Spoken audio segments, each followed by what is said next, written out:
The ninth month. The 1990s. Somewhere in the vicinity of Australia's Gold Coast, the world resembled a post-apocalyptic future. The sky and sun were nowhere to be seen, and the entire earth was shrouded in clouds of dust. On the ground, among the debris of rocks, sand, and rubbish, sat a young couple. The girl appeared to be very weak, and the young man was supporting her in his arms. He looked at her with pain in his eyes and begged her to hold on a little longer because help was on its way. The girl, being the leader, understood that time was almost up and asked him to take her teleportation skill for himself. He didn't understand what she meant, because they were ordinary police officers who were just doing their job.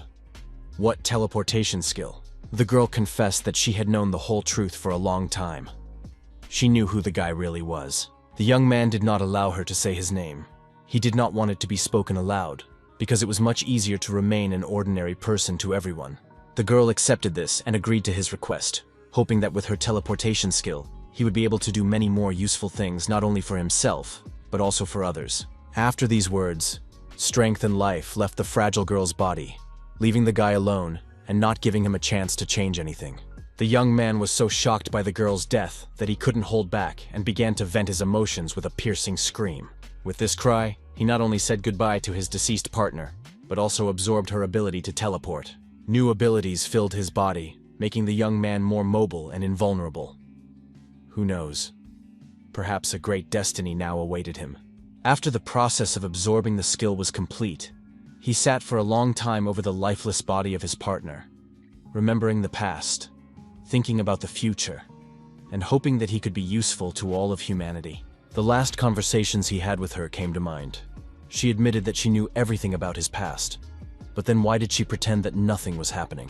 The girl said she understood the essence of the guy, and it was a terrible realization, because in reality, he was not human. He was a user of a carnivorous ability. He had the power to absorb the skills of meta-humans. After all, his partner was just such a meta-human. The young man thanked her from the bottom of his heart for the teleportation skill she had given him. From now on, he was no longer just a guy, but leader Sun Woo. He stood over the dead girl's body for a while longer, but gradually his silhouette began to blur in space, and it seemed as if he was simply dissolving into thin air. Gradually, he turned into a disembodied entity that melted away and transported itself to its destination. Several decades ago, another ozone hole appeared in the sky above planet Earth. At first, it did not bother humanity much.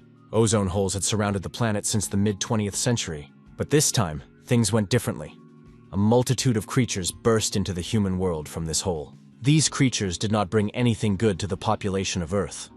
As a result, millions of people around the world were either injured or killed. Those who survived became refugees, with no homes or families.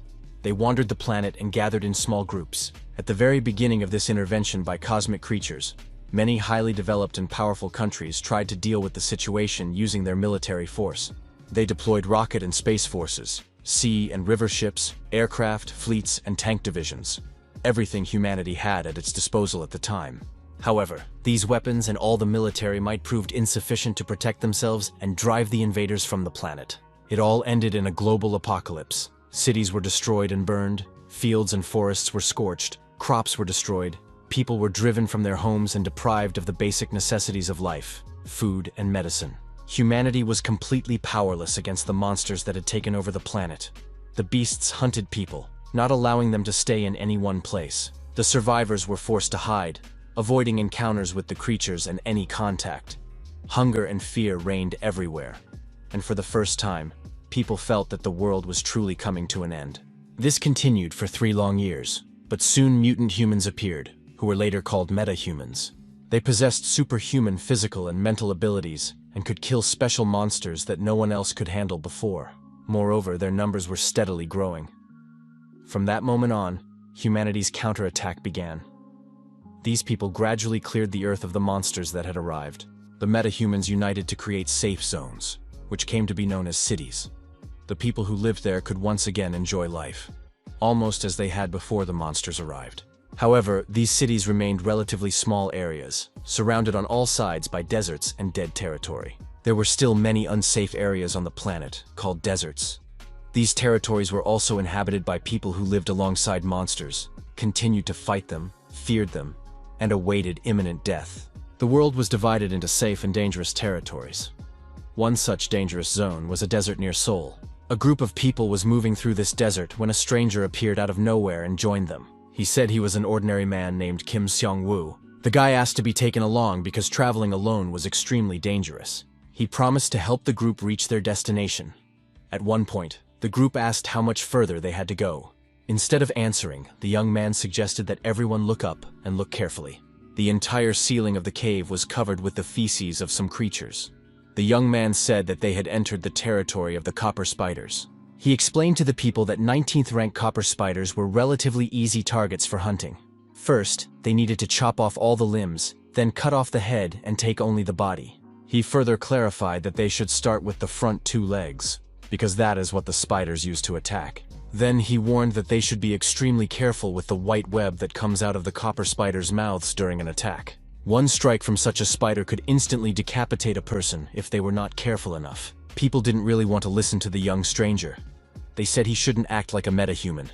He apologized for his disrespect, but noted that the group claimed they had already defeated an 18th rank bearded salamander.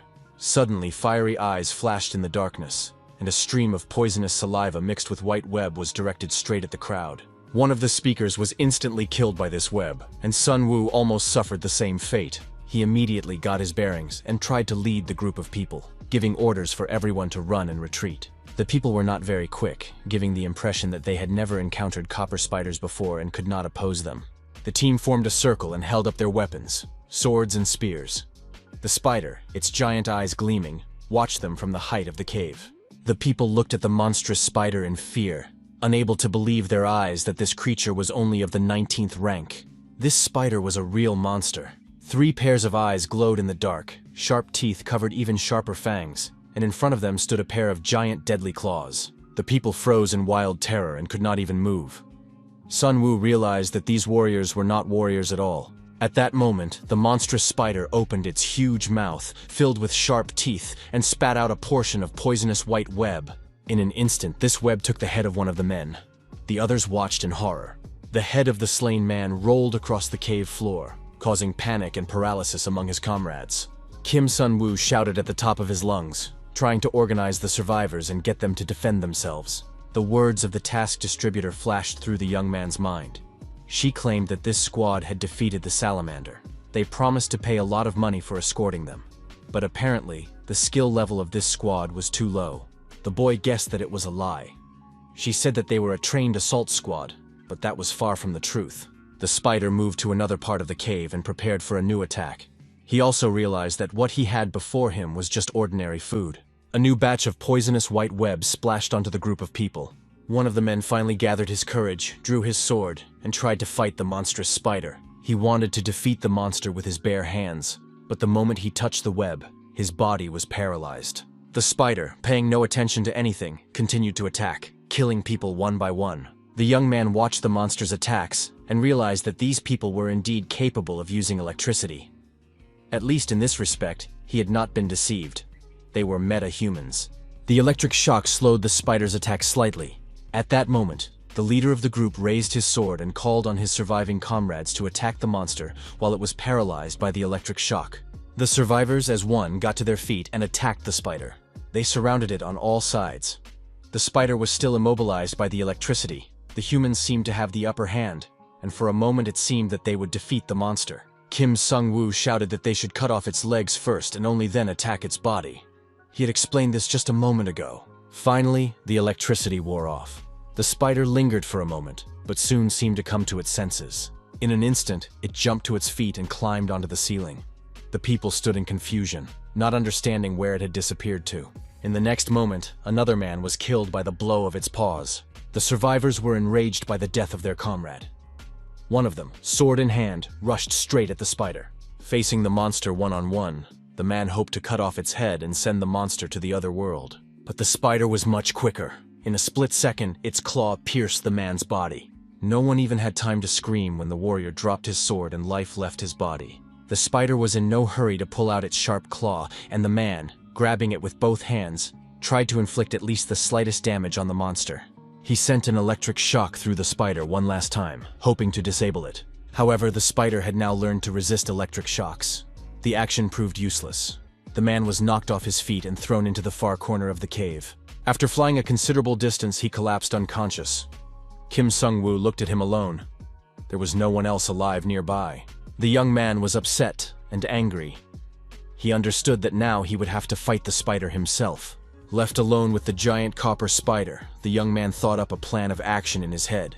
He had no intention of dying here, which meant he had to win. The spider also carefully scanned its opponent. For it, he was just a lone young man. Easy prey. The boy realized that the entire squad consisted of novices. Now they were all dead, and he was left alone. How did he end up in such a situation? The decisive moment was approaching. The opponents stood facing each other. A young representative of humanity against a copper spider of the 19th rank. Somewhere in the distant desert was Recreation Zone number 17. It resembled a city, small, low-rise houses, shops and stalls, people rushing about their business, children playing with pebbles. One of the houses housed an inconspicuous organization. It occupied a small wooden building and was no different from the other buildings. A man was talking on the phone. After listening carefully to the assignment, he confirmed that he would definitely send someone there. It was the branch manager of Zone 17, Kim Busik. His secretary, Jamie, was looking at herself in the mirror, like any girl on planet Earth. Suddenly, her activities were interrupted by the arrival of her boss. He gave the order to invite the team of hunters and send them to the exchange point. He explained that it was about restoring the barrier. Lately, this issue had been coming up too often. The branch manager was concerned about something. He couldn't stop thinking about what Beatrice was thinking. Jamie asked the boss who Beatrice was. However, the boss did not elaborate and advised her not to pay attention to his words. After that, Kim Busik asked the secretary about Sun Yu. She replied that the guy was accompanying a team of copper spider hunters. The boss was surprised that they weren't there yet. The boss went to his office, reasoning that the young man was unique, so there was no need to worry about him. He asked the secretary to warn the guy about the preparations as soon as he returned. At that very moment, in the desert, in the lair of the copper spiders, Sun Woo went into the final battle with the monstrous creature. He realized that the team of newbies had let him down.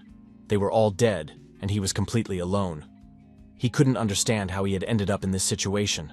The guy understood that he was only supposed to accompany them, but now he would have to defend himself, because his mission on planet Earth was very important, and survival was simply necessary. The spider attacked first. It shot a stream of white poisonous web at the young man. The boy took a weapon from under his cloak. It was a pistol, and he aimed it at his enemy. Pulling the trigger, he shot at the monster spider. The spider shook and was disoriented. It was not yet clear whether the weapon was powerful enough to destroy the monster. The last surviving member of the group said that it was all in vain, and that bullets could do nothing to the copper spider. However, in the next moment, something strange began to happen. The bullets that had been fired and hit the spider began to detonate and explode inside the monster. It looked like a bloody mess. The man watched the battle with genuine interest. It was the first time he had seen such a weapon. Did these bullets have cores? The man accused the young man of not using this weapon as soon as people in his group began to die. However, Sun Woo said that they should not have lied about their rank, and then nothing would have happened. The young man said that he had to waste precious bullets on trash like this man. He stood in front of the spider again and addressed the man, calling him a fake meta-human. He showed that even an ordinary person with the right equipment and experience could defeat such a spider. Grabbing a long knife from its sheath, he ran headlong toward the creature. The young man said that he had been a guide on hundreds of expeditions alone. Talking about himself, the guy began to chop off the spider's limbs. Without stopping for a moment, he cut off one leg after another, not giving the monster a chance to recover. Covered in the copper spider's blood, the guy finished it off, realizing that his life depended on it. In the next moment, he jumped at the monster with a knife in his hands, not giving it a chance to get its bearings and harm the guy in any way, not allowing it to spit out its poisonous white web. The guy dealt with his monstrous opponent and continued to explain to the man what he had told him.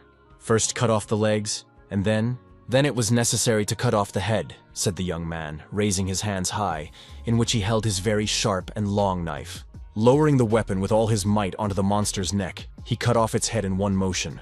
Greenish-brown blood spurted in all directions. The spider's head was separated from its body, and the young man was able to breathe out. He breathed a sigh of relief and told the man that he was trembling before a beast that could hardly be called large. Wiping the spider's blood from his face, the boy said that the man would remain a novice for the rest of his life.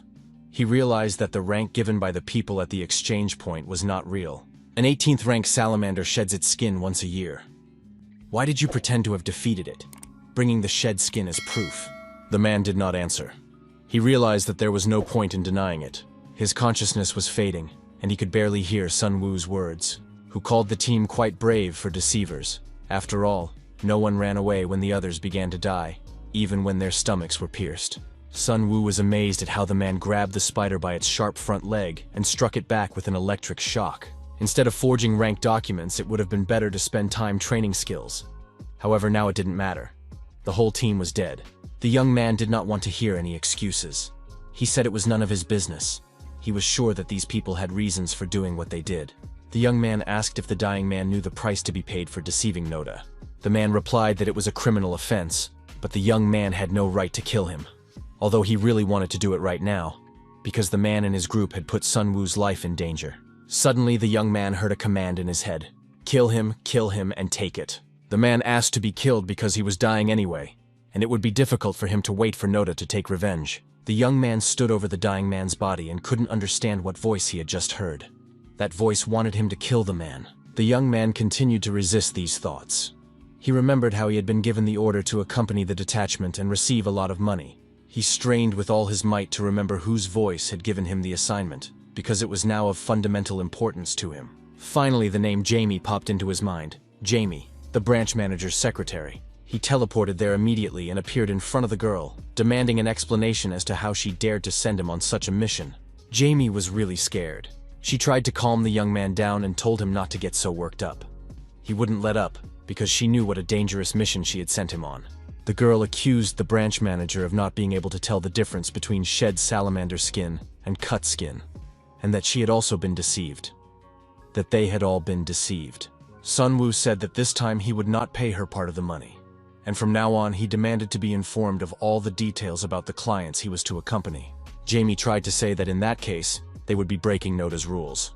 However, the guy was not going to listen to her comments.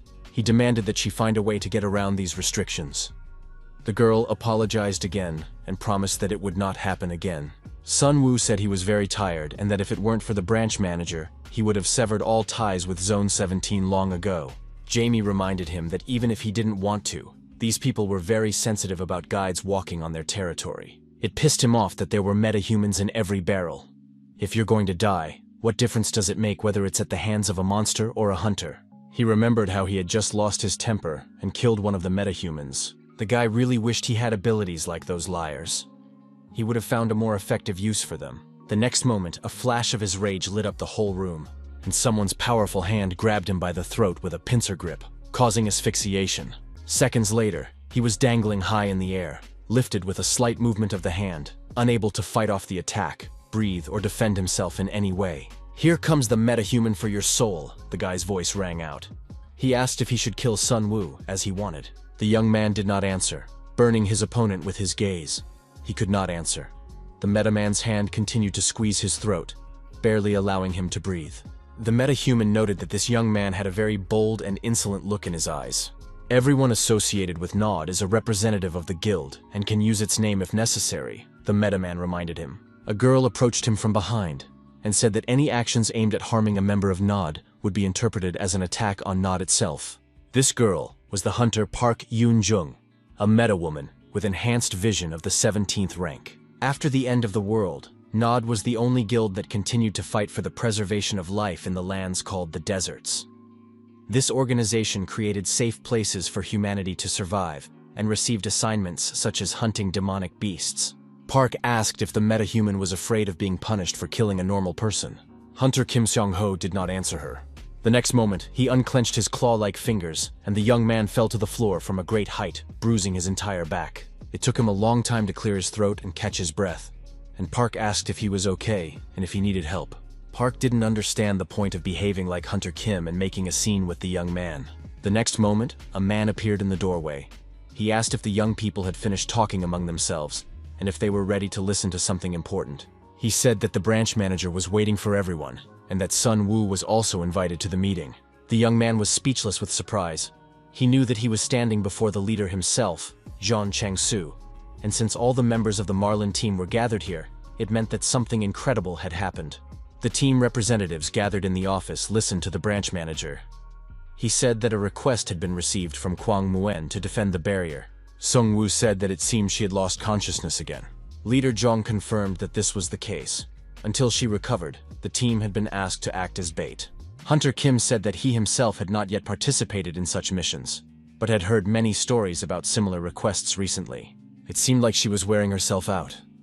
And rumor had it that she hadn't even been able to sleep lately. Hunter Kim was outraged.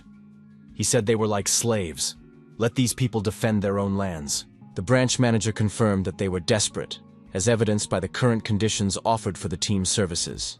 They promised citizenship in the city as a reward for completing the mission. Citizenship was a very desirable reward for any inhabitant of the planet. Everyone understood that they must be in a desperate situation if they were offering such difficult-to-obtain citizenship as a reward. He volunteered to go and take part in the mission. Leader Cheon confirmed his participation. Hunter Park asked if she would have the opportunity to visit the famous city. If so, she was ready to go. Such a reason seemed ridiculous. Hunter Kim also agreed to participate, since citizenship was at stake. Thus, all members of the Marlin team confirmed their desire to participate in the mission. Now it was time to prepare. The meeting was scheduled for tomorrow morning at the Southwest Gate. The young man spent the whole night alone in his room, thinking about the events that were unfolding. He wrote in his diary, recording all the information. It turned out that Kwan Muen was one of the largest reconstructed cities after the end of the world. A giant energy barrier had been created at the city's borders to stop all demonic beasts from invading.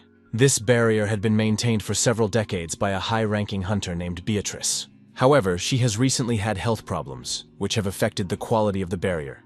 She needs to fully recover her strength and then return to work.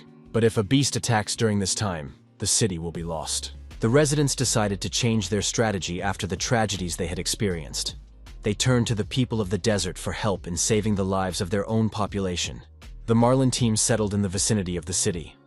They asked their guide, Sun Woo, which route they should take. He said that the environment had changed slightly. They knew that a fifth-rank beast, a bearded gargoyle, had appeared in this area. It would be difficult even for hunters like them. The young man replied that he would choose a route that would help them avoid all demonic beasts above rank 11, because they were metal humans with enhanced physical abilities. He showed on the map where they would go, despite the fact that there were 15th-ranked demonic deer beetles in this area. Hunter Kim confirmed that he could handle them easily, so it was decided to go in that direction. The team advanced through the abandoned lands toward the city. Everything was going according to plan. Suddenly, the guide, Sun Woo, heard something. He raised his hand and stopped the group. The members of the group heard nothing, so they looked at him anxiously. They were counting on their guide. The young man signaled them to remain silent and not make any noise. He crouched down and showed them a strange discovery. It was a footprint. Everyone looked at the footprint with interest and wondered who it belonged to. Perhaps it was the footprint of a demonic beast. Sun Woo said he needed to check something and asked Park to look around using his enhanced vision. The girl immediately began scanning the surroundings, piercing distant spaces with her hypersensitive gaze. The young man directed her attention toward the densest sand clouds, assuming that danger might be lurking there. Pak said she had checked and scanned those clouds, and then even looked beyond them, but saw nothing of note. Hunter Kim was losing patience. He thought they were wasting their time. Instead of studying the tracks, they should have moved on. Suddenly, the guide noticed a crowd of hobgoblins behind the clouds. Marlena's group did not know what these creatures were. Sun Woo explained that they had passed through here about 15 minutes ago and had a very keen sense of smell. Although the hobgoblins had initially been moving in the opposite direction, the young man was sure that they had already smelled the humans and were heading towards them. At that moment, Park finally saw them too with her enhanced vision. She confirmed that the young man was not lying. A crowd of goblins was indeed approaching. The team became alarmed. Leader Cheon thanked the guide for noticing the threat in time. Now they had to urgently prepare for the encounter with the goblins, because only 2 members of the group had close combat skills. The leader asked the young man if there was anything nearby that they could use. He said that there was a bridge nearby. The young man then turned to the Hunter Kim and asked him to pick up Park and carry him. After all, they had to run at full speed to reach the bridge. Hunter Kim did what the guide asked, but he was really surprised that this newbie was giving him orders. Soon, Pak asked Kim to run even faster, as a dusty and rocky cloud of enemies was already catching up with them. The hobgoblins were approaching. They could be seen even without any special abilities. With each passing moment, the crowd became clearer, and it was already possible to distinguish individual monsters. They were short, nasty creatures, bald, big-eared, with huge, toothy mouths. In the middle of their heads were horn-like growths that resembled a dragon's spine.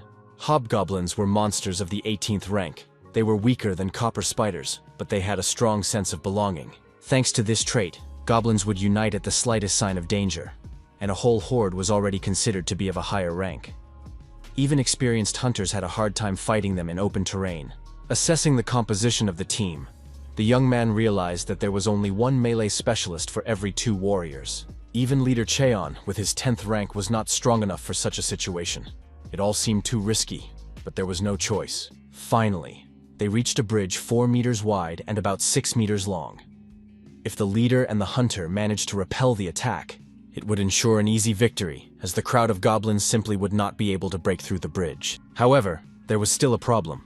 The team leader and the hunter Kim had to repel the monster's onslaught right in the center of the bridge. The guide himself was obliged to stay in the rear with the girl. Sun Woo was going to provide support from behind, and at the same time look after the hunter Park. During the battle, she became a liability that needed protection, and guarding her distracted the fighters from the main battle. It was best not to interfere at all. The young man suggested that the girl stand behind him and not interfere with the warriors fighting. Everyone took their positions, but the guide knew that his plan was unlikely to succeed. Leader Cheon was known everywhere, but the young man was seeing him in action for the first time and did not know how strong he was. As for the hunter Kim, he had only recently joined the team, and his support skills were also a mystery to the guide. However, there was no choice. The team lined up and prepared to face the horde of goblins. As the enemies approached, Leader Cheon took out his axe and used his ability to create a shockwave around himself. This wave knocked down the first row of goblins that were in the area of effect. Hunter Kim was not far behind.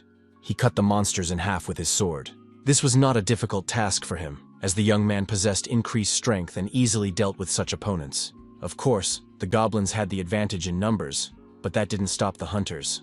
They fought selflessly and repelled the attacks of the vicious creatures. Sun Woo and the girl watched the battle. Gradually, the young man began to calm down. Perhaps he had worried for nothing, and the team really did have enough strength to repel the horde's onslaught. The battlefield looked epic. The group leader and hunter Kim stood tall in the center, and the entire bridge was littered with the bodies and body parts of goblins. The young man and the girl watched the battle with fascination when suddenly a low shadow with an axe in its hands appeared behind Pa.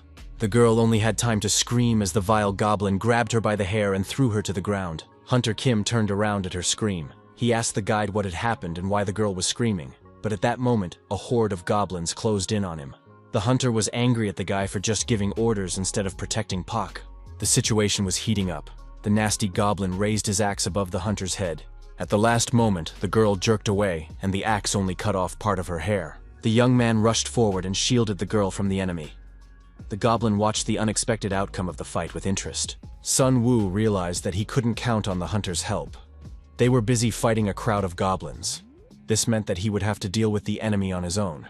The young man stepped in front of the goblin, who was rushing with an axe in his hands, intending to kill the hunter pack. The guy put up a good fight against the vile creature, but at some point, the goblin knocked him off his feet.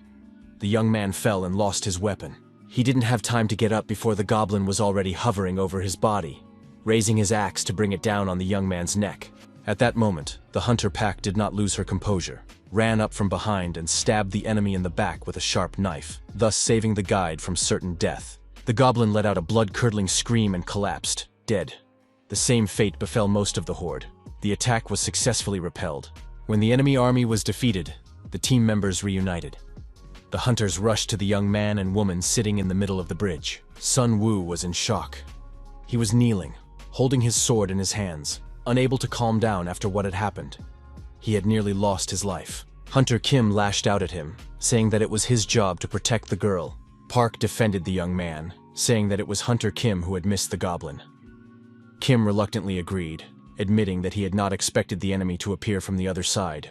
Leader Jong also spoke up on the matter, saying that Sun Woo was right to assign roles. Thanks to this, the warriors were able to repel the attack. It would have been much more difficult to hold the defense alone. Sun Woo was still in shock.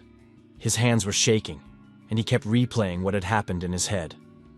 After all, he wasn't really a warrior. The young man did not blame the hunters for failing to protect the girl, but suggested that they leave as soon as possible. He reassured the team, saying that there were no other demonic beasts nearby because goblins only settled where there were no creatures stronger than them.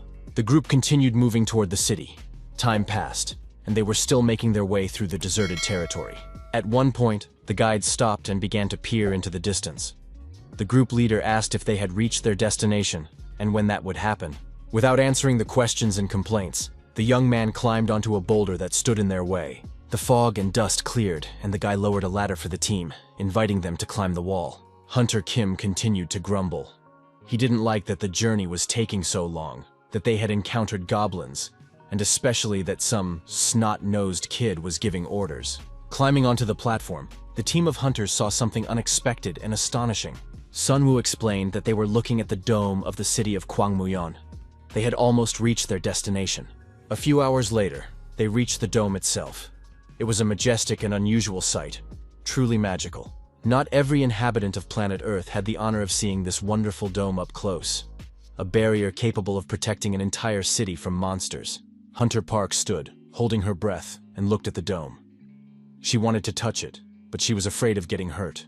At that moment, the hunter grabbed her by the arm and pushed her into the dome. The girl was very frightened. Kim himself laughed maliciously at his colleague, not realizing that such jokes could be too dangerous. Leader Chiun said that the girl felt no pain from the contact. But that was the main problem with the city. The barrier had indeed kept the demonic beasts at bay for decades, and was doing its job perfectly. It could be trusted. The team decided to enter the city and explore it from the inside, rather than remain outside. As soon as the group crossed the barrier, a police representative came out to meet them. He stopped them in a stern voice and demanded documents confirming the identity of the arrivals. Team leader Marlon Chong presented his documents and those of the other members. After verification, the group was sent on to the next stage. There, each of the attendees was given a bracelet to wear on their wrist. This was a mandatory step in identifying visitors to the city. Hunter Park examined the bracelet with girlish curiosity. She noticed the core inside and decided that the decoration looked very cute. A police representative warned that the barrier would be deactivated the next day at 7 in the morning. They would be provided with temporary accommodation in a public training facility. In addition, after sunset, it was forbidden to leave the rooms, as the city's residents feared the presence of strangers from the desert. Hunter Kim asked what would happen to them if they broke the city rules. The police chief replied briefly, "Violators would lose a hand, and the bracelet would explode if anyone tried to remove it by force. Therefore, everyone had to be careful." After all the instructions had been given and announced, the group was finally allowed into the city center. Sun Woo thought that if the barrier was created to protect against beasts, then all these police measures were completely useless. They only symbolized the refusal to accept people from the desert. Hunter Park was the first to leave the police station building and looked around. What she saw made an indelible impression on her. The whole group stood with their mouths open in amazement. Only the leader remained calm, for he had already been to this city.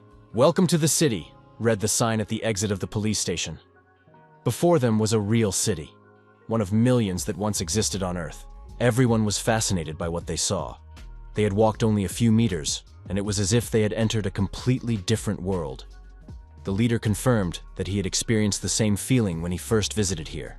He asked Sun if he was going to leave right away and what his plans were. The young man replied that he would first like to walk around the city and look for something useful. At that point, the group parted ways. They all wished each other luck and good experiences, then went off to explore the unusual surroundings. Sun walked around the city and couldn't stop being amazed. There was a peaceful atmosphere here, and at some point it became hard to believe that another world existed, a harsh and dangerous one. He noticed a sign for a store called Antique House. The guy decided to go inside and see what was for sale. He opened the door, but before he could enter, a customer came out, her hands full of boxes. The young man couldn't see the girl because the boxes completely covered her face, but he noticed that the hem of her jacket fluttered, and a piece of paper flew out of her pocket. The young man crouched down and picked up the card. It turned out to be a personalized pass.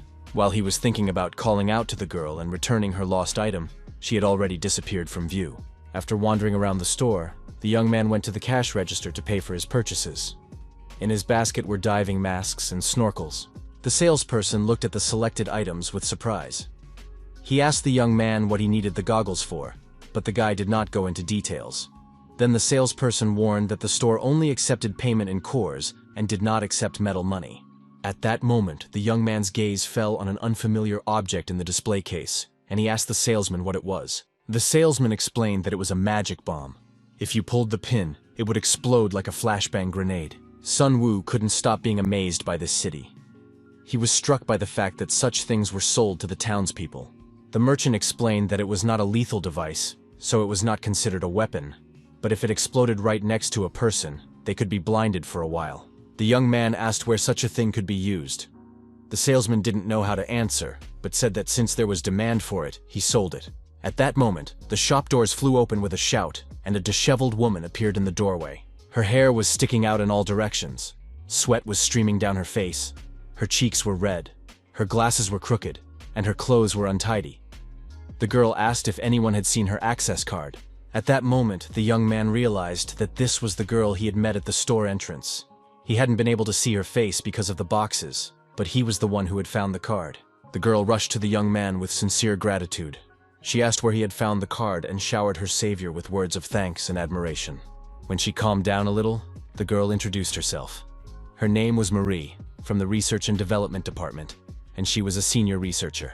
She also said that, judging by his clothes, the guy was from the desert, and it seemed that a metahuman had provided him with individual assistance. Sun Wu said he was not a metahuman, which aroused Marie's great interest. She held the guy's hand and began to scan him.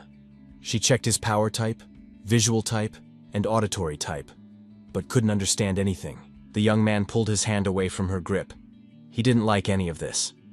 Then she began to apologize and admitted that she was surprised that he had no abilities. Marie said it was very strange because she could sense a signal, and it indicated that the guy was a metahuman. The young man had no answer to this question. He only knew that he was an ordinary person, a desert dweller. Marie thought about it. It all seemed very strange to her because she didn't sense any abilities in the young man.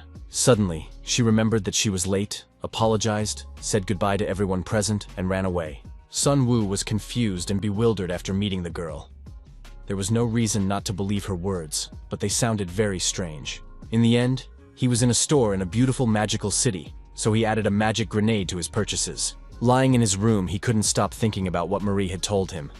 Was he human? More than anything else in the world, he wanted to become a metahuman. He was constantly looking for signs of awakening and methods to become one. But so far his dream had not come true. He accepted reality and decided to devote himself to his work as a guide. And then, just when he had almost given up and stopped dreaming, he suddenly became what he had always dreamed of being. The next morning, crowds of people, and not only people, stood in front of the city. Everyone knew that the barrier would be deactivated in the near future, which meant that it would be possible to get inside. Hunters and police officers prepared to meet those who wanted to enter the city. As soon as the barrier was removed, frenzied crowds of desert dwellers rushed to tear the city apart. They ran with wild cries, sweeping away everything in their path. In addition to the people from the desert, creatures also entered the city with them. Giant monstrous wasps capable of biting off and breaking off people's heads with their paws while flying. Team leader Chong ordered everyone to run and save themselves. The group rushed to escape, trying not to fall victim to the giant wasps and bandits. Those who did not manage to escape were killed on the spot. The attackers left no one alive and showed no mercy. At one point, one of the city's residents decided to break out to escape the crowd and the swarm of monstrous wasps. He said that his citizenship didn't matter, he just wanted to escape.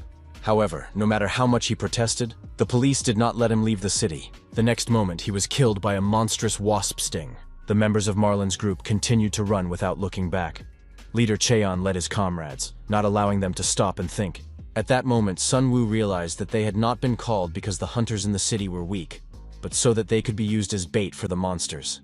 Before their eyes, as well as those of the townspeople, the giant wasps left no one a chance. The town only needed bait to distract the beasts while the barrier was disabled. Hunter Park, with her unique vision, saw a herd of beasts in the northwest and another in the south. Danger was approaching from other directions as well. It was clear that there was nowhere to run. At that moment, the guide stopped the whole group and announced that he had a plan. The girl said she saw hordes of 9th-rank raptors, so there was no point in running. No one would survive. Hunter Kim, despite his unique physical strength, did not know how to fight such monsters. He was discouraged and upset. The guide confirmed that a single raptor was rated as 9th rank. Even one was enough to wipe out the horde of hobgoblins they had dealt with the day before. It became clear that they would achieve nothing if they started fighting the monsters. When the group had no more ideas on how to survive, Sun Wu came to the rescue. He handed his friends the masks and snorkels he had bought the day before and explained how they could hide. They found the nearest lake swamp, put on their masks and snorkels, and submerged themselves in the water to become invisible to the monsters. After that, the whole team lay at the bottom of the lake, discussing and thinking about what was happening. They understood that the trained people from the city would deal with the raptors, but the mercenaries from the desert would fall victim to them. When the danger had passed, a gruesome sight met the team's eyes. The entire area was littered with the bodies of dead mercenaries and desert people. Sun Yu warned the team that it was safe to come out. Although they had survived, no one felt joy or happiness. The hunters were also very upset. They realized that they had encountered a crowd of raptors, and most of the authors were probably already dead. The young man suggested following the raptors' trail. They were so aggressive that there would be no other animals in their path, which meant the group would be able to move safely. The leader suggested finding shelter where they could wait, gather their thoughts, and decide what to do in this situation. As night fell, they made their way into an abandoned building. There was no one inside. The friends lit a fire and sat around it to warm themselves and dry their clothes. It was unclear when all this would end. The leader said that last time it took several hours, so it would take at least that long now. Their task was to wait for the signal. Various disturbing thoughts swirled in the guide's head. He thought about the people left to die, about the city left without a barrier, and about his team in danger. Suddenly, something caught the young man's attention. He heard some kind of vibrating sound. Team leader Chong asked the young man what he had seen. The young man had no answer. He just sensed danger approaching. It was very suspicious. All of their senses were heightened. The team members, along with their leader, kept a constant watch on the darkness of the night. It was very quiet around them, so it seemed that their fears were unfounded. But the young man's inner intuition told him otherwise. All the members of the group stood at attention facing the window. They didn't understand why, but they felt they had to trust the young man's intuition. The next moment, two glowing objects appeared outside the window. The group leader ordered the young man and woman to hide behind him, while the hunter Kim went out to meet the approaching object. Sun Wu continued to stare until he could make out the monster that had found them. It turned out to be a giant black mantis, one of the most vile and dangerous creatures. The group leader couldn't understand why the boy was so shocked by the sight of the mantis.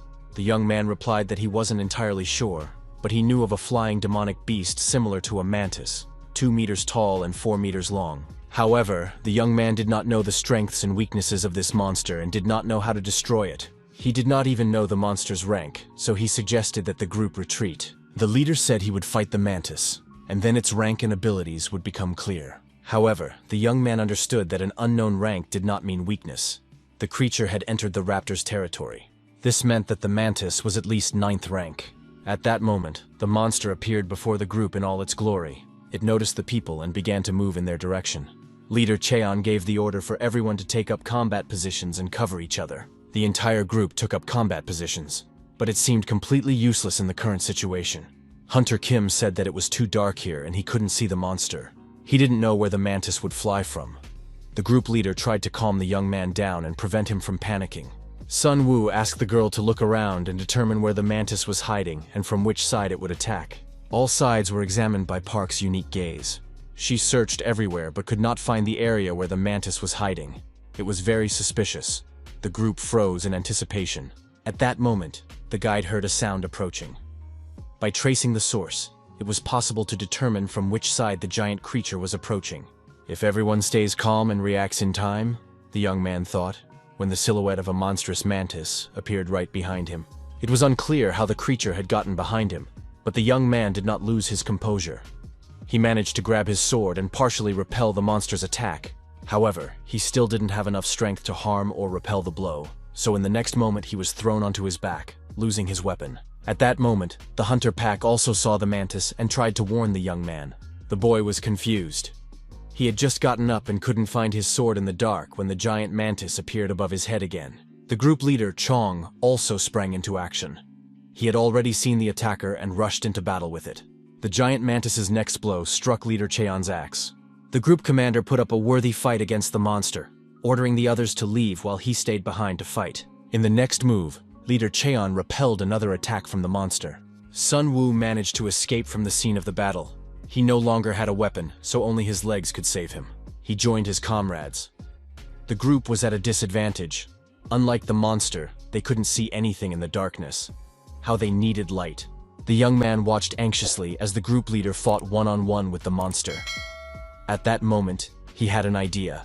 He took a light and noise magic grenade he had bought in a store the day before out of his pocket and threw it to the leader. The grenade lit up the entire room, and Hunter Cheon finally saw his opponent. Hunter Kim was also able to orient himself in the space and immediately rushed to the commander's aid. Commander Cheon's face contorted in pain.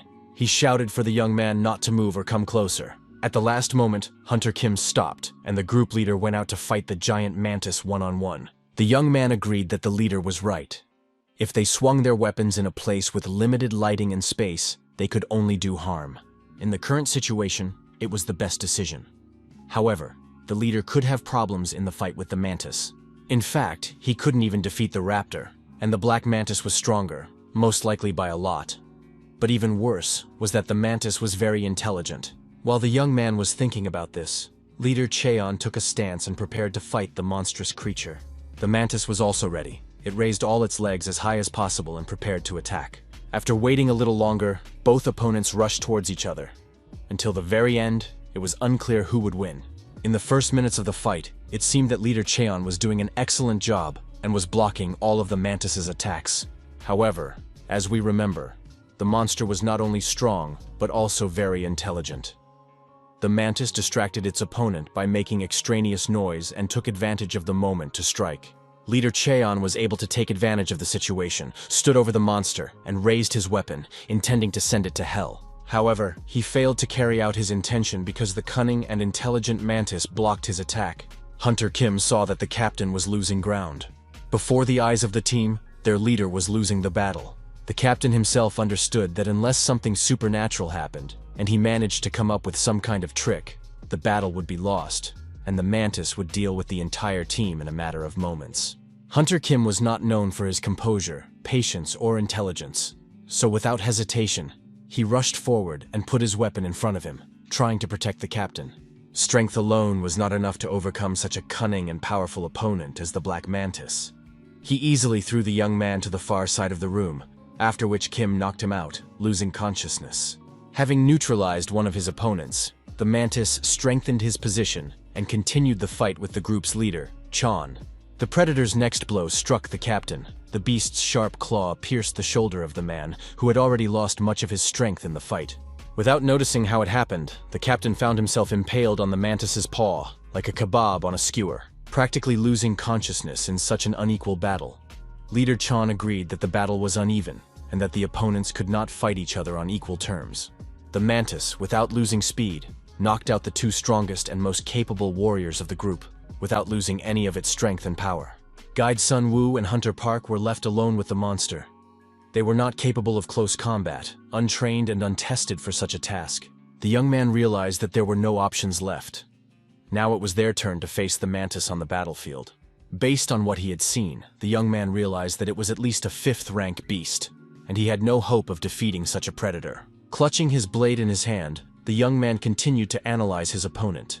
He realized that the mantis's main weapon was its front legs, which were very strong. There was almost no chance of cutting them off. He had to find the monster's weak spot. What could it be? The head, the eyes, the neck, or maybe the chest? The guy continued to think hard, holding the blade with both hands and realizing that he had almost no chance of survival, and so he had nothing to lose. He had to go all in. At that moment, the giant black mantis rose on its hind legs and straightened up. Its size was terrifying, but right in front of the guy's eyes was the part connecting its legs and torso. Perhaps this was the monster's weak spot. Unable to test his assumption, the young man realized that this was his only chance. Gathering all his strength and gripping his blade tightly, the young man jumped on the monster and thrust the tip of his weapon into the planned spot. At first, nothing happened, and the boy thought he had been wrong in his assumptions. However, a few seconds later, the giant mantis staggered and lost its balance. As it fell, it caught the young man and threw him to the ground. It seemed that nothing could change the outcome of this battle. The young man lay motionless on the ground, with no weapon in his hands. while the monstrous creature loomed over him, its front paws on either side of the young man's head. The monster wasn't just looking at its prey. There seemed to be intelligence flashing in its eyes, laughing and rejoicing at the impending murder of a human being. The young man closed his eyes, saying goodbye to life. He understood that even if the team leader had failed, he would have no chance against this monster. The mantis lowered its ugly head closer and closer to the young man. The outcome was clear. Suddenly, some sounds came from afar. The giant black mantis pricked up its antennae and froze, listening to them. The monster listened to the sound for a while longer. It turned out that it was able to react not only to movement, but also to sound waves. It is unknown what the giant creature heard. However, in the next moment, it jumped to its feet and disappeared at tremendous speed in an unknown direction. The young man was lying there, alive but half dead. He couldn't believe he had survived, didn't understand where Bogomol had gone or what had happened. At that moment, the hunter pack jumped up to the young man. She asked him how he was feeling and inquired how she could help. Sun Wu did not understand why the mantis had simply left. Perhaps it considered the young man too weak an opponent, not even worthy of death. The young man also did not understand what the strange beeping sound was that echoed through the space. He had never heard it before. Perhaps it was a way for demonic beasts to communicate. Be that as it may, the boy had survived this battle and had to pull himself together and think about the most important thing, his mission. The rest would become clear in time. At that moment, the bracelets on his hands indicated that the city's defense plan had been activated again. In the heat of battle, they hadn't noticed how long ago the bracelets had started glowing. And perhaps the signal the mantis had heard was evidence that the barrier was activated again. This meant that the people needed to return immediately, before the bracelets on their wrists exploded. The girl asked what they should do with the rest of the group, since the leader and the hunter Kim were seriously injured and unable to walk. The young man checked the wounded. It turned out that the leader's heart was not damaged. He had only lost consciousness and was still alive, so there was a chance to save him. The young man picked up the captain's immobile body and threw it over his shoulder. He asked the girl to help the hunter Kim, because they needed to get back to the city very quickly to take the wounded to the hospital. The group had very little time. They had survived the battle, but now their lives depended on how quickly they could get to the city. Meanwhile, in the city, the cleanup and restoration of order continued. The bodies of the dead hunters were being removed from all the courtyards and streets. According to police estimates, there were 58 dead, 17 wounded, and 11 missing. Suddenly, the police noticed some strange movement near the energy barrier. They left the bodies of the dead and looked closely at the horizon. At that moment, someone passed through the barrier. It was Marlin's team. Guide Sun Wu carried the leader's lifeless body in his arms, while Hunter Park supported Hunter Kim. After all the horror they had experienced, the corridors and wards of the city hospital were a sight for sore eyes and a balm for the heart. Team leader Zhang lay in bed. Hunter Park fed him with a spoon, explaining that he needed to eat everything so he could recover as quickly as possible. She took on the role of a nurse and grumbled, warning that soon he would taste her fist instead of food, and even his role as team leader would not save him. The rest of the group were also in the ward when the door swung open and an unfamiliar man appeared in the doorway. He introduced himself as the deputy director of the city administration, Bei Jinsen. After everyone had been introduced, he wished all the members of the group a speedy recovery and said that his healing abilities were very strong. The group leader asked what the city administration had come to them about. Bei Jinsen said that he could not answer the captain's question in front of everyone and asked the team members to leave the room for a moment. Puzzled, everyone went out into the corridor, discussing possible options. They assumed that the most likely topic of discussion would be remuneration, which meant that they would be granted citizenship. The guide listened to the guys' chatter. Hunter Kim said that he was born to be a rich boy who knew no hardship, and he didn't understand how he had survived in these terrible deserts. The young man was not so naive. He understood that a representative of the city administration would not come personally to talk to a desert dweller. Something was wrong. Bei Jinsen admired the strength and courage of the whole group. He said it was a miracle that all the team members had survived that terrible night. The captain honestly admitted that it was all thanks to their guide, who, being an ordinary person, had helped them survive. The captain analyzed the past events and confirmed that he still did not understand and could not believe that they had made it. It seemed like a fairy tale. After that, the administration representative admitted that although everyone was happy about the team's return, they were in a difficult position because they had not expected such an outcome. The following words provoked an unpleasant reaction from the captain. In anger, he threw a chair and ended the audience with Bei Jansen. When the guys returned, the captain told them the essence of the problem. Hunter Kim was the most dissatisfied and angry. He said that he was not ready to accept that they were only given 2 places for citizenship. Not only that, but these 2 places were given to the guides Sun Woo and the far-sighted Hunter Park. The captain tried to calm the young man down. He said that it was the city administration's decision and that there was no choice. But to Kim, the captain's words seemed meaningless. He continued to rage and shout, accusing the captain of betrayal. If the captain wanted to sacrifice his right to citizenship, that was his personal business, but he was not going to give up because he was strong and worthy of it. What angered him most was the fact that the choice had fallen on the young man, because he was not even the right person, but a simple and insignificant inhabitant of the desert. The captain tried to calm Kim down, but that only made things worse. He spewed hatred and curses, and was most outraged by the fact that the man had been granted citizenship. The situation became tense. No one had the strength to listen to the curses. The captain simply shut him up. Hunter Kim did not calm down. He could not accept this fact. He then began to accuse the captain of making a personal decision because he simply wanted to save the lives of these weaklings, the girls, and the guide. The captain indirectly confirmed his opinion, saying that in return, the 2 of them would get all the remaining rewards and still have a chance to obtain citizenship. His words further enraged Kim. He didn't want any rewards because he understood that death could come at any moment in the desert. He wanted citizenship and to live a quiet, peaceful life in the city. After an enraged Kim left the hospital room, the captain turned to the young man and said that he had no doubt that they were alive only thanks to him, and therefore he asked him to accept citizenship without remorse and not to pay attention to his comrade's anger and words. The young man confirmed that he would gratefully accept citizenship. The young man knew that he had accepted the assignment precisely for the opportunity to obtain citizenship and had no intention of refusing it. However, he understood that there was a huge problem. The hunter Kim would not accept it. The captain tried to calm him down, saying that Kim was a good guy, just a little hot-tempered. However, his words did not sound reassuring. Night fell. The hospital corridors were empty. Silence and tranquility enveloped all the rooms. It was quiet in the ward too. Everyone was fast asleep, enjoying a deep, restorative sleep. Suddenly, Sun Woo woke up. Through the partition, he saw Hunter Kim getting out of bed. The guy walked over to the group leader's bed and pulled a knife out of its sheath. In the next moment, the angry guy raised his hand with the blade over the sleeping captain's body. No miracle happened. The group leader, Jong, woke up from the excruciating pain that pierced his body, and blood flowed from his throat. Summoning all his strength, he managed to grab the attacker by the throat and squeeze it tightly, while the killer's hand continued to hold the knife in the captain's body. The captain couldn't believe that his comrade had done such a thing, and the hunter Kim continued to accuse his boss of betrayal. Sun Woo lay there, afraid to move, listening to what was happening behind the partition. The hunter said that he would never return to the desert, and was sure that such a creature without abilities had no right to live before him.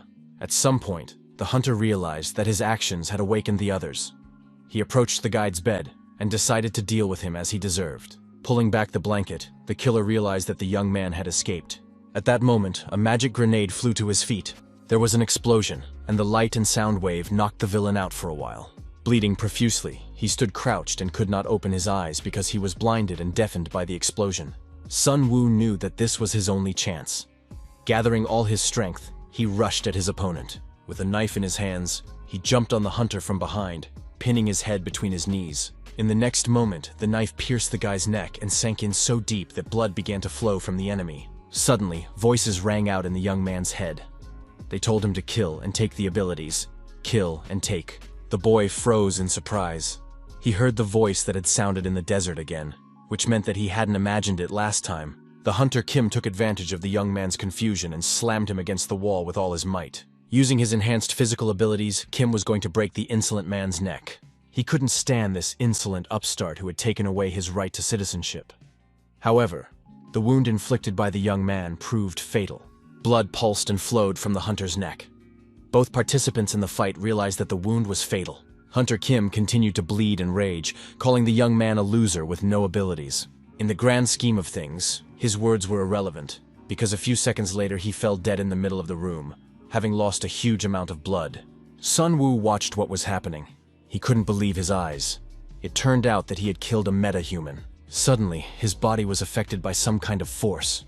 The guy felt vibrations coming from his hand. It just couldn't be. Was this awakening? The awakening of meta abilities in an ordinary person?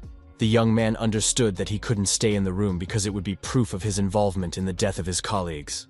He threw away the knife he had used to wound the hunter Kim. The guy sat there deep in thought. A million thoughts racing through his head about where to go, where to run, what to do, where to hide. At that moment, he heard a voice calling him. It was the group leader. He called the guy by name and tried to say something to him. The young man woke up sitting on a chair. A bright light was shining in his face. The deputy director of the city administration was standing next to him, and the silhouettes of the judges were visible in the distance. The guy didn't know who was hiding behind those partitions. The young man was warned that he was being interrogated, and that he should tell the truth. It turned out that security guards had gone to the ward the previous morning. After hearing someone scream and entering the room, they found the scene of a murder. There was one witness and 3 victims in the ward. The incident occurred several hours before the bodies were discovered in the middle of the night. Hunter Kim died of arterial bleeding, and Hunter Jong also suffered fatal injuries and died of blood loss.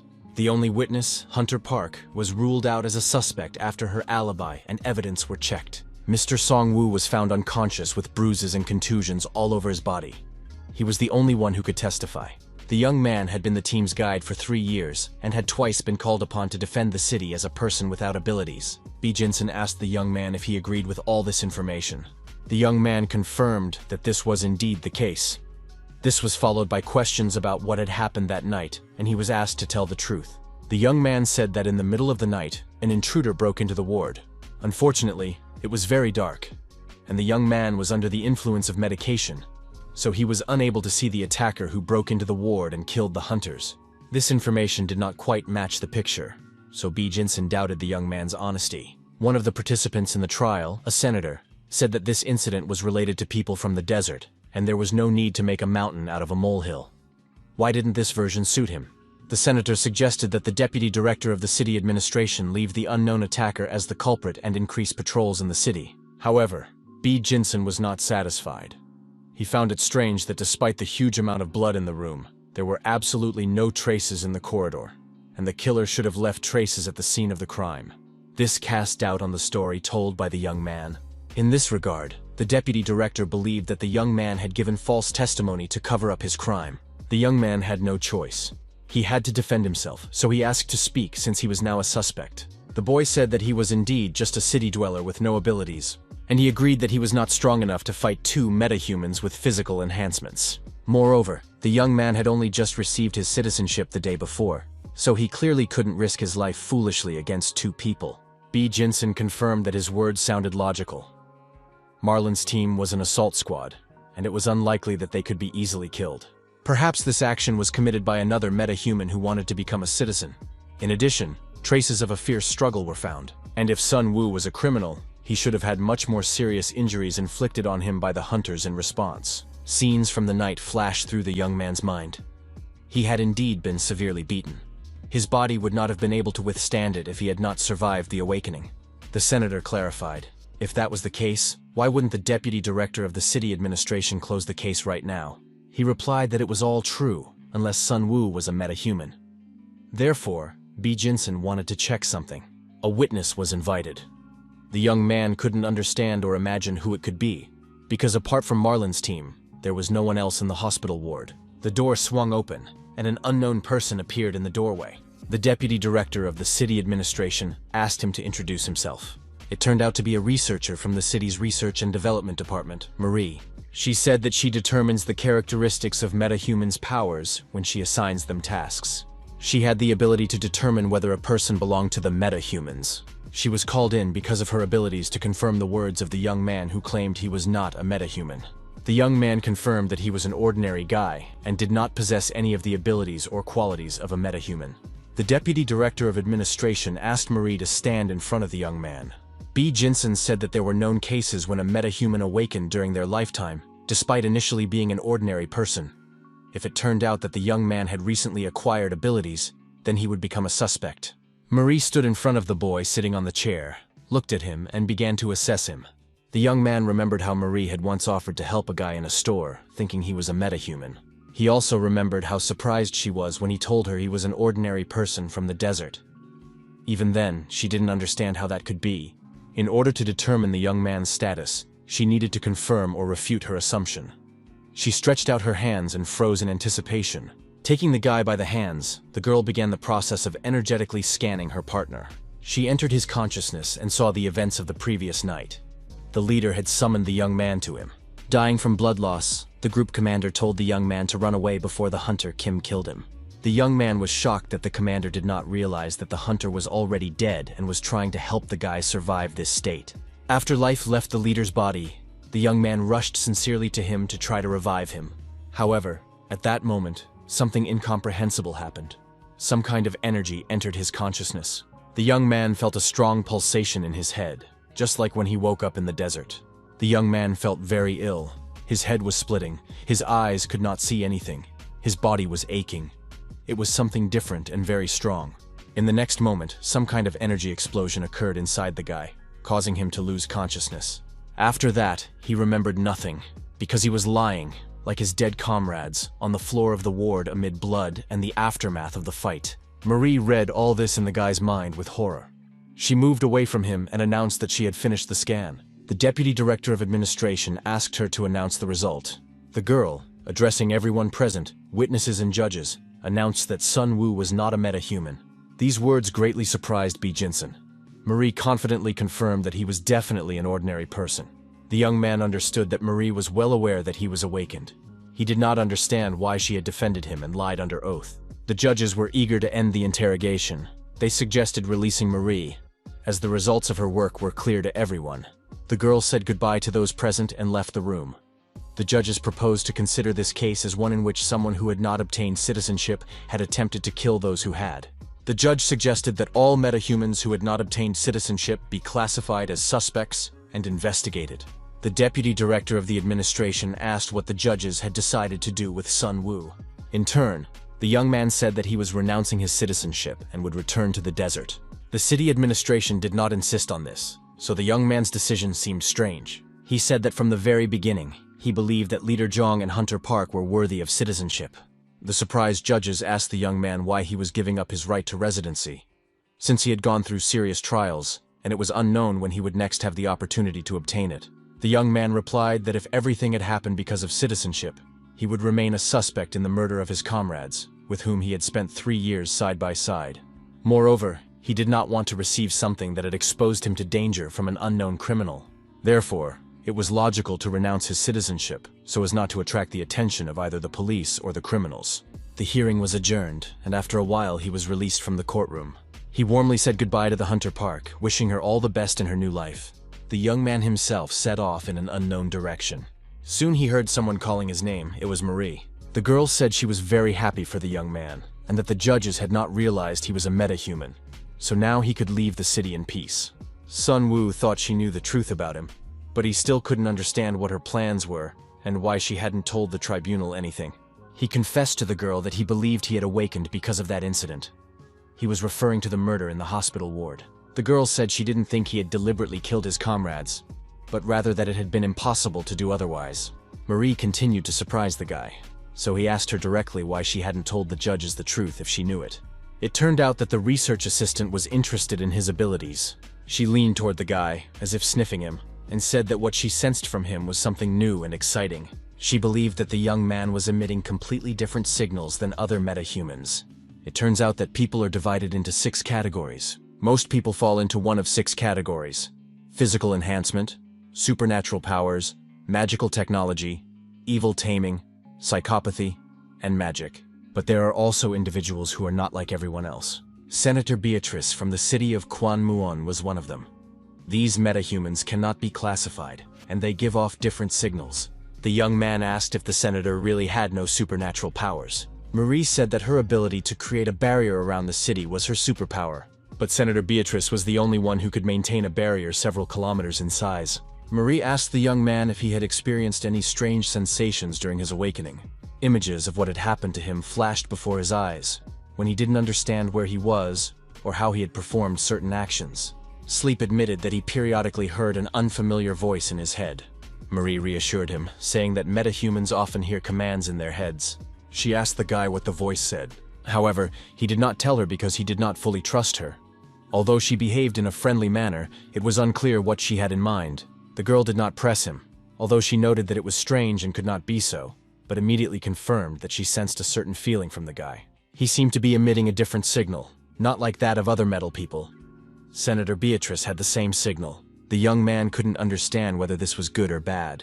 He didn't know what to do with this information and his knowledge about himself. He thought that his abilities most likely worked as an amplifier. But Marie said that Senator Beatrice emitted the same signal. It was very strange. Marie reassured the young man, saying that no one expected such power from him, since he had only just awakened. The catastrophe associated with the appearance of demonic beasts nearly plunged humanity into the abyss. But it was able to survive thanks to the appearance of metal humans, who created cities and were able to build a normal human life within them. Humanity was reborn thanks to the metahumans. Marie was curious from a scientific point of view to know what would happen if all these people came together. But for now, she is very concerned about one question. How much longer can Senator Beatrice hold out? For the past few decades, she has sacrificed her health to maintain the barrier on her own. There are rumors that she hardly sleeps. The young man realized that the information about Senator Beatrice's health was true. By maintaining the protective barrier around the city, she had literally put her health on the line. Marie confirmed that the senator was doing everything possible and using her last ounce of strength to protect the townspeople. Sun had to decide for himself whether to believe the girl or not, but her ability to identify metahumans confirmed his feeling. She was sure that the young man was an unusual metahuman with great potential, just like Senator Beatrice, and that he had the power to end the battle against the demonic beasts and possibly even save humanity. The boy listened to Marie, said goodbye to her, and set off on a solo journey to reflect on recent events. The deaths of 2 people, the trial, the double awakening, and the words calling for the killing of metahumans echoed in his head. His head was about to explode from everything that had happened. And now, the salvation of humanity. Starting with the opening of the gates that released the beasts, and ending with the almost complete destruction of humanity, which happened just a few decades ago. Those who survived and settled in the desert dream of only one thing: survival. All that matters to the young man is not salvation, but survival. During the return to the desert, only the strongest survive. Those who do not know their own strength perish. They perish at the hands of beasts or humans. Therefore, as a new metahuman, he must determine the nature of his powers. Therefore, the young man went to Mokden, an abandoned city, to test his strength and find out his level. It is the best place for newly awakened ones to train. The boy stopped near house number 5. A growl came from the darkness. Soon, 2 bright red burning eyes flashed in the darkness, and someone's giant muzzle peered out from under the gate. The young man realized that he had reached his destination and encountered a demonic beast. Of course, the encounter happened much earlier than he had expected, but so be it. The demonic beast turned out to be a poisonous cat of the 16th rank. The next second, the predatory creature pounced on the young man. The guy managed to react and crouch down. The cat's jump did not bring the desired result. Multicolored magic stones scattered on the asphalt. They were explosive cores. The demonic cat, growling and baring its teeth, prepared to launch another attack. The boy took a defensive stance, considering his options. He didn't have to wait long. The vile creature, opening its mouth wide, lunged at the young man. However, he managed to jump out of the way, and the animal sank its teeth into a car parked nearby. The young man realized that he couldn't just leave the street. First, he had to deal with the cat. At that moment, his gaze fell on the ventilation hatch cover. Summoning all his strength and activating his abilities, the young man tore the cover out of the asphalt. Standing in front of the demonic animal, he used the heavy steel disc as a shield. The demonic cat's next attack was repelled by the manhole cover. All the poison aimed at the young man was thrown back. The boy continued to repel the attack, using the manhole cover not only for protection, but also as a weapon. He hurled the disc shield at the head of the monstrous creature. Spinning in place, he accelerated the disc and, putting all his strength into it, aimed it at the beast's body. The monstrous cat barely noticed several such attacks, but it was clear that the beast's strength was also running out. The guy's next attack ended with him sticking the disc into the creature's open mouth. This action had the desired effect. The animal was finally killed. The young man was victorious. The huge, monstrous demonic cat lay at his feet, its mouth open and its tongue hanging out. The young man was finally able to catch his breath. He noted with relief that his opponent was dead and caught his breath for the first time in a long time. The young man took his favorite knife from its sheath and cut open the belly of the dead animal. purple blood spilled onto the asphalt. The guy pulled back the skin and muscles of the dead animal. The inner cavity of the body was filled with intestines, and between them were stored excellent 16th rank cores.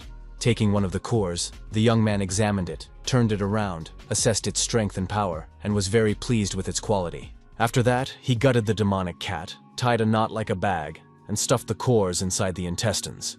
Since he had killed a poisonous cat, he was now a 16th rank metahuman. The young man was pleased with the events that had taken place. His first battle had been successful, and his catch had turned out to be very decent. The boy continued his journey through the abandoned city. It was very painful and sad to look at these empty, dilapidated houses, abandoned by people. The young man noticed that, apart from its ruined appearance, the city struck him with its unreal and strange silence. In one of the courtyards, he saw a pool of blood spreading across the yard. The blood was still fresh and warm. It had not yet clotted. However, there were no corpses to be seen anywhere. The young man stood near the puddle and looked around, trying to catch any movement or noise. It was unclear whose hands had committed this murder. Suddenly, there was a rustling sound coming from behind the half-broken door of the barn. The young man pulled the knife from its sheath and went to investigate. Bursting into the room, the young man found only a group of frightened children hiding behind boxes and barrels. Sun asked them who they were, what they were doing there, and why they were alone. The next moment, a stranger appeared behind him. It was a creature wearing a metal helmet and goggles, its neck wrapped in a scarf, and it was impossible to determine its age or gender. The stranger rushed to attack the young man with a knife. The boy also had a knife and managed to jump back before the stranger's attack was completed. The rivals stood facing each other, hesitating to start a conversation. A moment later, the stranger jumped at the young man, and Sun had no doubt. They wanted to destroy him. Gathering and activating his strength, the young man threw the stranger into the far corner of the room. It seemed that Sun had dealt with this enemy rather quickly. However, the stranger's hand pointed a gun at the young man, and he was asked to put down his weapon and raise his hands. Frightened children ran up to the man with the gun. It was clear that they knew each other, and the young man was ordered to slowly turn toward the wall. The young man tried to negotiate. He offered to put down his weapon and talk honestly, introduced himself, and said that his name was Sun and that he was a representative of NOD. The name Nod, uttered by the young man, had an effect, because the man with the gun immediately froze in place. Sun said he had no intention of harming these people. He was just passing by. The man with the gun replied that it didn't matter to him. It didn't matter whether the young man was from Nod or not.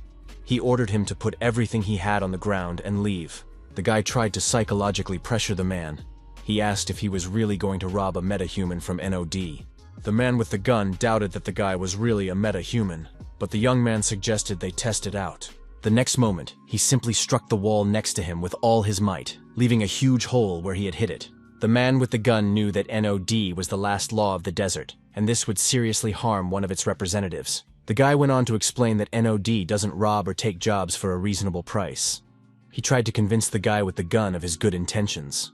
The guy then quoted one of the main rules of Nod. If someone from Nod is harmed, Nod will take revenge. He also said that the man with the gun would not be able to shoot anyway. This confidence greatly surprised the stranger. Sun claimed that the gun uses firepower and fires using nuclear energy. Considering that each shot consumes nuclear energy, the cost of a shot is very high, so no one would shoot just like that. The man with the gun said he believed the young man and would let him go. But in return, he demanded the cores. Sun said he wanted to rest for a few days and then hit the road, and that the cores would be collateral that would be returned to him in the future. The young man was not worried that the bullets would be in his opponent's possession, because he could take back their power at any moment. With these words, he threw the bag of guts, full of bullets, at the man. The man with the pistol said that the young man was wrong about one thing and pulled the trigger. He fired. Each shot did indeed consume valuable resources, but he could fire as many shots as he wanted, as long as he had bullets. On the wall next to the hole left by the young man's fist, there was a huge smoking hole left by the pistol.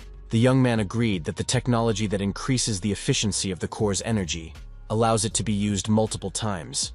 It was a magical technology, the likes of which he had never seen before. Finally, the man took off his helmet and introduced himself. His name was Aaron. He was a very young guy, almost a child. He asked the young man to follow him. The group headed for the base. Sun led the way, followed by Aaron with his pistol, and curious boys brought up the rear. They were already on the 40th floor. Their legs were tired, so Sun asked why they lived so high up. Aaron replied that if they were only dealing with animals, they would live lower down, but being at a height was an advantage against people. In other words, there were some other evil killers here. Soon they reached the base. The young man found himself in an ordinary house, where women, children, and old women sat together, going about their business as if in peacetime. One of the girls, a blonde with a shaved head, was holding a crossbow. Aaron approached the girl, apparently the leader of the group, and began whispering something to her. At that moment, she was carefully studying the guest. She was the leader of the Mokdona rain shelter. She said that in other times she would have treated the guest better, but now they had to make do with what they had. The young man noticed that there was an alarm system installed here. Reyna said that they were currently at war with the killers, which was why they were short on supplies. The killers were not demonic beasts, enemies of humans in the desert. There were also killers who had forgotten their human nature and begun hunting humans. Of course, killers who disrupt the order in the desert are a headache for the NOD. So the young man understood them and offered a deal. Reyna confirmed that they were indeed in a difficult and desperate situation. However, she knew that the NOD always demanded something in return, but she was willing to listen to the young man's proposal.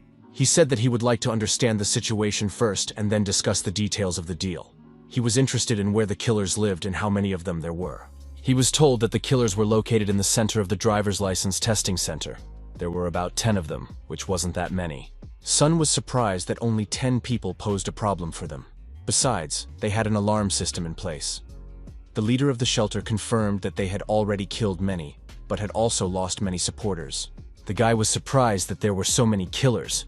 Where did they get food for so many people? The answer shocked him. It turned out that the killers were cannibals. However, Reyna said that the killers' cannibalism was not the most frightening problem. The main problem with the killers was the metahumans who had gone over to the side of the villains. They were skilled in close combat. The residents of the shelter noted that ordinary human killers are mostly quite weak. Only their leader poses a significant challenge. Sun sincerely sympathized with the people. He said that he would like to take part in the mission to eliminate the killers and would prefer to deal with it himself. The residents said they would be very grateful to him. However, unfortunately, they had nothing to repay him for his help and kindness. But the young man already had a wish. He wanted to meet the local magic technician. This request greatly surprised the residents of the shelter, but they decided that why not? Accompanied by the leader and Aaron, the young man went to the workshop. The sight of the workshop surprised him greatly. It was a real magical workshop, filled with all kinds of drawings, tools, and parts. But what surprised the young man most was the chief mechanic, a charming red-haired girl named Minnie. The young man looked at the magical technician with interest. He did not expect him to be so young. Minnie, in turn, complained that the work was not progressing very quickly because she did not have any nuclei. The leader of the shelter introduced the technician to the young man, saying that this person from NOD wanted to help them and had a request specifically for Minnie. The young man looked at the unusual things on the table with surprise. He asked if she made these devices herself. The girl confirmed this, although she said that they weren't very cool. Sun realized that the technician was very modest because she made artifacts of this level in such poor conditions. He asked permission to examine and evaluate the inventions. The girl allowed him to do so and began to comment on and explain each item that Sun picked up. His attention was drawn to a strange artifact lying on the table. It was some kind of mixture of a knife and a propeller. The girl said it was a melodic blade. The young man had never heard of such a weapon before, so he examined it with interest.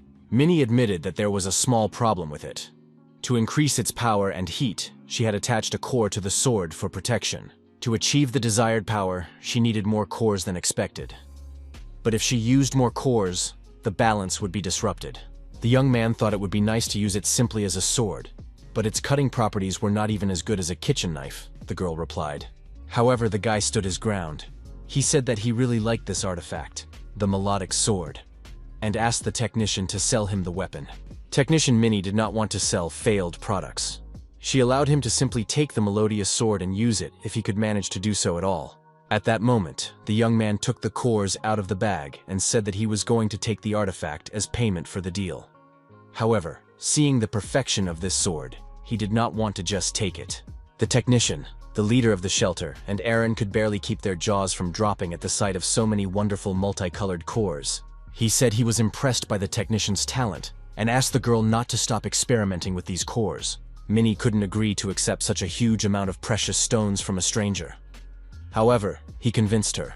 At one point, the young people were passing the cores to each other, and their hands touched. At the moment of contact, the young man felt as if new knowledge and information were pouring into his head. Graphs, diagrams, drawings, ideas, and new inventions. He realized that this was how magical technology worked. This process was interrupted by Aaron, who thought that the young man was holding his girlfriend's hand for too long. At that moment, the same terrible voice rang out in Sun's head, demanding that he kill and take away all the power and information. The boy dropped his weapon, moved away from the girl, and grabbed his hair. Reina and Minnie watched the young man in surprise. They thought he had overused the magical technology and suggested he take a break. The leader of the shelter even tried to joke with him to somehow soften the negative impressions. They suggested he sing a lullaby, but that only made him angrier. In the middle of the night, the young man lay on his bed and recalled the events of the day. He was very upset by the voice urging him to kill. He had once heard that after awakening, this inner voice should disappear, but it seemed to him that the voice was only getting stronger. He couldn't understand what was happening. The faces of the people he had killed appeared before his eyes. Technician Minnie could also suffer because the voice in the young man's head demanded that he kill and take away their power, all their knowledge. That option did not suit him. The next day began with a search for the killers. Sun and Aaron looked at their base through binoculars. The young man explained to the meta-human that they were nearby and worried that everything would go well. Aaron said that among these killers at the base, there must be a meta-human, their boss. The guy didn't know what abilities he had because he had only met him once and escaped. However, he remembered that this meta-human was very strong physically and very fast. The young man knew that he had offered the deal not out of kindness or pity, but because he wanted to test his abilities. He laid out his weapon. It was a sniper rifle that Minnie had finished inventing just the night before. Using electromagnetic energy in the barrel, it loads and fires nuclear cartridges. This weapon has almost zero noise and good combat power. Due to a shortage of nuclei, she was unable to complete it. But according to Minnie, thanks to the young man's nuclei, she was able to finish the development. Sun said he sincerely hoped the rifle would be useful. Aaron said that he trusted Minnie's technical abilities, and was therefore confident that the weapon would not fail. Sun also hoped that the sword he had chosen in the workshop would do its job. He was going to use it even though the technician Minnie was not sure about the result. He took out the core and said that with this filling, he wouldn't have to worry about it. Aaron confirmed that he had never seen such a small and clean core before. It was among the developments of the city of Kwanmore, where nuclear energy compression technology existed. Provided that the cores could be compressed, it would be possible to combine at least 10 of them into a single core. The story of such a miracle impressed the boy. He had never been to a city, having been born and raised in an orphanage. He had heard that it used to be a city too. He was too young when Mokdong was part of a city known as Seoul, but because of the demonic beasts, almost nothing remained. It used to be a huge city with a population of 10 million. The boy dreamed of living in such a city, but in his case, these thoughts remained only dreams. At some point, Sun remembered the hunter Kim, who said he would never return to the desert and would always live in the city. It was time to end these conversations and start taking action. So the young man said he was going to check how good this sword was in action. Before leaving, he picked up a brick, threw it into the air, and cut it with his sword as if it were a piece of butter. Aranu was very pleased with the result, so the boys decided that they were done with their preparations for the day. The sortie was planned for the evening, and they went to rest until nightfall. When darkness fell, the accomplices met again by the window. They discussed what was happening outside. The plan was that as soon as Sun approached the entrance, Aaron would take out the guards on the tower. At that time, no one was asleep at the assassin's base.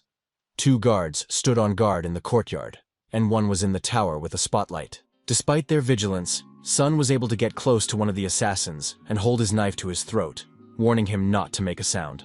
Before the villain could even touch his weapon, a stream of blood spurted from his chest and spread across the asphalt. The guard on the tower turned the spotlight to the side and saw the body of his comrade lying in a pool of blood. An order was immediately given, and all members of the gang were awakened and called to arms. The main villain, the boss of the gang of killers, a meta-human, also woke up. He asked what was going on. At that moment, the young man was already moving through the building. Another killer was quietly stabbed to death. The young man looked at the body of his enemy and thought that it was always easy for a meta-human to kill a person without abilities. He understood that this was not the first time he had killed, but he did not want to get used to this feeling. For a moment, a breeze blew nearby and the young man heard a slight noise. He immediately guessed that the gang leader, a metahuman, had come out to meet him. However, he did it very quickly and carefully. The young man didn't even sense his presence.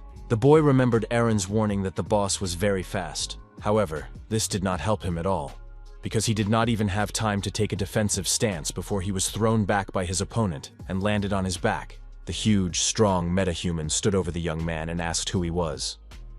The boy had no intention of answering his questions and tried to reach for his magic sword, while the metaboss lost his vigilance and examined the young man, trying to recognize him as one of the shelter's residents. Sun became active.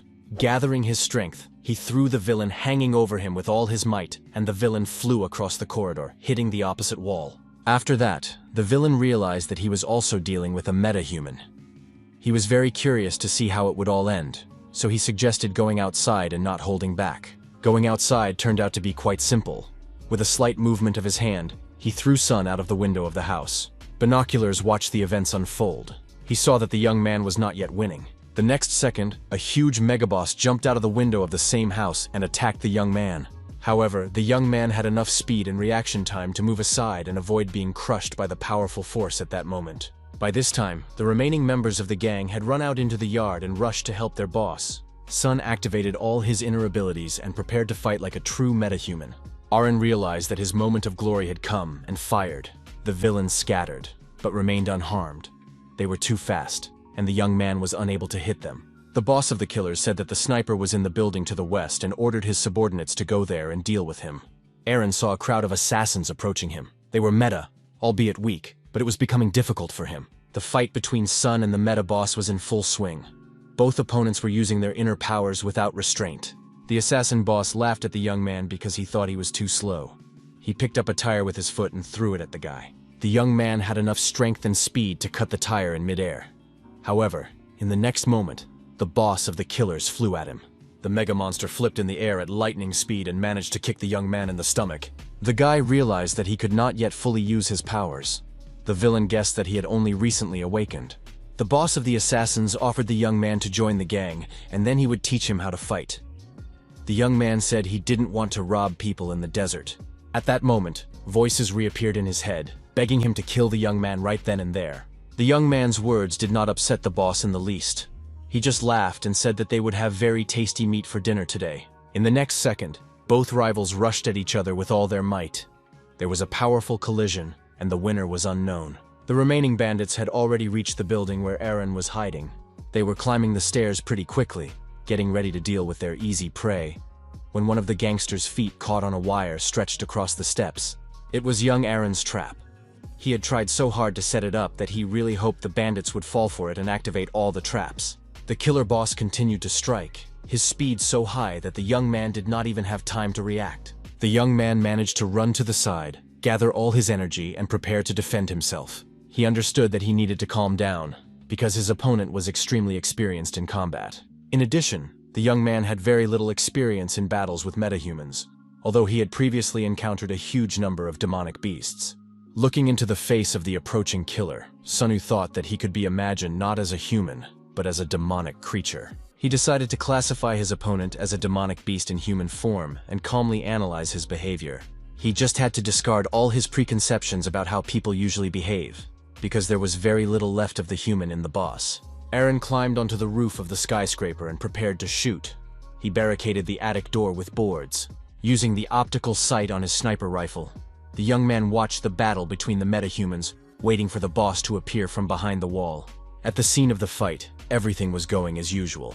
The boss still outmatched the young man in strength and speed, not allowing him to respond to attacks. Sunu continued to analyze his opponent, hoping to uncover his weaknesses.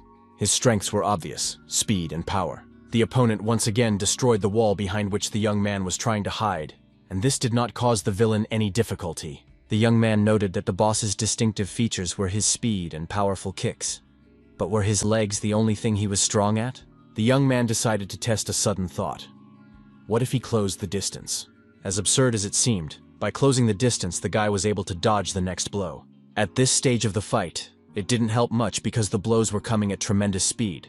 But the young man was able to lure the attacker out from behind the wall, and Aaron immediately took advantage of the situation.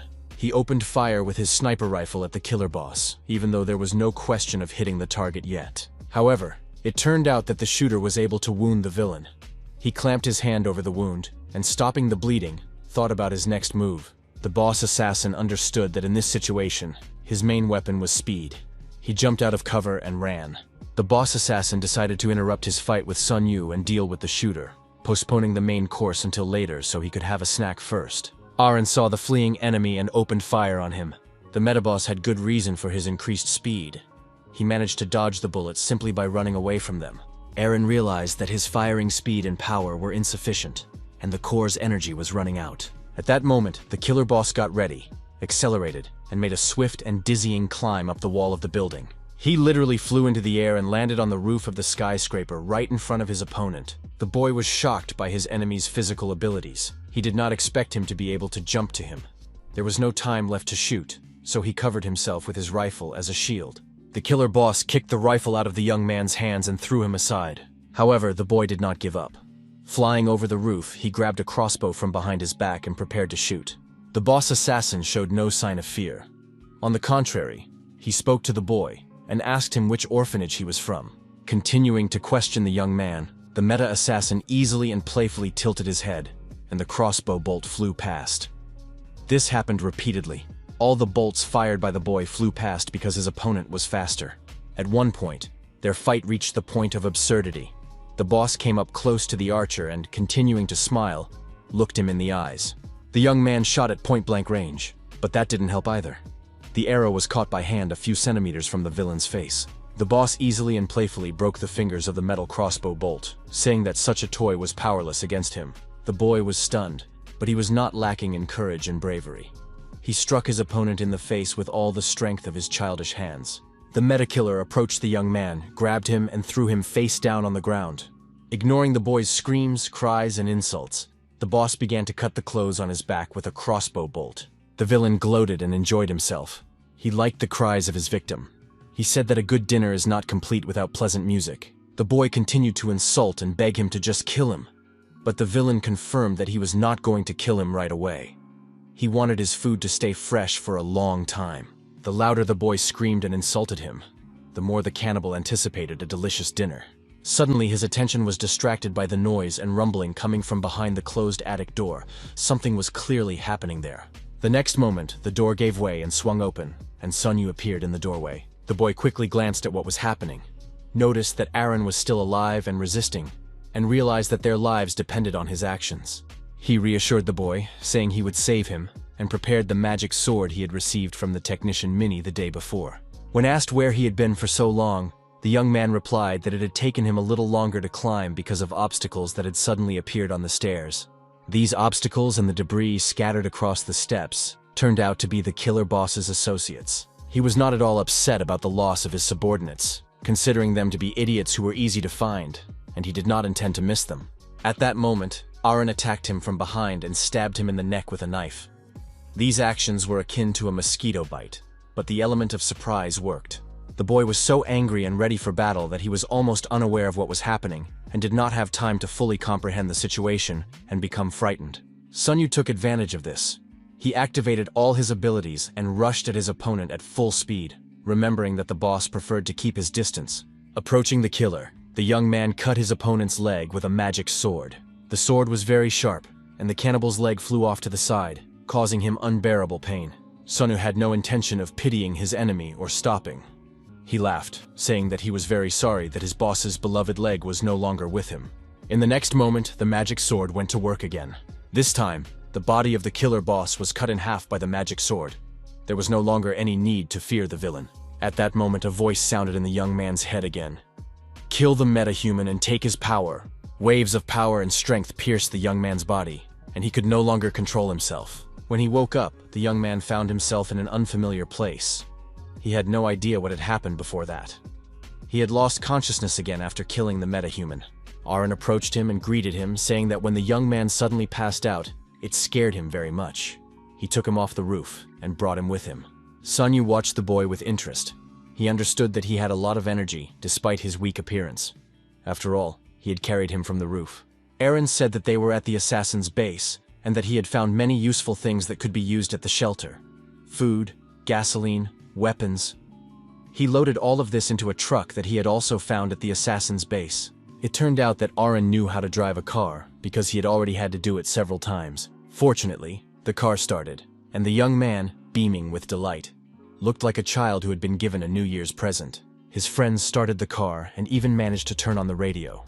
It worked, playing a song by the band Idol, which had been popular shortly before the cataclysm. Sunyu felt nostalgic listening to the familiar and beloved song. He thought sadly about the times when life was simpler and more understandable. They were driving home as victors, having received trophies and listening to wonderful music. It was almost a happy moment, suddenly interrupted. In the distance, a red signal flare sent from the shelter flashed. Aaron said it was their shelter's alarm signal, and the color of the flare meant that something bad had happened. At the shelter, one of the women who monitored the area around the building ran into the room in alarm and addressed the leader. She said that suddenly the demonic beasts began to flee, as if from an earthquake. Everyone rushed to the roof to assess the situation, and it turned out that the beasts were not running towards them. It was a pack of demonic wolves, looking as if they were terribly frightened and fleeing for their lives, while looking back up at the roof. Raising her binoculars to the sky, Reino saw the most terrifying nightmare of her life. It was not just a demonic beast, it was a demonic creature that had disappeared many years ago. The girls did not understand what had happened, because this creature should not have been in their area. Its appearance resembled that of a demon. It was capable of destroying an entire country's army with a flap of its wing. It was an S-rank demonic beast that would never be forgotten by the people who had survived the cataclysm. This monster was called Belkist. It was something between a bat and a demon. A huge creature with titanic strength, and with an axe in its paws, it prepared to attack. The car with the guys was speeding through the streets of the city. Sunyu asked Aaron to stop for a moment. The guy said that if the creature was of medium rank, he could handle it. But if the signal was red, it meant that a high-ranking demonic beast was approaching. In that case, they would have to run without looking back, because the signal warned of the approach of a disaster-level monster. Disaster-level beasts were creatures that humans could not handle. Sunyu said that the signal was not issued for them to return, but quite the opposite. The young man tried to reason with the boy, saying that they needed to leave because there was nothing they could do, and they would only die in vain. At that moment, a pack of predatory demonic wolves appeared before them. The beasts also sensed the approach of the enemy, an animal of disaster rank, and tried to save themselves by leaving the area. In a matter of seconds, they managed to overturn the truck, paying no attention to the people inside. They had no time for hunting now. They had to save their lives. Sunyu got out of the car. It was unclear how much time had passed and where Aaron was. The guy strained his strength and tried to turn the truck over. He succeeded. He was strong enough to overcome such an obstacle. A few minutes later, he was already sitting behind the wheel of the car. The guy understood that his survival was the highest priority, so he mentally apologized to Aaron and drove away from the region. Although Sunyu's actions were completely logical and justified, he needed to inform his boss. Thoughts of the people left behind at the shelter haunted him. At that moment, Aaron was running at full speed to his current home, because the only people close to him, his friends and neighbors, were still there. When he arrived at the shelter, he saw scenes of terrible devastation. All the women, old people, and children had been killed, and the building had been destroyed. The young man was ready to scream with rage and helplessness. But amid all the noise, he heard someone moaning. On the roof of the building, he found the leader of the shelter, Reino.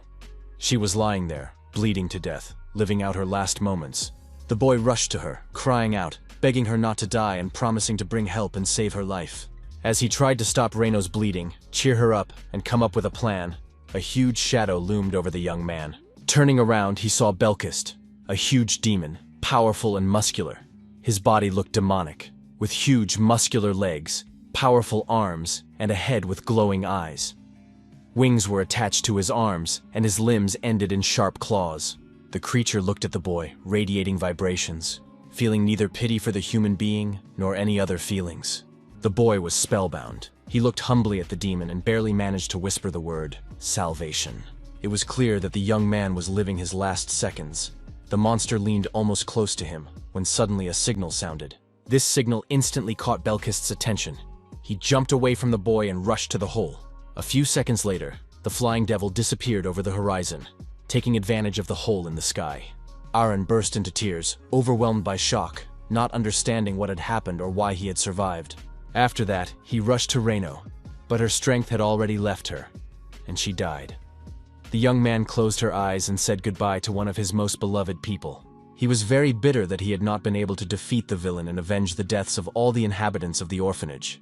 He cried his fill over the woman's body and set off to explore and find anything useful. The young man walked, lighting his way with a flashlight, and saw that everything, absolutely everything, had been destroyed. Some people were missing, including Minnie, the orphanage's mechanic. Suddenly, the boy's attention was drawn to a refrigerator standing tilted in the middle of the rubbish. Strangely, the food inside had been thrown away. The young man opened the refrigerator door, and to his delight, found Minnie alive and unharmed inside. The girl threw herself into the young man's arms with tears of joy. She was happy that he had survived and found her. After the friends mourned over the bodies of the dead, Aaron picked up the girl and set off with her in search of a new home. From the dark basement, they saw a truck, and Sonyu was standing safe and sound next to it. The guy said he was glad to see them alive. He asked if anyone else was still alive in the shelter and was very upset to learn that only Aaron and Minai had survived. Aaron began to tell them what had happened, the horror reflected on his face. He said he had seen the monsters up close, but for some reason, the monster passed by after examining the boy. Sonyu remembered that the same thing had happened to him when he encountered the black mantis. The young man asked the boys where they were going and what they were going to do. They had no answers to these questions. Then he asked if Aaron wanted to try to become a guide. Aaron was so surprised that he was speechless. But the young man continued, saying that upon his return to Knot, he was going to assemble his own team of hunters and was currently recruiting people. Minnie will use magical technology to create equipment, and you will be a guide in my team, Sonyu suggested. Of course, Aaron hesitated a little because he wasn't sure of his abilities and capabilities, but the thought of going to Knot was simply amazing. So, within a few minutes, the friends were racing toward a bright future in a truck. Minnie agreed to go anywhere with her friends. She studied everything around her with genuine interest and constantly asked questions about what she saw. On the way, they came across an energy conversion plant that collected coal emissions and turned them into energy.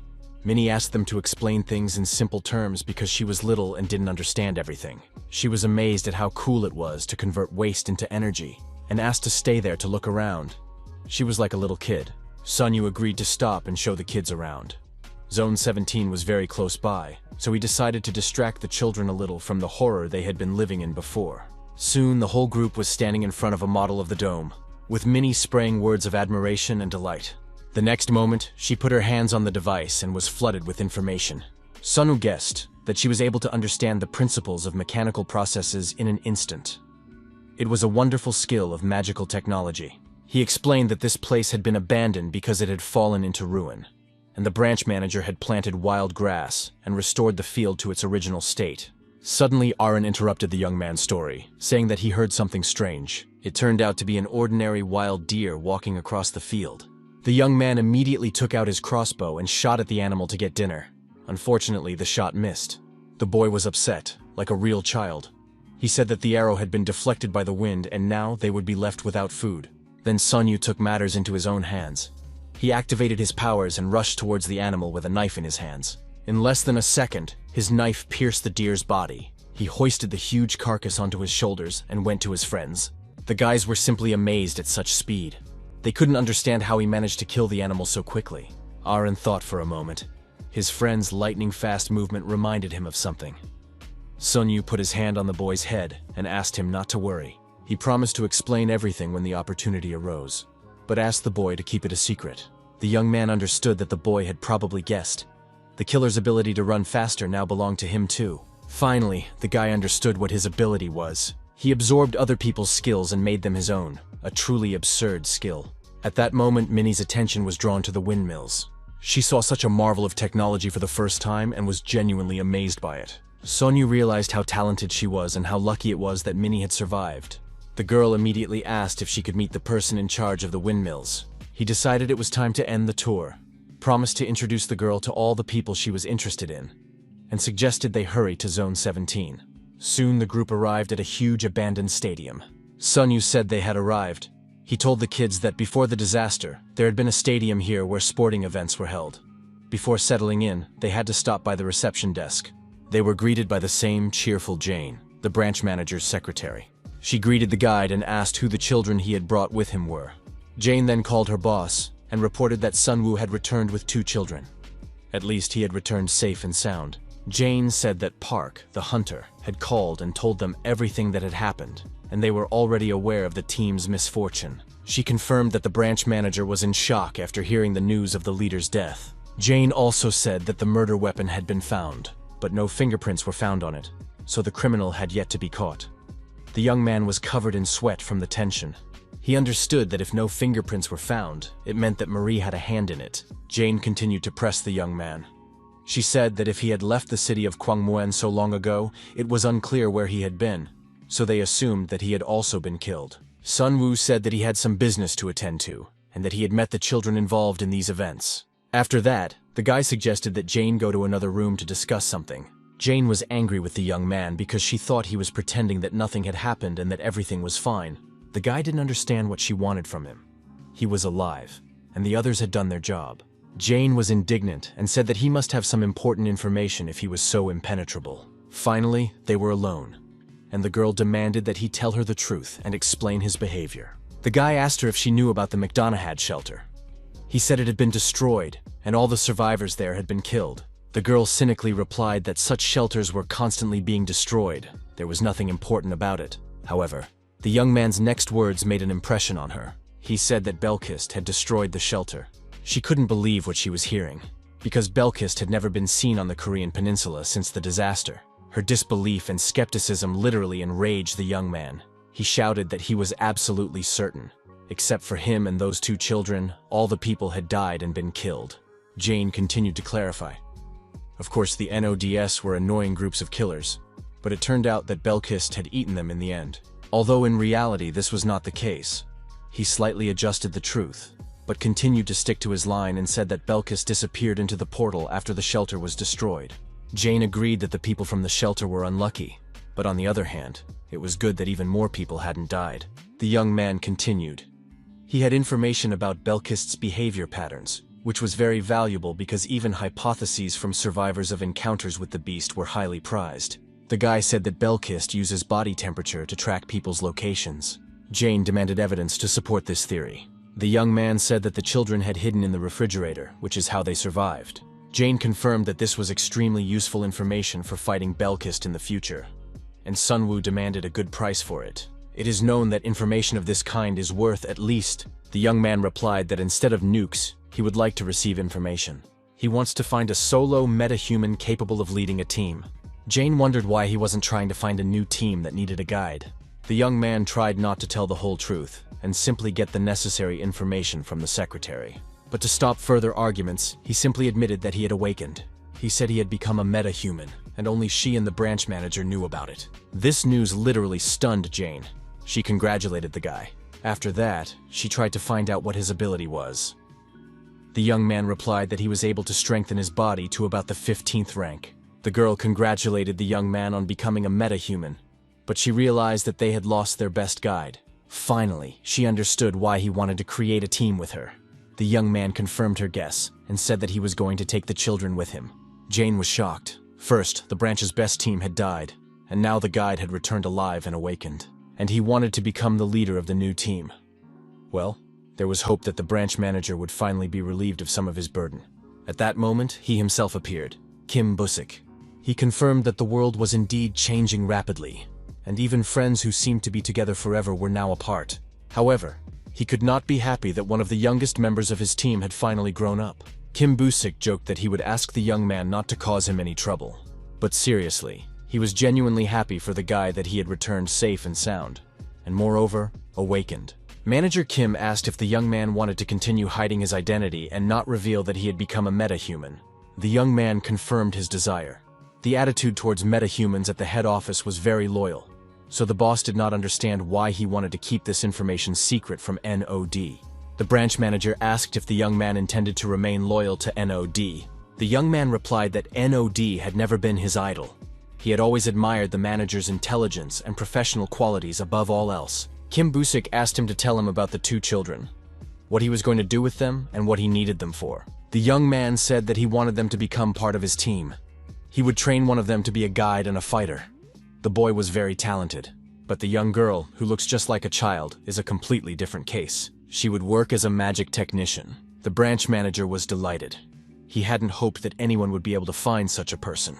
It turned out that Sun Woo would take the girl into his team so that Nod would not use her in the production of offensive artifacts. The guy confirmed his intentions and said that his team could continue to receive assignments from NOD, but personally, he would like to deal with assignments to eliminate killers. It turned out that he wanted to hunt not monsters, but people. The world was changing too rapidly, and that was the harsh truth of life. After that, the young man turned to Jamie's secretary and asked her to gather all the residents of Zone 17. Soon, the courtyard of the ruined former stadium was filled with crowds of residents. They were asked to line up and approach the former guide one by one. He would place his hands on the shoulders of the person who approached him, scan their inner essence, then thank them for their time, say goodbye, and move on to the next person. At some point, discontent arose in the crowd. People shouted that something was wrong and they didn't understand why they had been called here. Jamie tried to calm the crowd. The next person to come forward was a red-haired beauty, impatient. She pushed aside the men standing in front of her and demanded that the young man hurry up. The young man apologized for his rudeness, took her by the hands, and felt something strange. At that moment, he let go of her hand, but an electric shock ran between them. The girl also realized that something had happened and asked him about it. Sun Woo guessed that this girl was a metahuman, but he wasn't sure of his guess. He asked her to give him her hand again. The girl was not shy and was surprised. She had also felt strange sensations. As they held hands again, Sun Woo heard a voice in his head. The voice demanded that he kill the girl and take her power for himself. The girl thought that the guy had fallen in love with her and was acting strangely, as if he was trying to hit on her. The young man spoke. He asked if the beauty was interested in hunting demonic beasts, or if she had already done so. The girl, who was indeed stunning, had no idea what he meant. She took his words as flirting and said that although he was cute, he was flirting stupidly. The young man was sure that he had heard that voice correctly, which meant that he was dealing with a metahuman. However, her behavior seemed very strange, and he decided to say goodbye to her. He thought that this way he would be able to find another person for the team, but he realized that he had wasted his time, so he turned to all the remaining applicants, thanked them, and asked them to leave. The beauty was furious. She complained to the young man that he had made everyone waste their precious time and hadn't even given a reason. The young man realized that she had too little experience. She did not think about her position at all and crossed boundaries, so he reminded her that she was showing disrespect to a member of the NOD. He tried to calm her down, saying that in order to survive in the desert, it was very important to know your place. The girl was surprised that such a young boy was associated with the NOD, but then her friends called out to her. It turned out that she was a member of the gang of the hunter Kang Hyun-soo. More precisely, she was his wife. The young man knew that he had long since been expelled from the NOD, but as it turned out, the branch manager had left him in Zone 17.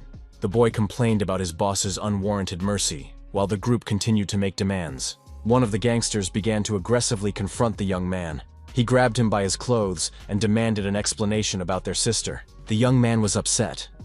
He didn't want to get involved in a fight. He didn't understand why these people were crossing boundaries. The next second, an arrow pierced the attacker's arm, spraying blood on those around him. The crowd saw the young boys appear, and the teenager loudly announced that he would kill anyone who dared to touch their boss.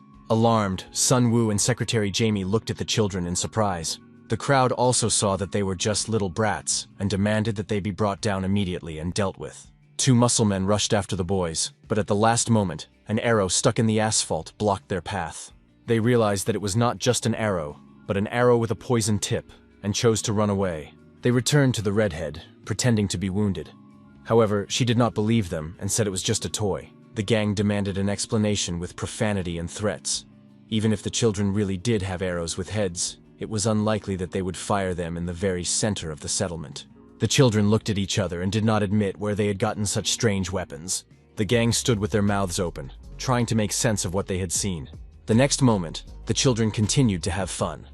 One of the kids took out a grenade launcher crossbow, loaded with a powerful projectile, and said that now they would test its quality. The red-haired beauty turned out to be not so stupid. She threatened the little girl that next time she would deal with her personally. After that, she ordered her assistants to return.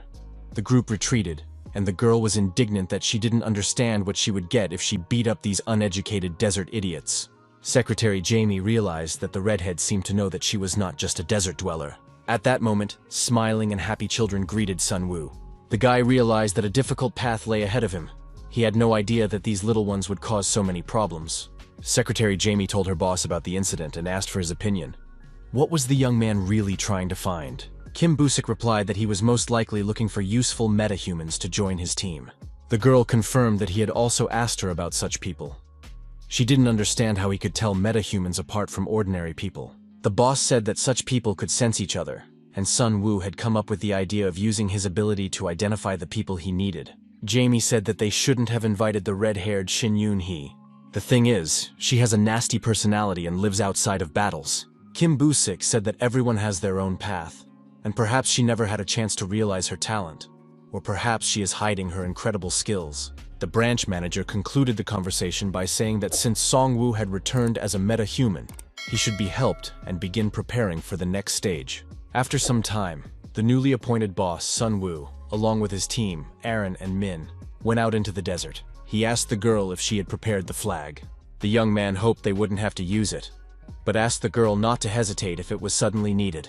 There were still many questions on the topic. Whether she knew how to use a bazooka correctly, whether she had calculated the radius, and so on. These questions made the girl laugh. Soon, several silhouettes on the horizon caught the group's attention. Everyone was on alert. Sun Woo hoped that his secretary Jamie hadn't told anyone about the training location, and he himself hadn't told anyone either. The strangers were getting closer, and the group wondered who they could be. Aaron suggested that it might be the red-haired city girl and her gang. Sun Woo finally got a good look at the newcomers and said he'd never seen them before. The strangers were also surprised to meet such a strange company. The two groups of hunters stopped at a distance from each other. Sun Woo asked them to introduce themselves before moving on. One of the newcomers replied that he could not do so because they were on a secret mission. He asked if the man with the children was a new team from Zone 17. Sun Woo was genuinely surprised. He didn't understand how they knew this or who they were.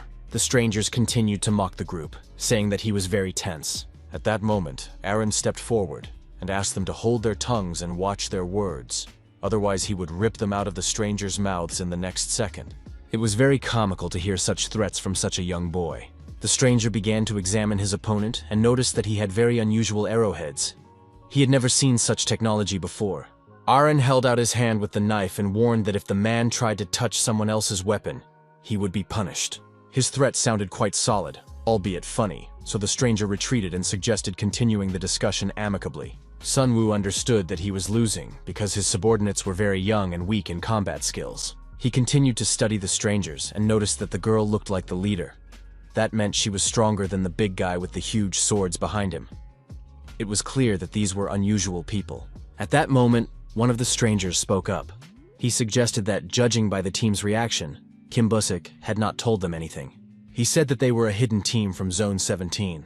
Sun Woo realized that the branch manager was very cunning and that there were other hidden teams besides him. The stranger suggested that he should not be surprised, because the manager's job was to do everything possible to keep the secret teams secret. At that moment, the girl introduced herself. She was a hunter named Kwon Sena. The big guy's name was Kim Hyun. He only speaks when someone else starts a conversation with him. The third member of the group was the leader, Lee Jae-seon. Their team was called Code Blue. The young man knew that Code Blue was a situation where a doctor needed help to save the lives of patients. It was a very strange name for a team. In turn, the young man introduced himself. He said his name was Sun Woo, and he was the leader of the Fat Team. This name also surprised the strangers. The young man did not explain to them that it came from the word Devourer, which was his skill.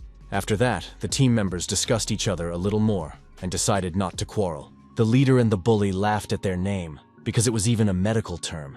It's good when you can turn problems into jokes. The young man told the leader the name of his team and said that it was clearly better than Marlin. Kim Busik said that it was very strange that the guy chose that name again. He explained that a normal person as a guide and a magical technologist was not the most balanced combination. He needed someone who specialized in close combat. He promised to ask Jamie to look for candidates for the team, but it would be difficult because the metahumans had already been assigned to teams. The young man said he would be grateful if they could find someone trustworthy. The manager also said that the refuge in Bucheon would disappear in a month. A talented metahuman would be found there, whom he intended to invite to join the team. The young man did not understand where the manager got this information. How could he know the future? Perhaps it was his skill. Kim Busik laughed and said that if he had such a skill, he would never send his subordinates to their probable death. After that, he asked if the young man was going to train children. He also added that he was worried that the young man's awakening would be delayed, but now he was happy that the guy could move forward. The young man felt as if the manager knew about his awakening in advance. He spoke very vaguely, but it was clear that he knew more than he was saying. Kim Busik hoped that the young man would build a good team and use this opportunity to strengthen himself again. It was all very strange. The secret team, the manager who knew everything in advance, and the word "again" being said several times. What did it mean? In the end, leader Lee Jason admitted that they had simply come to help with training.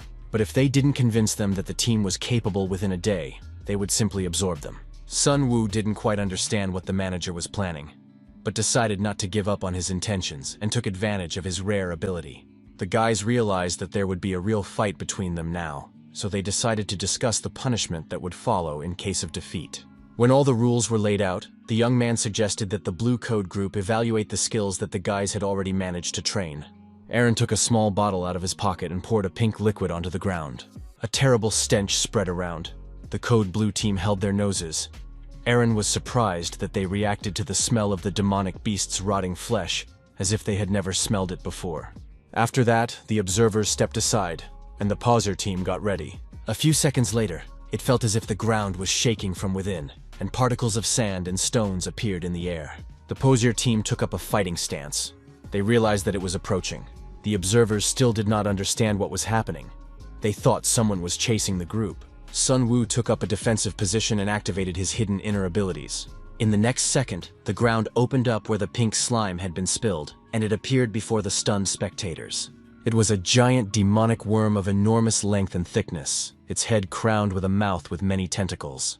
When it fully emerged from the ground, the young man's size seemed insignificant compared to the creature. The young man stood in a defensive stance with his sword in his hands. He knew that the ugly worm could attack in two ways. It could break through the ground and swallow up targets on the surface, or it could jump into the air and devour its targets upon landing, then retreat underground. Therefore, the young man's speed was his main weapon. To win, he had to kill the worm before it returned underground. It had to be cut along its arch, which is what the guy tried to do with his first attack. However, the cut caused the giant creature almost no discomfort, and it tried to devour the young man again. Running away at breakneck speed, Sun Woo called his assistant Aaron and gave him the command to act. The boy stood at the ready, holding a crossbow in his hands, and upon receiving the order, fired an arrow straight at the worm. The fantastic creature screeched in pain. A huge hole gaped in its back. The observers watched the battle with interest. They were amazed by the new weapon, for someone had placed explosive energy inside the arrow. Sun Woo wasted no time and rushed into the attack, activating all his abilities. Aaron also continued to shoot at the creature without pause, not letting it go underground. The monstrous creature was wounded. Everyone noted Aaron's talent. The battle continued. It was clear that such minor attacks only grazed the worm and could not cause it any real harm. It seemed that the time had come to use Minnie's abilities. She had to prepare for her attack. The group of observers watched the battle with great interest. They were amazed by the youth and skills of the kids, as well as the weapons used in the battle. Minnie took out a gun that looked like a toy. She narrowed her eyes and fired at the giant worm. The projectile flew out of the child's weapon with such force that the girl was thrown back by the blast wave. The hit did not go unnoticed by the worm. It was practically torn in half, and it seemed that the children were winning. But Sun Woo guessed that the worm was not dead, and ordered the boy to shoot the crossbow again. After a few more shots and hits, the monstrous creature disappeared underground. Sun stood near the pit, upset that the worm, a strong and aggressive demonic beast, had escaped. He did not notice that the ground behind him had begun to move.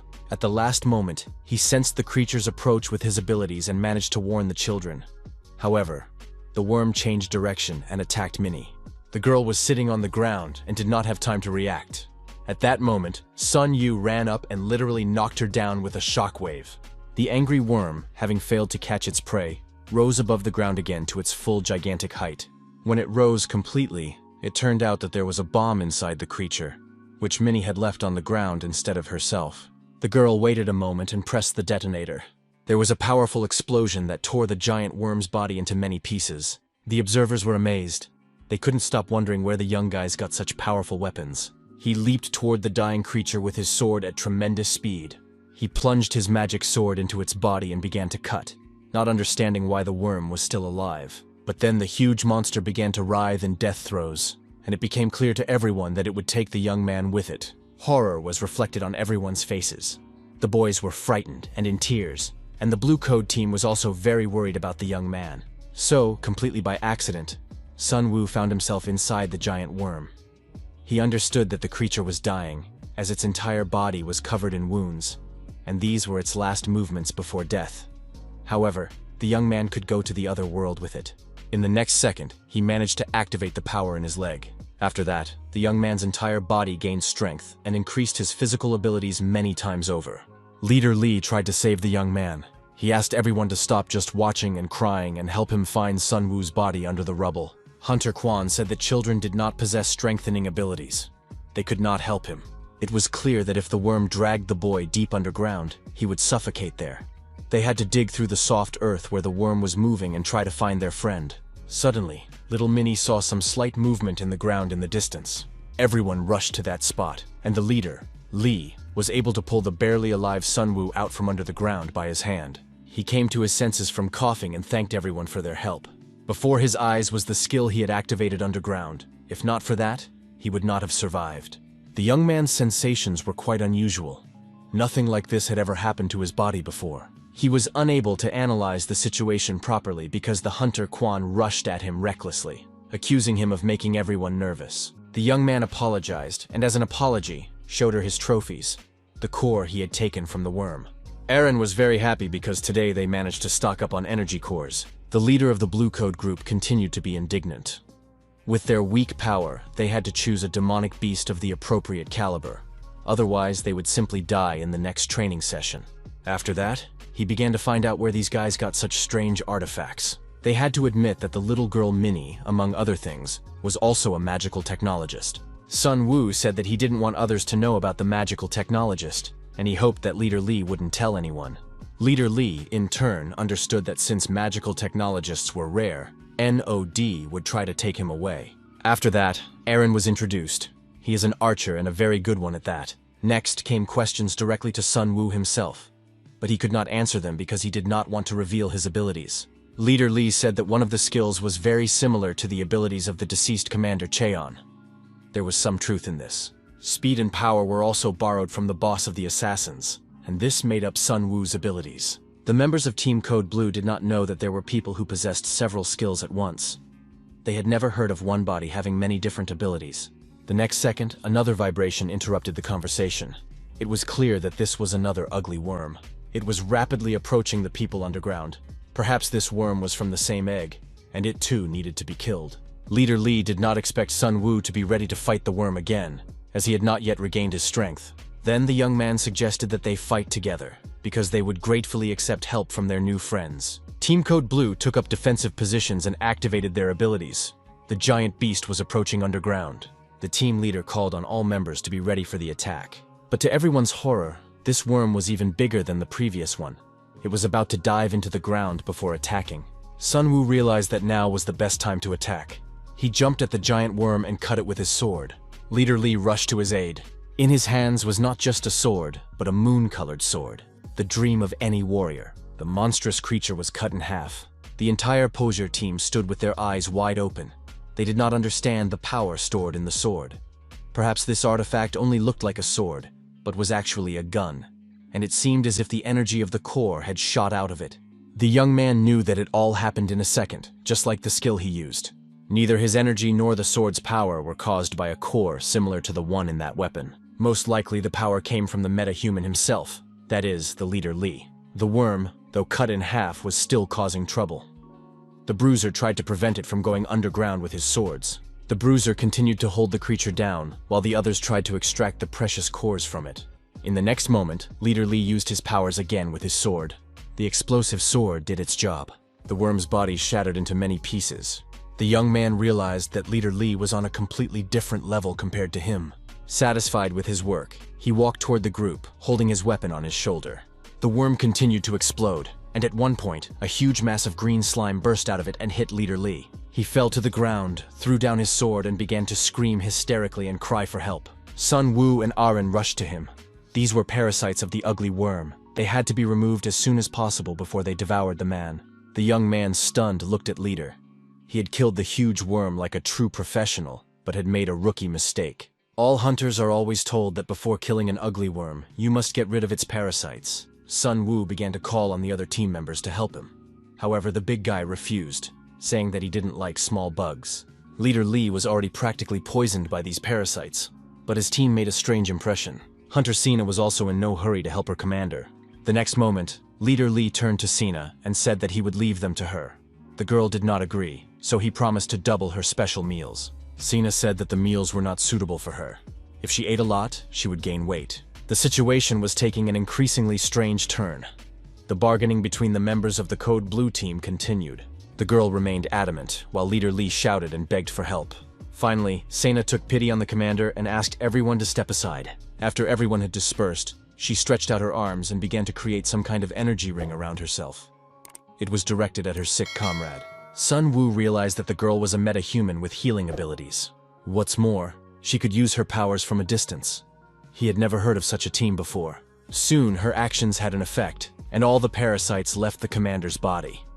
Sun Woo didn't even try to figure it out for long. He immediately asked them what was really going on. Commander Lee said that they had made up the whole story from beginning to end. It turned out that everything had been planned from the moment the ugly worm appeared. Of course, he almost died because of the parasites, but that made it even more interesting. The young man pretended not to be surprised. He was interested in what attack Leader Lee had used with his sword. He was very surprised that the guys knew nothing about core energy. It turned out they would have a lot to learn, but it was okay.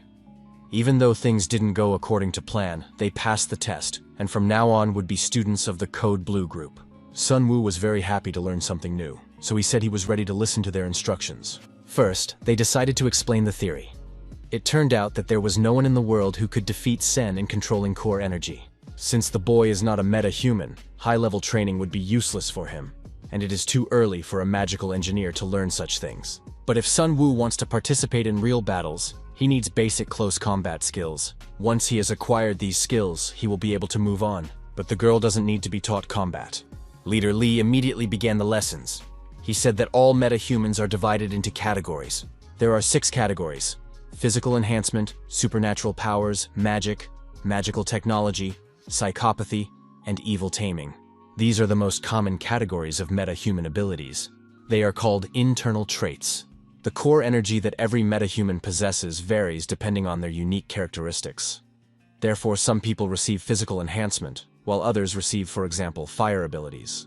Unique traits can be completely different, and one must learn to control them and activate them at the right time. If Sun Woo does not undergo transformation, he will not be able to emit pure core energy. The same was true for the Moonlight Sword and the Explosive Sword. The metahuman collects pure energy in the sword and then releases it. These common traits are striking, but there is another reason why they are important. They directly affect the growth of a person's internal energy core. If you know how to use common features, you can significantly increase your own energy. When we talk about growth, we usually think about gaining experience or improving skills. But the capacity of the core itself can also increase through the use of common features. He realized that he could combine the energy of all the abilities he had absorbed. If he continued to absorb abilities, he would be able to grow faster. Several times faster. After that, the mentors suggested moving on to practice and gave him his first task: to concentrate and hit the car body with all his strength. The young man activated the energy forces in his fist. Then he approached and struck the body. The mentors said that this was not what they expected to see. Sina set out to explain to the young man. When he felt the energy in his hand, he should not think of it as muscle strength. Instead, he should think of the energy moving toward his fingertips. That is, as if from outside his hand. He should gather energy at his fingertips and then direct it into the strike. The young man tried again. He concentrated, gathered energy at his fingertips, and imagined it flying. Then he waved his hand toward the machine, sending a powerful wave toward the target. The result greatly surprised and pleased the mentors. A hole was punched in the center of the car. Leader Lee believed that the young man should seriously consider going to the main office of the NOD. The fact is that their training program is very worthwhile. And judging by the young man's abilities, this training would greatly strengthen him. Of course, Zone 17 would be better off if the young man stayed. But if personal growth was important to him, then he should consider this opportunity. The branch manager would not be very happy about this.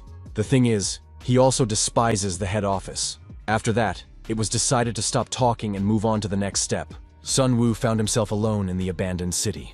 He practiced the Moonlight Sword strike. After that, it was time for the Shockwave Sword. It wasn't perfect, but the results were getting better and better each time. After finishing another training session, the young man returned to the office. There he found little Minnie alone. She said that Aaron had been acting strangely lately. He was constantly going somewhere, and no one knew what he was doing. She was afraid that he would get himself into trouble. At that moment, there was a noise in the hallway, and someone very fast rushed past the door. The young man went out into the hallway but saw no one. There was a note hanging on the door. In some unknown and dark place, Aaron was lying on the floor with his hands and feet tied and his mouth taped shut, and above him stood some unfamiliar men. The leader of the group sat in a chair and said that if they didn't want to lose their friend, they had to come. Jenny, the secretary, brought the young man to the right address. After that, he sent her home, saying that he would figure it out himself. The boy entered the hangar and stood before the strangers. He saw Aaron kneeling with his hands and feet tied and a group of bandits. The robbers immediately made it clear that if Sun Woo did not listen to them, his little friend would suffer. The leader said he wanted revenge for how they had treated his red-haired girlfriend recently. So he had caught Aaron and called the young man in for a talk. Sun Woo demanded that the boy be released and was immediately punched in the face. In response, the bandits spat on him. The young man did not understand. Was this really a power? To spit poison? Suddenly, a voice inside him demanded that he kill his enemy. Why doesn't he show his true self? Then no one will ever mess with him or dare to mess with him. Trying not to react to the voice inside him, Sun Woo stopped the gangster's blow by grabbing his arm. With his left hand, he held his opponent's fist and asked him very politely to stop. The gang leader still didn't understand who he was dealing with. He thought that this simple little guide wanted to die. The young man's patience was running out. He decided to listen to his inner voice and make an example of this villain to the rest. However, something strange happened suddenly. Aaron lunged at his older comrade. Thanks to this, Sun Woo released the bandit's fist and immediately received a blow to the face in return. The next moment, he knelt down, bowed, and apologized to the hunter. The leader said that his girlfriend was not very offended and that if they behaved themselves in the future, there would be no problems between them. After that, continuing to apologize and bow, Sun Woo and Aaron left the room. The bandits couldn't believe their eyes. They didn't understand why their leader was letting these kids go. But the leader was not only strong, but also smart enough to understand that if the little boy hadn't stopped the young man, the gangster would have lost his arm. He was just a guide, but with enormous strength.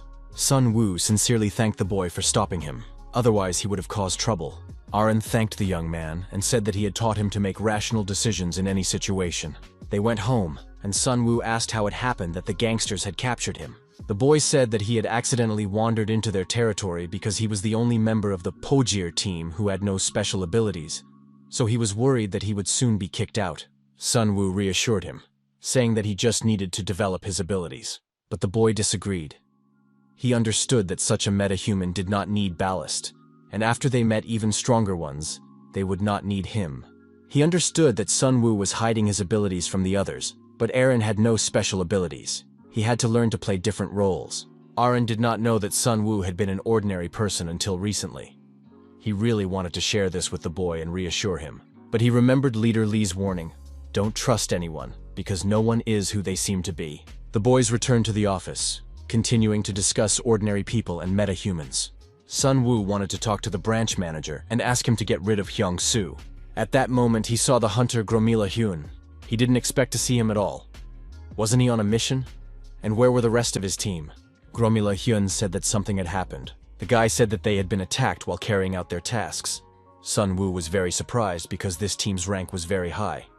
Who would dare attack them? Gromila Hyun explained that they had received an assignment from the branch manager. It was an operation called Hunt for the Killers. The young man remembered how he himself had discussed this assignment with Kim Busik. He said that one of the commanders of the attacking squad had fought against his subordinates and killed them. It was unclear why the feud between them had started. The manager asked if Sun Woo would carry out this assignment. He refused because there was not enough information in the file. The abilities and capabilities of metahumans were unclear, and he did not have enough experience for such a serious task. The manager supported him. He agreed that the guys needed more training before taking on such serious assignments, and said he would give the assignment to someone else. Even the manager thought the assignment was very suspicious. No one could have imagined that it would go to the Code Blue team. It turned out that they had accepted the task 4 days ago and set out to complete it. As usual, Gromila Hyun led the group. Leader Lee and Shiana moved forward together. Leader Lee said that he once knew Maiden, the commander who was killed. They met at the NADA training center. He was a kind, decent, and experienced person. Sina did not understand why she was hearing about him for the first time. The fact was that the commander was part of a covert attack team. Sina continued to investigate. It was important for her to know why such a good man ended up in the desert, in a covert team. Leader Lee said that Zone 14 had sent its people, but they had been defeated, and now the task had fallen to them. If Team Code Blue failed, they would have to announce a public investigation.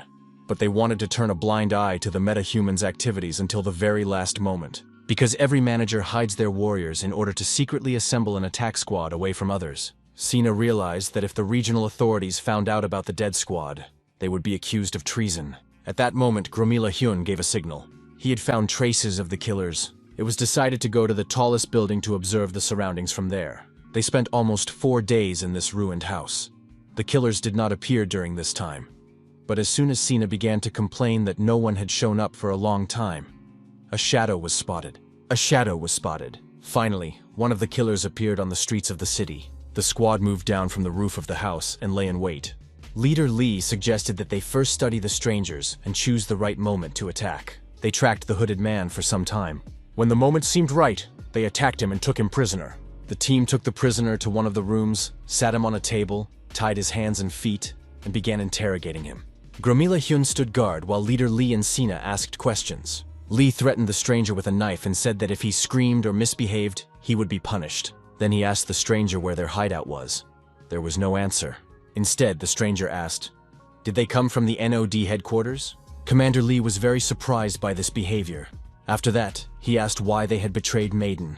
The stranger again asked about the headquarters. He was interested in where this soldier had come from. The stranger realized that Kim Busik had sent the group, which greatly surprised Commander Lee.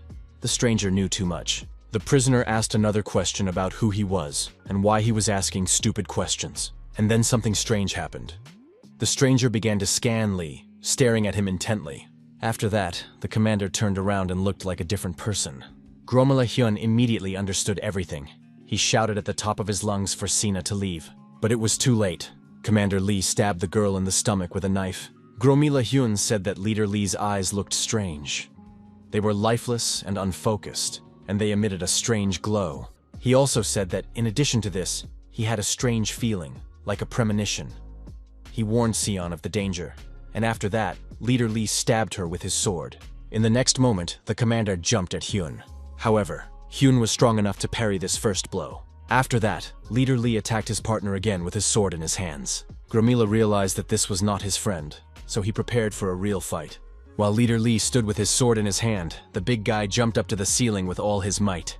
In the next moment, the opponents met. Their swords crossed. Neither of them gave way to the other. However, Gromila felt that Leader was acting flawlessly. The fight continued, but the young man already knew that his strength was running out. With the next blow, the commander threw the young man through the wall into the street, and he landed in the middle of the asphalt. At that moment, Sina came to, healed herself, and turned to the leader, trying to bring him to his senses. However, he was about to kill her again. At the last moment, the masked stranger stopped him, ordering him to grab the girl because healers were very rare. After tying up the girl, the stranger and Leader Lee approached to deal with Gromil. However, he had disappeared without a trace. He had managed to escape. Aran was angry with Gromil. He said that he had run away, allowing his comrades to remain brainwashed. Sun Woo disagreed with the boy and explained that Hyun had done a great job with the puppeteer. If he hadn't left, he would have ended up under the control of a third party too. It turns out that there are metahumans with psychopathic abilities. They are capable of taking control of other people's minds. The boy understood that they needed to save their mentors. Although he was annoyed by Chief Lee, he understood and helped with training, and they were a team. Sun Woo understood that the boy was wrong, because the most important thing for a guide is to protect his team and not put them in danger in order to save other people. But in this situation, Sun Woo also understood that they had to save Code Blue. Besides, it was very beneficial for them personally. If the members of the Code Blue team fell under someone's control, they would become a serious threat in the future. Therefore, they needed to save their mentors, if only so that no one would know about their team. It was decided to go on a rescue mission early the next morning. 2 fairly strong teams had already fallen apart in Zone 17, so they had to be on their guard, but it was unclear how long they would be able to hold out. A group of rescuers led by Gromila Hyun set out to find their mentors. Aran walked in the group. carrying some strange and unfamiliar box on his back. He did not explain to Gromila what was inside the box. Sun Wu thought about the difficult battles that lay ahead of him. He remembered his training with Leader Li. He didn't succeed at everything, but his mentor supported him and offered to let him try the task again. At one point, he uttered the word Svensik, the sword of moonlight. The young man found it very funny. However, the next time, the force of the blow was significantly stronger. The boy did not understand what the difference was. Then his mentor Li explained that when they used a shout during an attack, the result was more powerful. But it wasn't even about the shout itself. It was important to shout the right word. The fact is that there are verbal commands. When fighting high-ranking demonic beasts, you need to think of the core as an extension of your body. But in emergency situations, this is practically impossible. It turns out that the process is simplified when verbal commands are used. First, you need to decide on the method of using energy, and then give this method a name. And every time you use the skill, you need to shout out that name to increase the effectiveness of the attack. As funny as it looked from the outside, Leader Li reassured the young man. Over time, he would not even notice that he was shouting the word Sventik.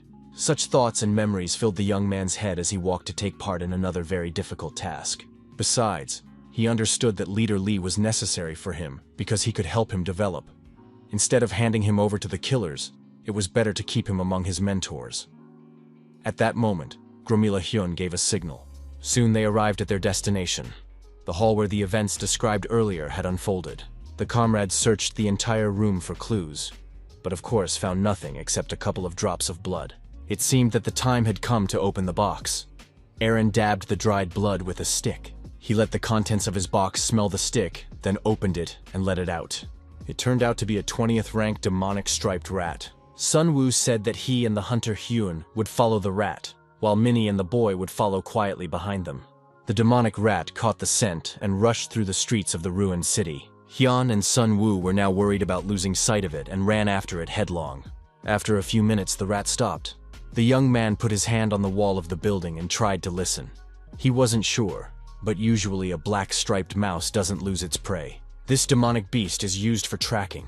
It has an incredibly keen sense of smell, so they had most likely found their target. His comrades prepared themselves and activated their skills and abilities, and they rushed at full speed to surround the room and prevent the villain from escaping. Running around the perimeter of the building, they encountered no one. There were also no traces. They met again in one place and saw a black striped rat, their guide. A horrific scene unfolded before them. A mountain of gnawed corpses lay in the middle of the room, and the rat was finishing off one of the strangers. Sun Wu examined the bodies and said with relief that the group leader and the hunter Siona were not among them.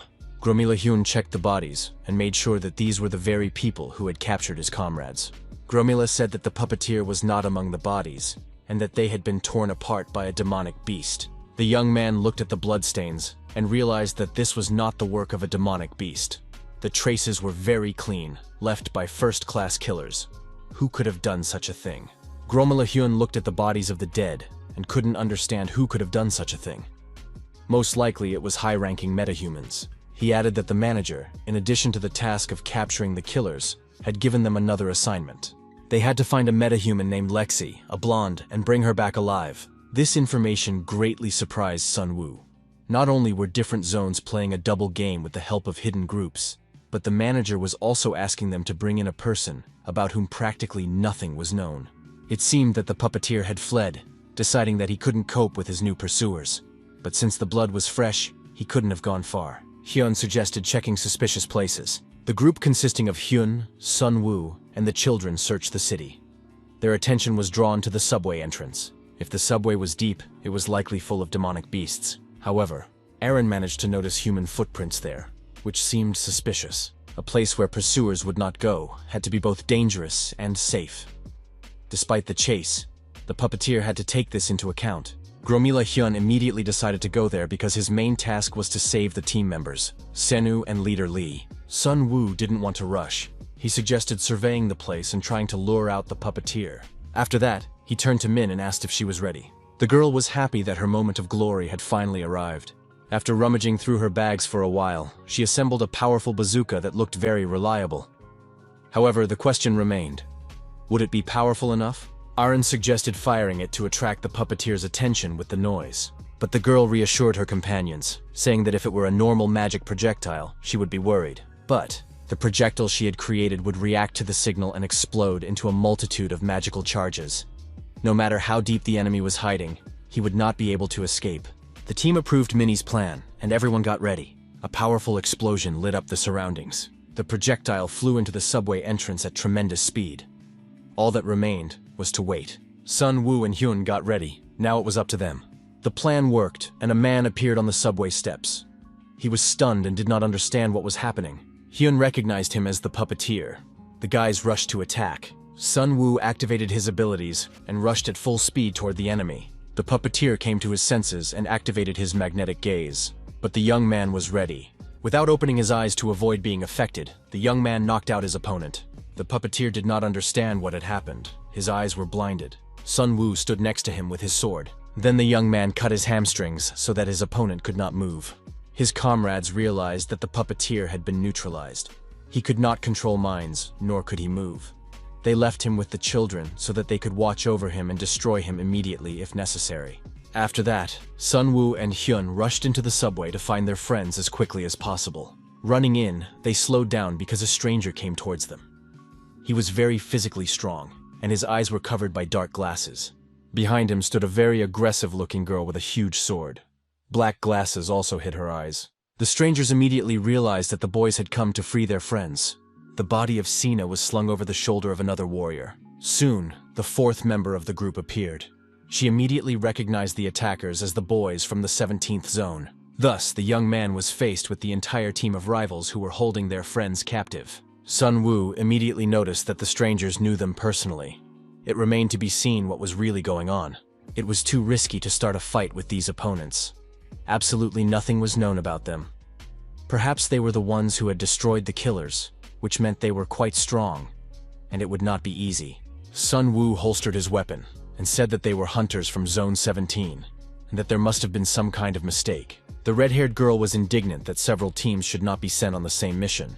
She understood that anything could happen. The young man didn't know if she was telling the truth, or if they were provoking them to reveal themselves. Sun Woo said he wasn't hiding anything from the strangers, and asked which zone they belonged to. The strangers weren't going to reveal that. Then the young man asked them to hand over his wounded comrades, and suggested that they part ways amicably.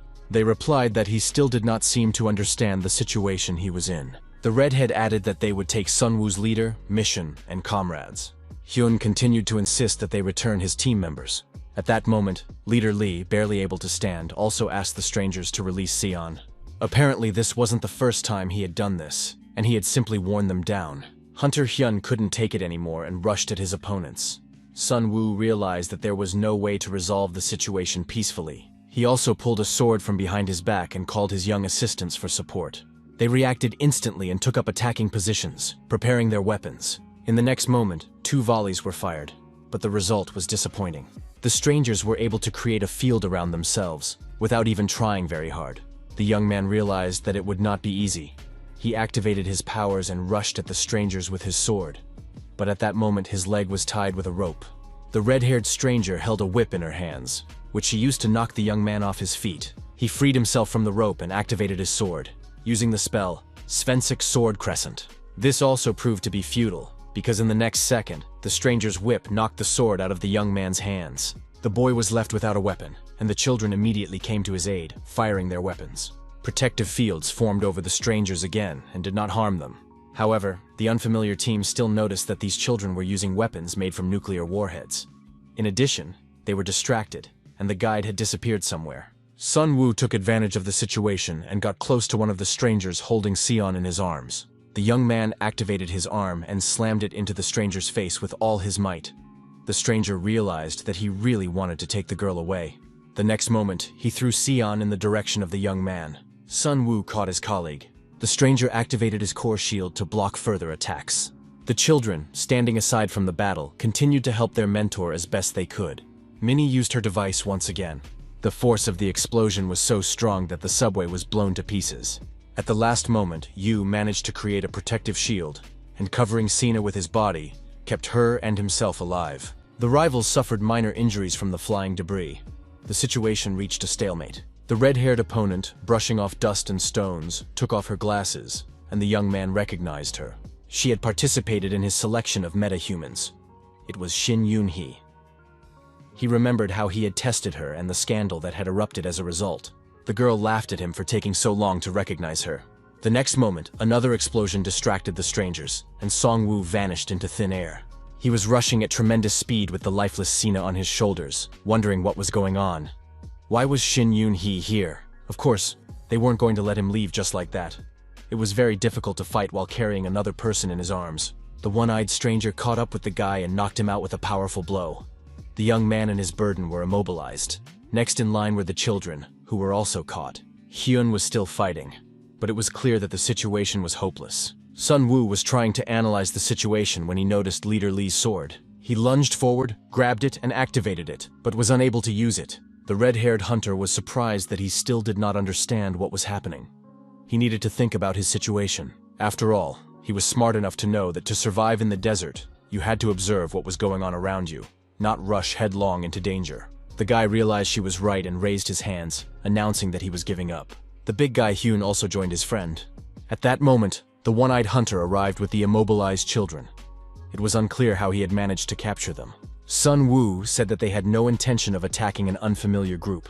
They only wanted to get their comrades back. The one-eyed warrior said that if they weren't strong enough, they should negotiate rather than risk death. Finally, the strangers introduced themselves. They were an inspection team sent by Zone 17, acting on behalf of the NOD headquarters. The one-eyed man was the leader of the ghost team, Maeda Toshiro. The big guy was called Jack Jr., and the unfamiliar girl was Lee Sonhwa. Sun-woo was outraged that they were spies and said he didn't want anything to do with them. Their task was to study the NOD departments. Each department had to register and report information about its metahumans. The young man realized that they were subhuman because he reacted to Shin Yoon-hee. All zones are controlled by NOD, and until headquarters makes a decision, the entire team must be put to sleep. Shin Yoon-hee used her hand to put them to sleep. She said that it was impossible to let the children go, but that they would be safe and treated with care.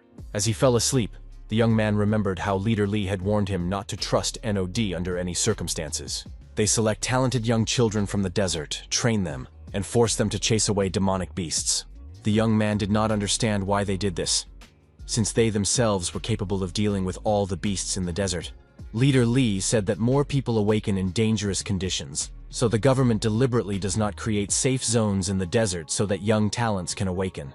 It turned out that if they followed their plan, there would be no meta-humans left in the desert. They would all die. Leader Lee repeatedly reminded the young man not to trust the NOD. The further memories that came to Sun-woo's mind were completely incomprehensible. He remembered an unfamiliar man appearing before him and introducing himself as Kim Busik. At that time, the boy was 5 years old and lived alone in the desert. The stranger said he would make him the best Nod guide and offered to help him reach unprecedented heights. And now, years had passed. The young man had grown up and woke up in an unfamiliar place with his hands and feet bound. The stranger apologized for keeping him waiting so long. In such a dormant state, a lot of work had simply piled up. He introduced himself as Risky Lee, acting on behalf of the NOD headquarters. He said he was not going to kill the young man, even though Nod punishes those who go against them. And the young man had a collar with a nuclear bomb around his neck. Risky Lee confirmed that this approach was necessary to maintain order, but that NOD had no personal issues with him. He also reported that punishment had already been meted out to the branch manager. The crime of creating private military groups by secretly hiring metahumans cannot be called a minor one. Therefore, everyone has been punished. However, this does not necessarily mean murder. The young man asked if the team leader, Lee Jason, was alive. His crimes were very serious for Nod. He was a highly trained metahuman, but he joined the anti-Noid forces of his own free will. It turned out that he had been released 4 days ago, but he was not released just like that. It was clear that sooner or later the desert would destroy him. It turned out that Leader Lee had lost his abilities because the puppet master had been manipulating his brain for a very long time. Sun-woo could barely contain his indignation and anger. How was it possible that the manager and leader of the group had been treated this way? Risky Lee did not comment on the guy's reaction, and said that there was an important reason why they had met. Lee had originally held the position of instructor at the NOD training center, so when the young man was finally released, he no longer understood how much time he had spent in isolation. The bright sunlight blinded his tired, exhausted body. His friends, Gromila and little Aaron, were waiting for him outside. There was no limit to his joy. He had been so worried and thought that something irreparable had happened to his mentor. The team members watched this scene with interest. They understood that if the guy went against the NOD, he would end up like the other rebels. In addition, it turned out that Sun Woo had only been released for 15 days. His comrades told the young man the news. It turned out that the Hunter Sena would receive treatment from NOD, and Amin would stay with her while she recovered. Sun Woo learned that Aaron had not received an invitation from the instructor, most likely because he had no abilities. He was just a kid. Soon the group split up. Sun Woo gave Aaron and the hunter Hyun a task. He wanted them to find someone. After that, the guide went alone to the 17th section. It was unrecognizable. The office was completely destroyed. Everything was overturned and damaged. The young man realized that the situation was bad, but not as terrible as it turned out to be. The entire area was destroyed, with no survivors. He ran through the building hoping to find the manager. Suddenly, some sounds reached his ears. He ran into the room and found manager Kim Busik and Jenny. Kim Busik was lying covered with a blood-soaked blanket. The secretary was caring for him. The manager was delighted to see the young man alive. Unfortunately, he could not greet his beloved student and shake his hand. Lifting the blanket, the young man saw the horrific truth. It turned out that the people from NOD had done something terrible to the manager. They had cut off his arms and legs. The young man could not calmly digest this information. Anger tore his heart apart. However, the manager said that this was the price he had to pay for his misdeed. The young man couldn't get over his grief. At one point, he remembered that he felt Kim Busik could predict the future. Why did he create a secret team and go against Nod? The manager replied that it was time to tell the truth before it was too late. He asked Jaime to leave them alone. Then he began his story, asking the young man to listen very carefully. It turned out that his ability had nothing to do with predicting the future. In fact, his ability was memory. He remembers things that other people don't remember. He said that humanity had died out, meaning that the world was not someone's dream or fantasy. Once upon a time, humanity died out. The manager remembered this because he remembered what had happened to him in his past lives. Having died once, he was living the same life again. This information amazed the guy. He had never heard of such an ability. That is, there was no prediction, and everything he told the guy had simply already been lived through in a previous life. It was very convenient. With this ability, the manager could know where the demonic beasts would appear, but each life still had differences, and the more changes there were in the present, the more the future changed. At some point, life would break away from the past. Kim Busik became a branch manager and took the boy with him, although he was supposed to stay in the administrative office of Kwangmuyeon, where he had worked in his previous lives. The future had changed, that much was clear. But uniting metahumans to create a military force was considered treason. So why did the manager allow the young man to create a secret team and even get involved himself? Kim Busik said he did it to prove that it was wrong.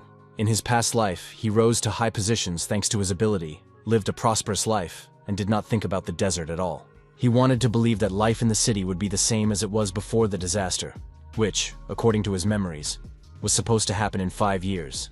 However, humanity began to die out, and all kinds of creatures flooded the planet. The most dangerous creatures, Belkist, Malbas, and Saleos, rarely showed themselves, but suddenly they appeared simultaneously and targeted this world. NOD was unable to stop them. NOD was supposed to deal with the demonic beasts the moment they appeared, but the organization ignored this. They tried to protect the metahumans, but disaster struck. Humanity died out. When Kim Busik was reborn, he retained his memories of the city and wanted to prevent the catastrophe, but he could no longer trust NOD. He met Beatrice and joined forces with her. They decided to create an alliance against NOD and began recruiting people. This is how the 14th, 17th, and 19th zones were created. The main goal of this plan was to prioritize the gathering of the 9 keys, a team capable of defeating the named demonic beasts. They were exceptional metahumans whom he had personally seen in battle while living his past lives. The manager planned to share information with these keys and give them the location of the demonic beasts so that they could deal with the creatures. But a problem arose in the NOD, which caught them for organizing a secret team. After that, assassins were hired to deal with the conspirators. One of the keys, the blonde Lexi, was sent to the 14th zone, but it turned out that there was a spy inside the team. This spy was the puppeteer. He manipulated the metahumans, killed the group's commander, and took Lexi and other powerful people with him. In connection with these events, Sun Woo caught their eye. The young man already knew what would happen next, and now everything depended on him. He could rise up against NOD or prevent disaster by convincing NOD to listen. Whichever path he chose, one thing had to be remembered. There would only be hope for victory if the number of creatures was reduced before the final battle. The choice fell on Sun Woo because he possessed the ability to absorb and had unlimited potential. During the final battle in Kim Busik's past life, it was Sun Woo who inflicted the most damage on the demonic beasts. After all, he is not just a meta-human, he is the heart of the 9 keys. Kim Busik searched for him for a very long time. He wandered the desert for a very long time until he found this lonely, abandoned boy, took him in, and taught him everything. Sun Woo replied that if his manager entrusted him with all his expectations and hopes, he would accept his decision. Kim Busik said that he was going to give the young man the ability to unlock the full potential of his devouring ability as a farewell gift. He asked for a box to be brought from under the table. Inside was an ability that could unlock the boy's potential. It was a knife.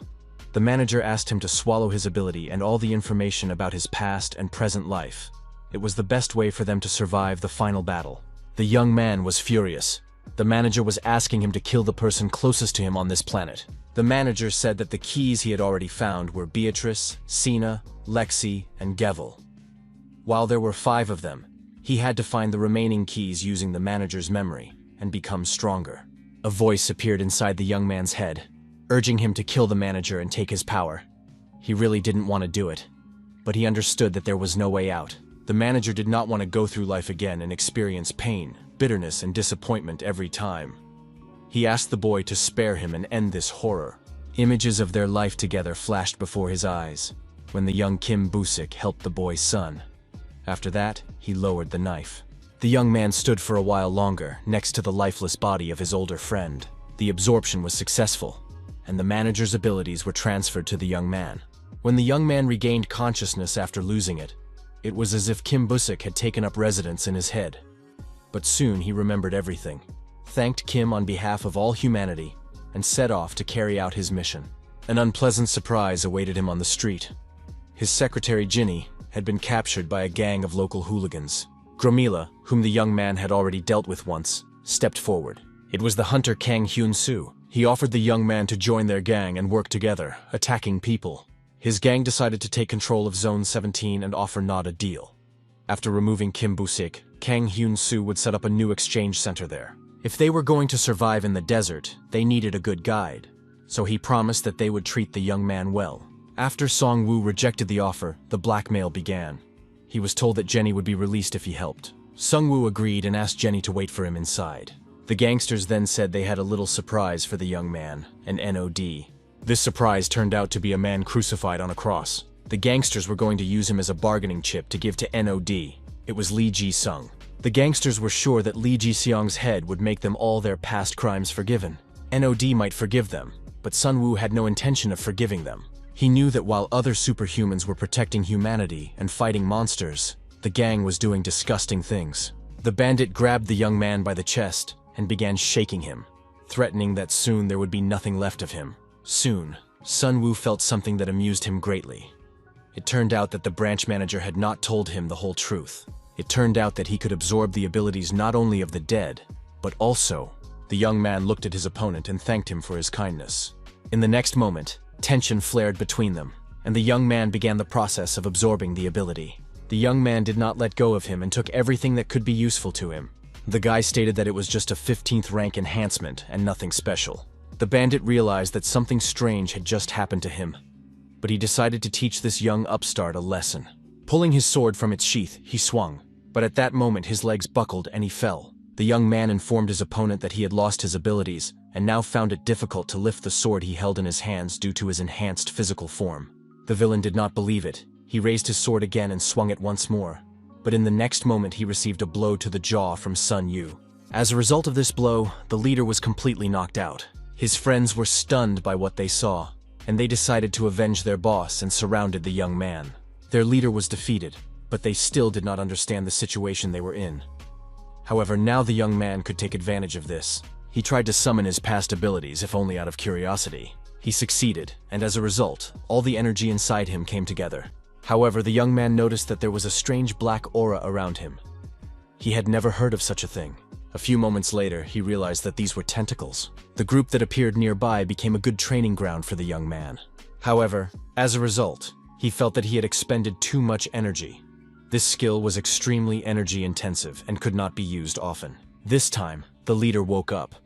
The young man took out his sword and pierced his opponent's body with his inner abilities. The young man thought that if he didn't kill him, he would only be able to take some of his skills. But if he killed him, he would be able to take everything with his devouring ability. He understood why the manager had asked him to kill him first. He was a good teacher. It was a pity that he had managed to tell him so little during his lifetime. The next day, a pickaxe and shovel became his assistants in burying the manager's body. Jaime said that the manager had given her several tasks. The evacuated people would soon return, and the exchange center would be noisy again. Sun Wu was going to complete the task the manager had assigned him because even more difficult tasks awaited him ahead. First, he needed to meet with the senator. When the police wouldn't let the guy into the city, he called on an old acquaintance, Marie, an employee of the research department, for help. She recognized the guy and warned him that the senator was unlikely to agree to meet with him. The young man apologized for calling Marie because he had her business card. Marie said she could feel that Sun Yu's energy had become much stronger since their last meeting. She felt like she might lose consciousness, and it seemed that several types of energy were mixed together in the young man. She could already sense him without touching him. Her rank had also increased. She asked about the different types of energy. Was it true, or was it just her imagination? After all, there were no people with such abilities. The young man did not try to convince her otherwise, but he did not allow her to touch him. On the way to the senator, the girl warned him not to tell anyone about this meeting, because the senator's meeting with outsiders would be perceived by some as an undesirable attempt to change the foundations. Soon they arrived, and Marie led the young man into Senator Beatrice's office. She was a very beautiful young woman with tubes attached to her back, pumping protective forces out of her. The young man greeted the senator, saying that they had not seen each other for a long time. The senator replied that it was a pleasure to meet him for the first time. Marie listened to these greetings and realized that something strange was going on. Beatrice immediately guessed that the young man had absorbed Kim Busik's ability. Judging by his manner of speech, he was most likely already dead. The girl remembered how many years ago the young Kim Busik had asked her for help. Sun Wu confirmed his loyalty to Kim Busik's plan and said that they would continue his work. Beatrice thanked the young man for continuing what the manager had started. He asked how long she could continue doing this, sitting in the city and defending it at the cost of her life. In the near future, the day would come when the people of Wangmuyan would no longer need a senator, or when her protection would no longer be enough.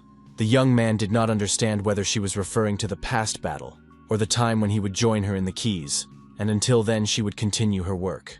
Because thanks to this occupation, she now feels that she is useful, even if people are not grateful. The guy understood. Beatrice was still true to her idea, and until he called her, she would go about her business. She asked if he would bring Zima to her, and if he himself was going to return to Nod. Because the girl wanted to use their infrastructure, it was important to build an independent squad that could fight the demonic beasts, and now was not the time to choose between the team and Nod. The manager did as he saw fit, and the guy was ready to act on his own.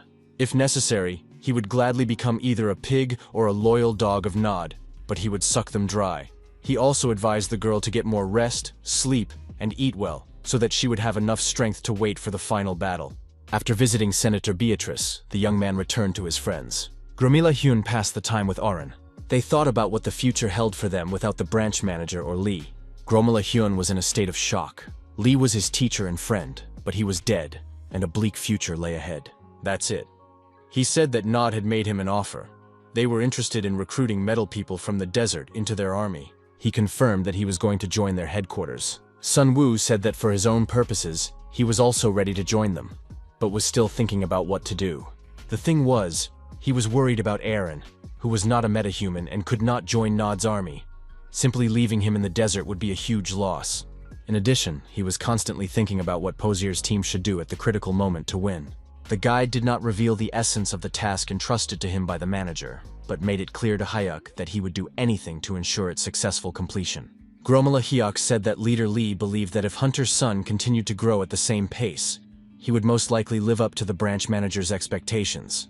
After that, Hyuk asked the young man to join the Posier team and participate in the task entrusted to him by the manager. Sun Wu understood that even though the 8 keys were strong, It would be very difficult to complete the mission on their own, and he needed as many allies as possible. Therefore, Hyuk's request was granted. Sun Woo tried to change the subject and said that he was counting on Arin to bring good news. The young man appeared at that moment and confirmed that he had completed his part of the task perfectly. The next day, the three of them stood near the high wall of another half-ruined city. They were figuring out how to get inside and hoped that the boy had not made a mistake and had correctly found the location of the woman. It was quite a large place for a refuge. The barrier was also good, but it was still a desert. The fence blocked low-level monsters, but others would cause difficulties. It was interesting how they had managed to survive. They decided it was only thanks to one of the 8 keys: winter. There was no point in waiting, so they decided to go inside, and Sun Woo decided to test his new abilities. He raised his hands, gathered energy, and jumped to the top of the fence in one leap. He stood at the top, waving his sword. In this way, he wanted to attract the guards and see how they would react to the intrusion and what they were capable of. After that, the young man activated his protective layer and jumped off the fence. It was unclear why these people immediately opened fire without checking and finding out who had come to them. They reacted in such a way that they deserved to be answered in kind. Finally, Eren could teach them a lesson by launching his favorite arrows into their territory. However, in response to his arrow, a hail of arrows rained down from behind the fence. The team did not expect this turn of events. After surviving the hail of arrows, it was time to neutralize the city's defenders. Eren was instructed not to kill. The boy did an excellent job of carrying out his assignment, knocking out the defenders without taking their lives. Sun Woo recalled how the boy called explosions art. Soon, the city's defenders realized that they were being attacked by metal people, and the city's residents had no chance of winning, so they resorted to another plan. Representatives of the local population, led by the city's leader, came out to meet them. She apologized for the rudeness her people had shown when meeting strangers. The young man noted that as soon as they showed their strength, the townspeople yielded to them, so he in turn apologized for coming without warning and asked for an audience with the leader. Accompanied by the mayor and several townspeople, the team went to a quieter place for negotiations. On the way, they came across a group of rather strange people. They were sitting or lying on the ground, emaciated and zombified, most likely frightened by hunger and helpless. Sun Woo was surprised because even for a desert, life here should be more stable, safe, and peaceful. The leader brought refreshments and served the table herself in front of the uninvited guests. She introduced herself. Her name was Jeon Eun-suk, and she looked after the city. The young man said he was looking for a meta-human named Kim Gyo-wol, about 21 years old, athletic build with dark skin. He was sure the girl was here. Ms. Jung was genuinely surprised by his knowledge. She did not understand how he knew about Gyo-wol. The young man said that they were hunters associated with Nod, and they had many eyes and a lot of information. In addition, every meta-human must register with Nod, and Gyo-wol had not done so. After saying this, the young man placed a bag on the table in front of the city guardian. It contained wonderful cannonballs that could be useful to the city's inhabitants for defense. The young man pushed the cannonballs closer and said that Nod was very generous and had many more like them. However, Ms. Cheon did not want to give up Kim Gyo-wol because the girl was the leader of the city's only combat unit of hunters, and without her, the city would perish. Sun Woo said that she only needed to register with Nod, record her details and confirm her skills, and it was not certain that he would take her with him. These words calmed Mrs. Cheon a little, and she promised to talk to the girl. After that, Mrs. Jong left the guests, and they remained in the room to wait for their meeting with Gyo-wol. They were brought alcohol as a gift, which was a very scarce commodity after the disaster. Suddenly, Sun Woo realized that real alcohol couldn't be found in such a poor and deserted city, so it couldn't be real. The young man forcefully knocked the cups out of his companion's hands. They scattered across the floor and broke. Sun Woo tried to analyze the drink.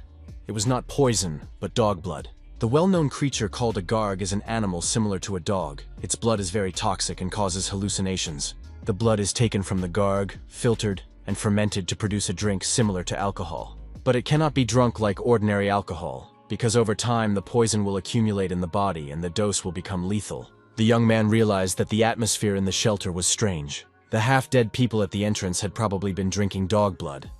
It was unclear who had introduced them to this drink. Suddenly there was a rustle, and a girl appeared in the doorway. Her gaze did not bode well. The guy looked at her as if spellbound. He understood that she would hit him if he did or said something wrong. Suddenly, memories from the manager's past lives began to surface. In these visions, the girl was very desperate. She exuded confidence and unscrupulousness. She easily coped with the tasks set before her, whether it was defeating a demonic crocodile. The young man went out into the courtyard, where Gevel was waiting for him in a fighting stance. The other residents also poured into the courtyard. Sun Wu was very happy to see her and thought she was cute, albeit too wild. She didn't understand why he was staring at her and smiling like an idiot. She didn't know if he really came from Noda, so she just wanted to beat him up and chase him away. She didn't want to listen to anything he had to say, and was sure that she would defeat the stranger anyway. The young man took a glowing capsule out of his pocket, tossed it in his palm, and threw it in the direction of the girl. The next moment, she was lying in the middle of the courtyard, knocked down by a powerful force. This energy strike, which he had learned from Leader Li, proved to be very effective. That was the end of their first encounter. The team woke up the next day in the room assigned to them. Aaron was surprised that the guide did not want to forcibly take the girl away. Sun Wu said that he simply knew how bloodthirsty and aggressive she was. But yesterday's performance showed that Sun Wu was strong, and that the girl could learn a lot from him. That should interest her. The big guy Hyun understood that the girl was the only meta-human in this city, and if they took her away, the city would fall under the onslaught of demonic beasts and killers. Aaron immediately remembered images from his past. When he left his friends to hide his tears, Sun Wu guessed what the boy was thinking. Sun Wu remembered a conversation with the manager, who said that in any case, this city would fall in a month, and that there was a talented meta-human with close combat skills in it who needed to be recruited to the team. Therefore, there was little time left, and they could wait for the city to fall and then take Gyeowol with them. In one of the courtyards, people were trying to plan their actions in case of an attack by demonic insect-like beasts, which had recently become a real problem. The beast attacked and looked like a giant bee, using its poisonous sting to attack. 2 days later, the stung people died. Gyeowol thought that perhaps the representatives of Noda would help her rid the city of these creatures. It was known that demonic insect-type beasts were weak to fire, so it was necessary to prepare strong armor and set them on fire. At that moment, Sun Wu intervened in the conversation. He said that insects were indeed weak to fire, but the killer bees living in the ruins were resistant to fire. They would fly even with their bodies covered in fire. But there was an even more important detail. One killer bee is equal in strength to a 17th rank monster, and ordinary people are forbidden from hunting such monsters. It turned out that the city's fighting squad could do nothing against the colony of killer bees. At that moment, an angry Gyeowol jumped up and said that she would not give up her territory just like that. The young man offered a solution. Only 2 metahumans, he and the girl, would go into battle with the demonic wasps. The local men began to shout that they did not need help, and that they had been doing just fine until now. But Gyeowol was smart enough to understand that Sun Wu was right.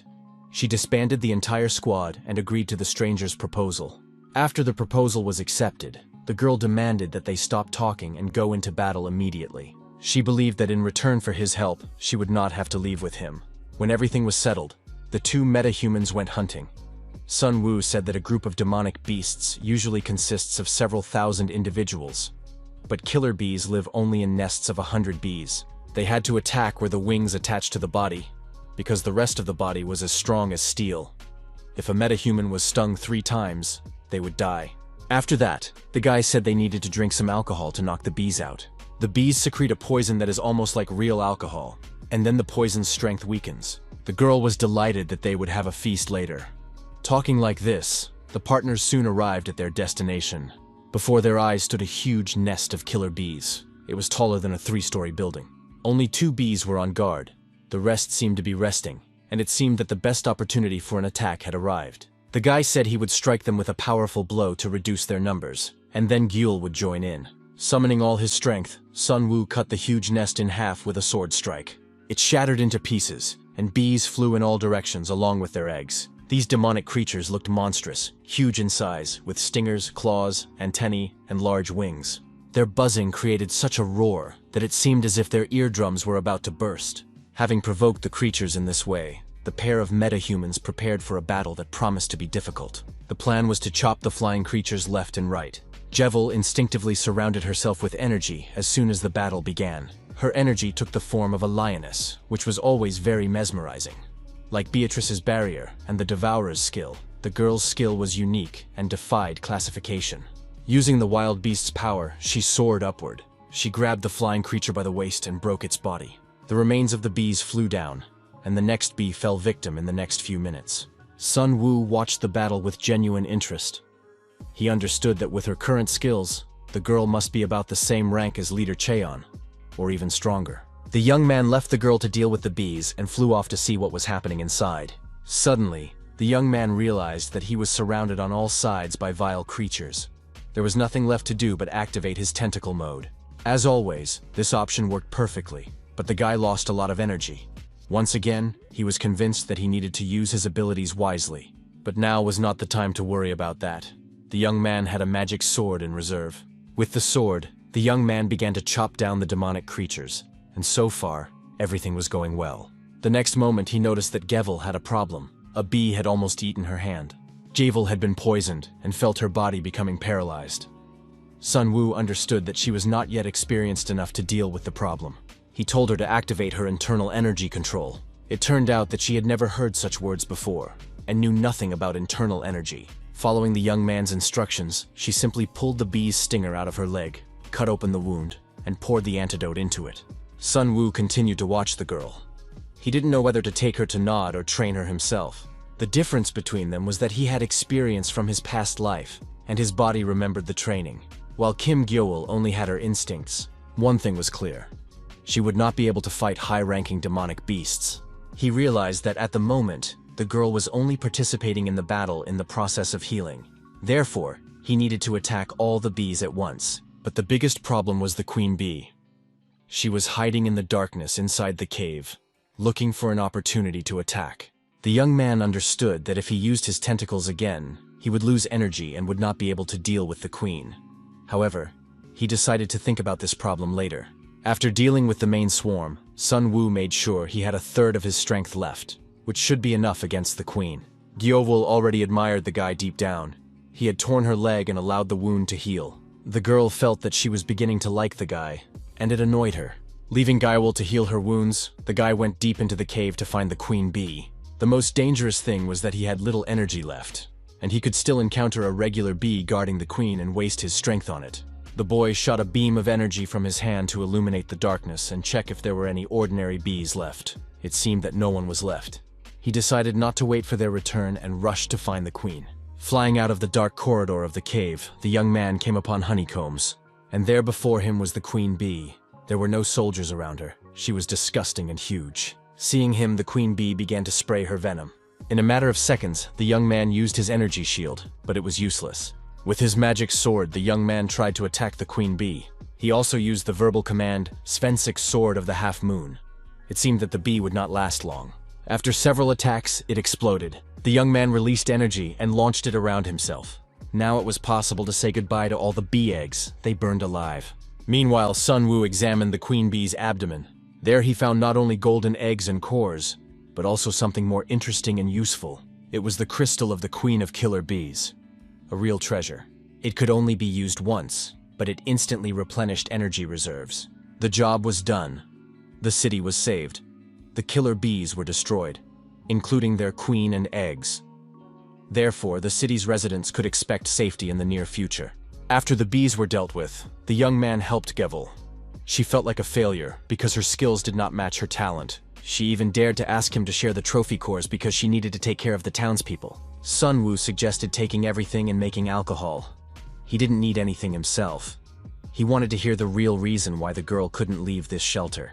Soon, they approached her house, and she suddenly invited him in. Entering the gloomy room, the guy couldn't understand why it was so dark and smelled so bad. It wasn't just the smell of a dirty room, but the smell of rotting bodies. Beovul decided to tell him the whole truth.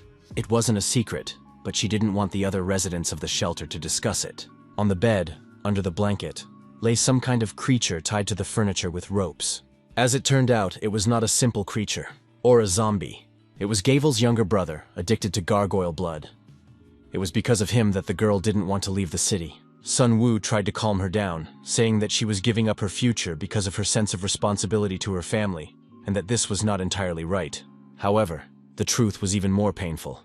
It turned out that it was Gevel who brought alcohol to the shelter, and because of her, all the problems arose. She learned how to make the drink and brought the recipe to the city. Then people started turning into zombies, including her own brother. She had to stay and atone for her sins until her death. He reread the notes that the branch manager had left him about Gevel. She was the only survivor from an unknown shelter. She was found with numerous serious injuries inflicted by demonic beasts. Nod saved her. After recovering, she joined Nod's military forces. Judging by her current condition, after her recovery, she became like a novice who did not really know how to use her powers. At the moment, Sina, Lexi, and Minnie are under Nod's supervision, and Gavel needs proper training. He had to assemble a team. To catch the tigers, it was necessary to enter their lair. Therefore, it seemed that the young men could not do without Nod. His companions, who had returned from the courtyard, caught the young man in the midst of these thoughts. They were covered in snow, which was falling as if it were winter. Aaron said that he had inspected the roads near the town and assessed the strength of the local inhabitants. Sun Wu turned to his companions. He said that this place would soon become a war zone. In 4 days, a horde of orcs would invade. Sun Wu did not want to explain where he got this information. In the grand scheme of things, it was completely irrelevant. A horde of orcs passing through the northern zones would soon arrive here. It would consist of several dozen individuals, as well as a third-rank orc king, a demonic beast stronger than any encountered before. It was clear that such creatures were no match for our team. They would escape if they could avoid a confrontation. But the question arose about the local residents. It is clear that a third of them have been poisoned by the blood of the gargoyles and will soon die. There is no time to train the rest to be hunters. And if the orcs come here, Gavel will not abandon his fellow citizens. In such a situation, it will be practically impossible to take her away just like that. She will not go with them. But Gid had a plan, which he explained to his companions. The big guy Hyun wasn't too happy with this plan. Little Aaron suggested moving the people to another zone and asking Gavel to go with them in return. But that was impossible because the inhabitants had settled outside the Noda zones, and the desert could not accept them. In addition, many of them were dependent on Garg blood, and no one would let them in. It was clear that with their current strength, the team would not be able to stand up to the orcs. There was no point in putting their lives in danger. But if it was impossible to change the outcome, it was better to choose the lesser of two evils. Of course, they should not ignore the deaths of others for the sake of their goal. That was very much in Noda's style. After the memories of his past life returned, the young man developed a strong sense of duty to destroy the demonic beasts. He said that in his plan, Gavel would play the role of a powerful weapon. The team's goal was not to save the town, but to find the necessary members. Therefore, they should not forget the main reason for their presence there. But Sun Wu believed that Gromila Hyun did not see the importance of destroying the demonic beasts, but only insisted on saving people's lives. Therefore, Hyun was instructed to make every effort to save Gavel's life. Little Aaron realized that he was not included in the guide's plan. The young man invited his younger comrade to talk in private and explained his vision to him. He said that they had reached the point where they had to part ways. He sent Aaron back to Zone 17. The young man did not want to part with his friend, but he could not allow the boy to be killed because he was an ordinary person and could not be left here during the battle with the orcs. Aaron listened to his older comrade's advice with dignity, without arguing or crying. Sun Wu added that Jamie, the secretary, was currently rebuilding Zone 17 and would need a good guide like the boy. Much more was said that night in private, but when Sun Wu woke up in the morning, Aaron was not in the room. The boy had left, and it was a relief. Suddenly, a noise of unknown origin reached Gita. He rushed to the roof of the tallest building and found Hyun there, looking at the cloud of dust on the horizon. The young man realized that the enemy was approaching. It turned out that the horde of orcs had sped up and reached the town faster than planned. It was a detachment of huge, deadly creatures, consisting of muscles and horns. On a throne carried by 8 orcs sat their king, a huge, muscular creature with a head crowned with horns and shoulders covered with sharp stone spikes. An alarm was sounded in the town. Everyone knew that an attack was imminent, and the inhabitants were told to hide because they could not survive this battle. She tied her brother to the bed with strong ropes, even though he tried to escape. She explained that there was no other way out, and that he just needed to stay quiet until the monster passed by. Although both understood that the orcs would not leave just like that, and the final battle of the inhabitants began. Soon, one of her subordinates ran up to the girl. He said that Lady Chong was holding the defense near the south wall, but it was very difficult for her.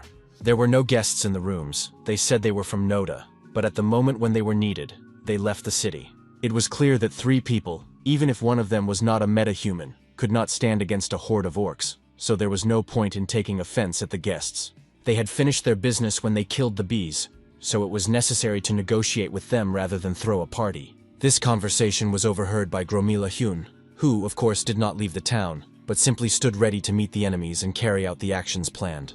Yahello took on the defense of the eastern wall. She stood in front of it and gathered her strength. Gathering momentum, the girl reached the height of the wall in one leap and stood unyielding before the horde of orcs.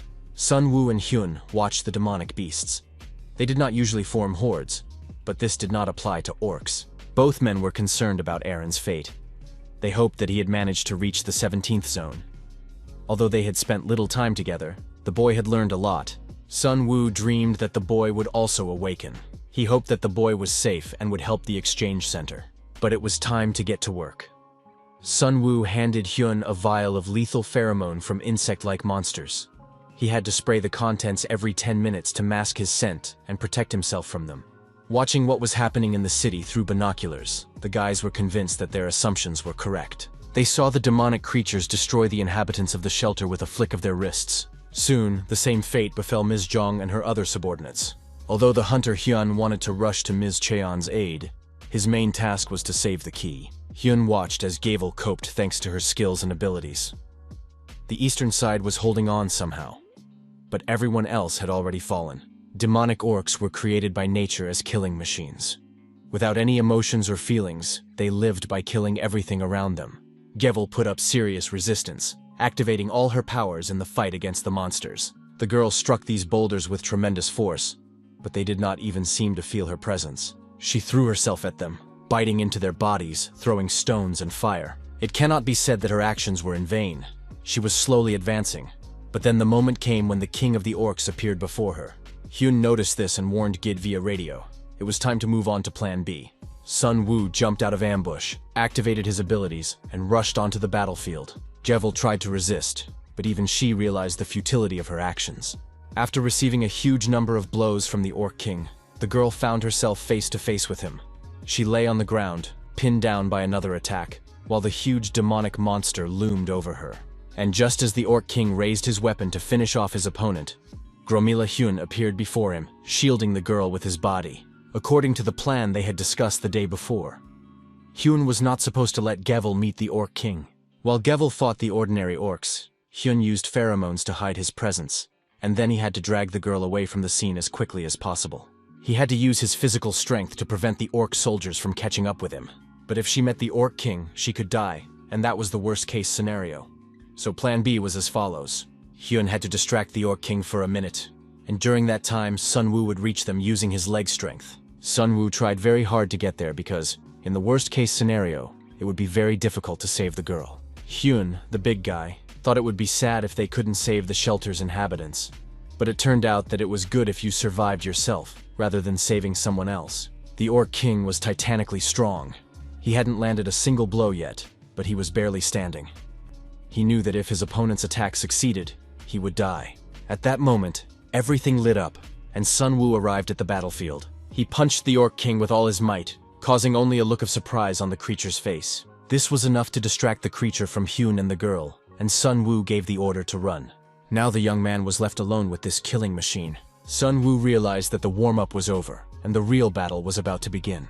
The Orc King, like any demonic monster, felt absolutely no emotion and only grunted as he looked at his opponent. Suddenly, the young man's attention was drawn to an orc with some kind of strange device in his hands. It turned out to be an orc mage. There is only one orc mage in each group of orcs, and no one knows how powerful he is. His powers are connected to spiritual forces, so there is a high probability that he uses hypnosis. Orcs on demonic wolves also appeared on the battlefield. Orc hunters. The young man did not expect there to be orc hunters as well. He had not read about them in the manager's memoirs. He had to keep them in place until he was sure he had run far enough. Sun Woo started the battle. His opponent was very strong, so the young man couldn't control how things were going with the girl and couldn't help them. Sun Woo ran at full speed through the streets of the city. The girl behind him showed almost no signs of life. Perhaps he should have helped her, but there was no time for that. Sun Woo promised that they would meet at the meeting point in half an hour. The big guy Hyun was heading there when new opponents appeared in front of him. They were orc hunters riding giant wolves. He ran as fast as he could, but he was clearly losing in this chase because he was carrying a load. And the speed of the demonic wolves was many times greater than his own. He knew he couldn't outrun them, so he would have to fight back and battle two mid-level monsters alone. Practically impossible. As he ran for his life, the boy felt an explosion behind him and something distracted his pursuers. Hyun heard a voice commanding him to run and not stop. The voice came from the roof of an abandoned building, and it was very familiar and beloved. Little Eren was sitting on the roof with his crossbow. He knew that without him they would not be able to cope, and preferred to stay and act on his own discretion. Meanwhile, the battle between Sun Wu and the Orc King continued. Fortunately, ordinary orcs did not dare to interfere in their lord's battle. The Orgmak was not supposed to interfere either. It turned out that everything was in the hands of the young man. However, the orc's powerful resistance was very difficult to overcome. The boy did not try to defeat the Orc King. His goal was to attract the creature's attention so that the hunter Hyun could escape with Gevel. The young man activated his moonlight sword. Perhaps this improved his situation, but not by much. In response, the Orc King used some kind of crazy discharge that knocked the young man out. The young man flew a great distance, once again feeling the incredible power of the orc. Holding a protective energy ring around himself, the young man waited for another attack from his opponent. Then the Orgmak joined the battle, waving his staff. It was unclear why he dared to interfere in the king's battle. The mage lifted a huge building into the air. He possessed telekinesis. The young man built a protective energy shield around himself, hoping that it would be enough. However, the building did not fly at Sun Wu. Hyun rushed through the streets with his burden. He was able to break away from his pursuers thanks to Eren. The boy used crossbow arrows to distract the orc hunters.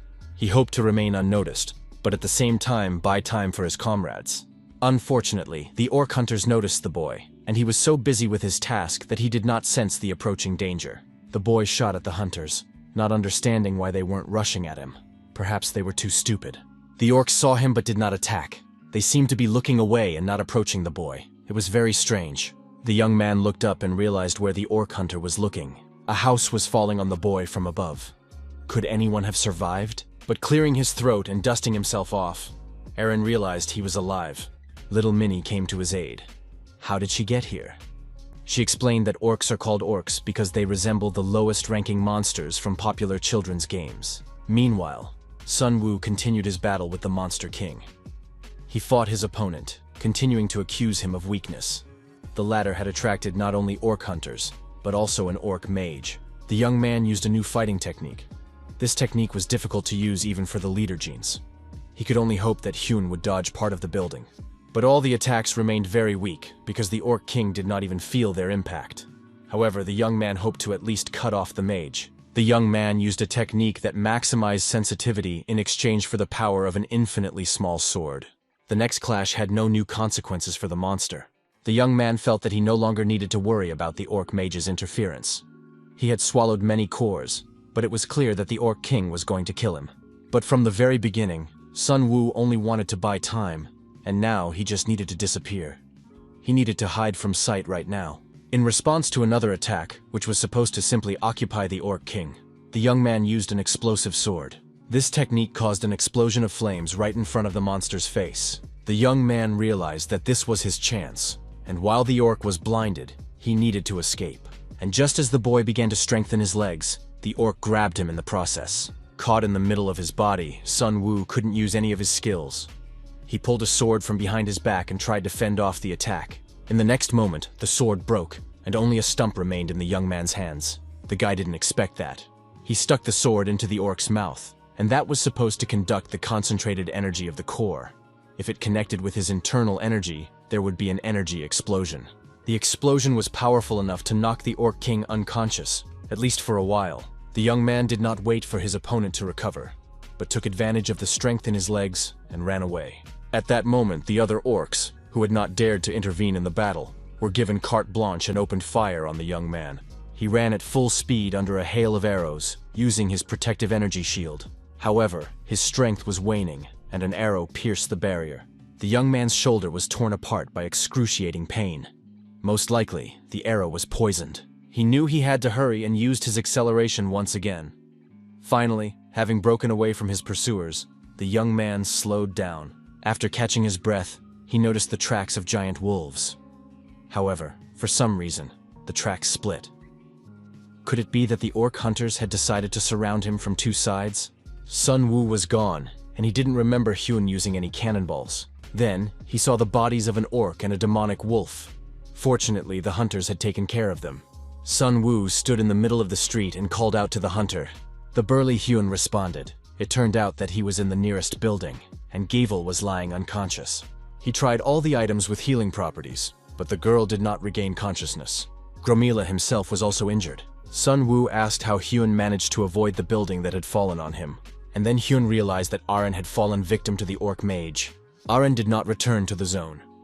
He hid and shot at the orc hunters who were pursuing Hyun and the girl, and he survived only thanks to the boy. Sun Wu realized that the split trail had gone in search of the boy. The young man left the shelter and rushed to rescue the boy. He found the tracks and followed them, hoping that Aren was still alive. Sun Wu knew that the Orgmak was capable of sharing his vision with other orcs. Thanks to this, it was possible to see exactly where Aren was. The young man had very little energy left, enough for only one orc, but then a giant wolf came out to meet him. Sun Wu took a defensive stance, even though he knew it would be difficult to deal with this monster. Suddenly, Aren appeared behind the beast. He distracted the wolf, ordering it to sit. After the huge demonic animal gently nuzzled the boy, he said that he seemed to have awakened. He said that during the orc's attack, he had dropped his gun and couldn't reach it. It seemed that salvation was no longer possible. The orc stabbed him in the back with his spear, but the boy was so angry that he awoke. Some kind of incomprehensible burst of energy occurred inside his body. A huge, intense pain tore through his chest, and suddenly, he heard a voice. This voice asked how it could help and whether the boy wanted to live. And this voice did not belong to a stranger, but lived in his head. And at the moment when the orc was about to devour the child, Eren realized that he could read his thoughts. It was the same as reading the wolf's thoughts. After that, the boy simply gave orders to the demonic creatures, and the giant wolf happily bit through the orc's throat. Eren reached for his weapon and ordered the animal to move away, and when nothing stood in his way, he shot the orc in the head. Sun Yu healed Aren's wound with a healing pack. Now nothing threatened him. Sun Wu realized that Aren's ability was to tame evil. Although it belongs to the 6 main types of metal humans, this ability is very rare, and is possessed by only a few awakened ones. Sun Wu congratulated Eren on this and said that his ability would be very useful in the future. The boy became a metahuman whose qualifications were sufficient to join Noda's headquarters, where Eren would be protected from dangerous situations. In general, Sun Wu hoped that they would continue to live together, be friends, and carry out missions. When their hands touched, Sun Wu did not hear a voice in his head demanding that he kill and devour the metahuman. He wondered if it didn't work on everyone, or if his absorption ability had simply ended. Sun Wu didn't understand, but he remembered that this had happened to him before. Once in a past life, he had met a person he couldn't absorb, and now he didn't know if that was good or bad. Jeevel finally came to her senses and jumped up, throwing off the blanket. She was lying on a sofa in an unfamiliar room. After walking around the entire building and climbing onto the roof, she met her friends there, who were having fun with a giant wolf. The girl didn't understand what was going on. Besides, she couldn't remember anything. Why were they still here? Why hadn't they returned to NOD? And where was she now? Sun Wu said that they were now on the Noda transport ship and were heading to headquarters. This news literally knocked Gevel off her feet. The ship was huge and luxurious. It sailed across the sea under a clear night sky lit by the moon. Sun Wu admitted that he knew the outcome in advance. He knew that the city would be destroyed, but he understood that the girl would not believe him, and they just had to go through all these events together. This city was home to people who had fled from demonic beasts, but could not find a place for themselves anywhere else. It was their home. Sun Wu suggested that the girl stop blaming herself and start blaming only him for everything. After all, he had saved only her, not the others. He was prepared for her to hate him, but hoped that she would also hate the demonic beasts. He said he was forming the strongest squad to wipe these monsters off the face of the earth, and now her task was to help him, not run away from danger. Suddenly, a sailor's cry interrupted the conversation. Jeju Island appeared on the horizon instead of where Noda's headquarters were located. The friends looked at it with apprehension. They were entering the tiger's lair, so they had to remain alert at all times in order to survive. 3 months had passed, and the people on this coast were now completely different. They had grown up and matured. Sina called out to the commander, reminding him that the briefing was starting in 10 minutes and everyone was already gathered. Hunter Kim Sung greeted all the participants and immediately got down to business. He announced that today they had a mission, an operation to clear the coastal caves. Sitting in front of the commander were faces that were so familiar and close, yet at the same time so changed. He warned that today's training would be the last, but that they would face real monsters, and only the recruits would participate in this confrontation. Today, the team would be divided, then given combat skills and taught how to use weapons suited to their individual abilities. He thanked all the guys for their enthusiasm in learning and their successes, but warned that this mission was known for its frequent fatalities. It would be disgusting if they failed and died immediately, and how pleased Noda would be if his team failed to defeat the monsters. It would mean they couldn't win in a real battle. The squad stopped in front of an iron gate, behind which was a bunker built before the disaster during the Japanese occupation. After the disaster, a monster associated with this cave even appeared, but it won't be there today. They are about to encounter mermaids, demonic creatures of the 10th rank, half human, half fish. They live in the oceans, but it is believed that they gather in this cave during spawning season. Each time, the team is given missions appropriate to their rank, and they can also take mermaid horns and cores as trophies. There are expected to be about 50 mermaids, but they can use their full power in water, and there was no water in the cave at the moment. Ran asked what kind of monster Ezrang was expected to be. Hunter replied that there was no need to worry about it. It had been eliminated by Nod several years ago, and there had been no further reports of its appearance. The matter was closed at that meeting. The group went to the cave to practice their skills. It was quite spacious, and Hunter divided everyone into groups of 5. After that, he sent 2 newbies ahead to scout. They lit flames in their hands and sent them ahead. It was very exciting and responsible for the guys to encounter a real monster for the first time. Sun ordered them to move slowly and check the walls and ceilings for insects or monsters. The whole team spread out across the width of the cave and plunged into its depths. Suddenly, something caught Hunter's attention, and he pointed it out to his companions. There was water at the bottom of the cave. This shouldn't have been possible. Water helped mermaids increase their power, and the scouts had warned that there was no water in the cave. The water was knee-deep, so Hunter decided to continue the mission. A small amount would not greatly affect the mermaids' powers. Sun treated the recruits very carefully to support them and help them use their powers during the battle. He sent another pair of warriors ahead to check the water level and warned them to signal immediately if they noticed anything strange. It was clear that the recruits were very nervous, and it was cute. While waiting for the scouts to return, everyone was on alert and did not relax. Suddenly, Hunter's bracelet went off, signaling a problem ahead in the cave. With cries of "Help!" the 2 unfortunate scouts returned to them. Barely alive from fear and what they had seen, the guys jumped out of the water as if it were burning their heels. Following them was a flock of ugly sea monsters, mermaids. Hunter immediately took command and ordered a defensive barrier to be set up. One of the squads was to destroy the mermaids, while the others were to set up the barrier and cover the rear. Sena also participated in the command. She sent a small group to the cave entrance in case help was needed. The warriors immediately got to work, and the protective barrier began to be built. Within seconds, the first layer was already in place. Next, they activated their powers to establish the main energy shield.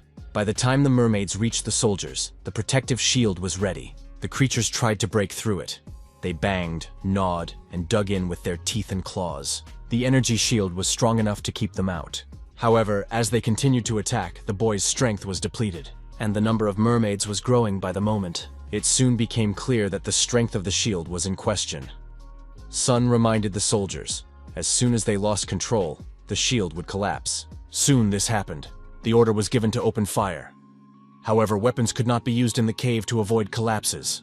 A hail of fiery arrows flew from the warriors' crossbows. They struck the monsters and sent them to the afterlife. The battle took on enormous proportions. The mermaids continued to climb, and arrows alone were not enough to hold back their attack, so the more experienced soldiers activated their inner abilities. Soon, the hunter Kim Kul joined the battle. Everyone fought to the best of their ability. If the position was breached, it would be difficult to restore it. Soon, another squad received orders to take over the attack.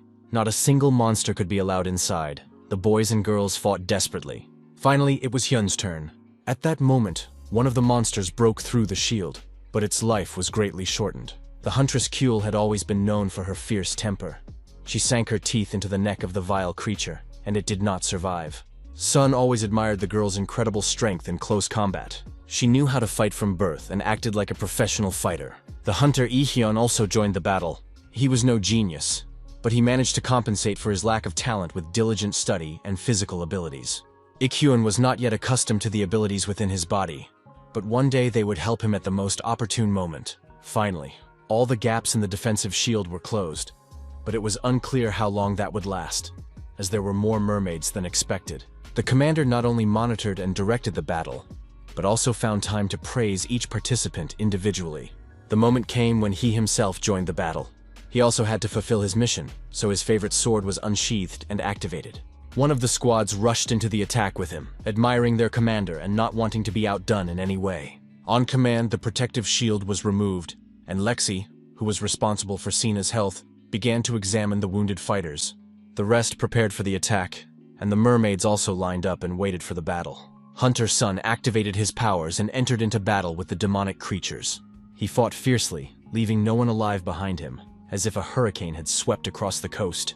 His comrades noted that there was no need to pick up after their commander.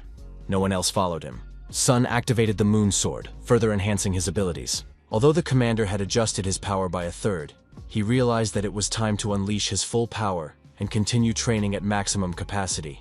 At some point, the commander realized that it was time to return because there were too many mermaids, and the sword was practically useless against them. Suddenly, a voice rang out in his head giving him orders, and he realized that it was the voice of one of the mermaids. This mermaid had hypnotic abilities. She tried to convince the young man not to resist, otherwise they would all be killed, and they would have food. But then another mermaid jumped in front of one of them and started pushing her away, saying that he had already eaten. A fight broke out. In less than 2 minutes, the whole pack of mermaids began fighting among themselves. They bit each other's throats, beat each other with their hands, broke bones. The battle was very fierce. The fighters watched with interest, genuinely surprised by what was happening. It turned out that Plan B, which this time fell on Aaron's shoulders, had worked. The guy gave orders to the mermaids left and right, forcing them to fight, scratch, bite, break, and kill each other. When the commander explained the plan for controlling the mermaids to the boy, he immediately agreed with enthusiasm. This meant that if they succeeded, they would be able to control high-class monsters as well. The boy understood the commander's plan. He had to focus on the furthest enemy in order to engage all layers of the enemy. It soon became clear that the plan had worked. The mermaids fought each other and paid little attention to outsiders. Hunter gave the order to attack, and everyone who was not wounded or busy with other tasks took part in it. The warriors on the right and left cut down the mermaids, who were engrossed in fighting each other. Then the young man felt one of the monsters approaching him. It did not want to die at the hands of a human, and did not understand why they were doing this to it. The monster opened its mouth and prepared to pounce. However, Sun was faster and pierced the leader's heart with his sword. At that moment, a loud cry rang out. It was Aaron. He felt a terrible pain in his heart. Sina rushed to him to give him first aid. At the end of the battle, the warriors gathered the corpses and cleaned the cave. Sun was very upset because Aaron's psyche was still too weak. He could feel the pain along with the leader.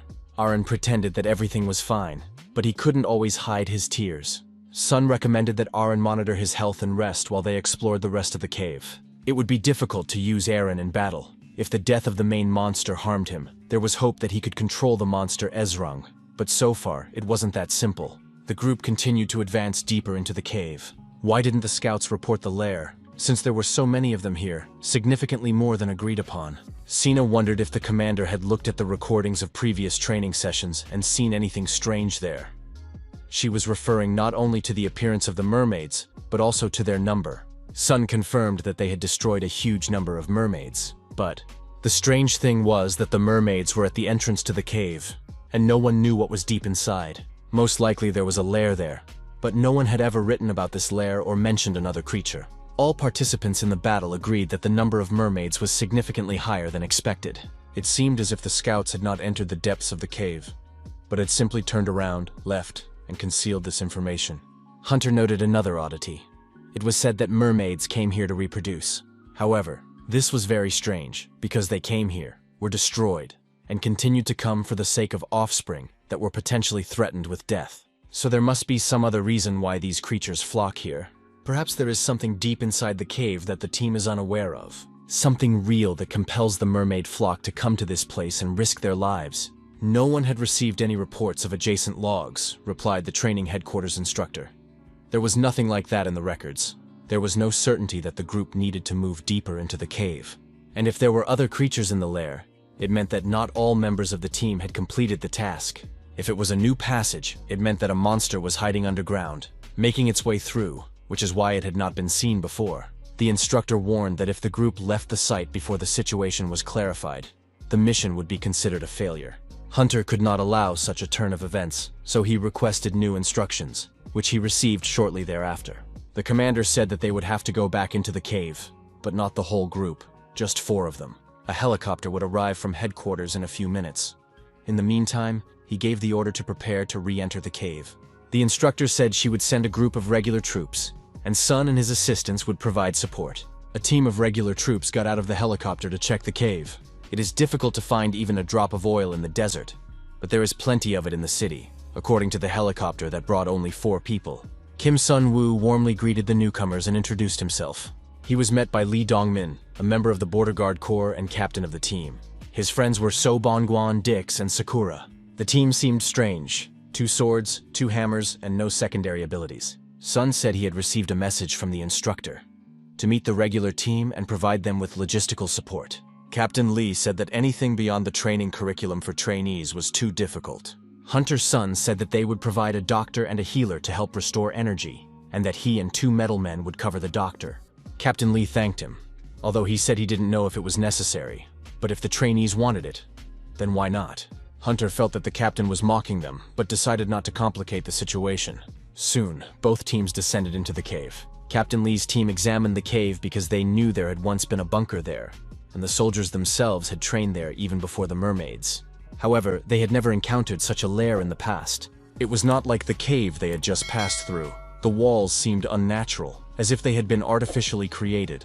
After carefully examining the walls, Dick saw something interesting. It turned out to be a plaque with hieroglyphs. The inscription read, "First." The tunnel must have been built during the Japanese occupation and blocked for some reason. However, it was unclear who had unblocked it. Now that would be the mission of the main group. Throwing a stone deep into the dark cave, they tried to determine its depth and length. Judging by all appearances, there were at least 100 meters ahead in the darkness.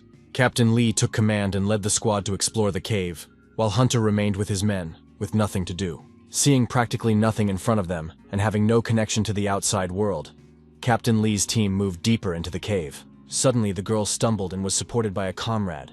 Everyone's nerves were on edge. 10 minutes or more had passed.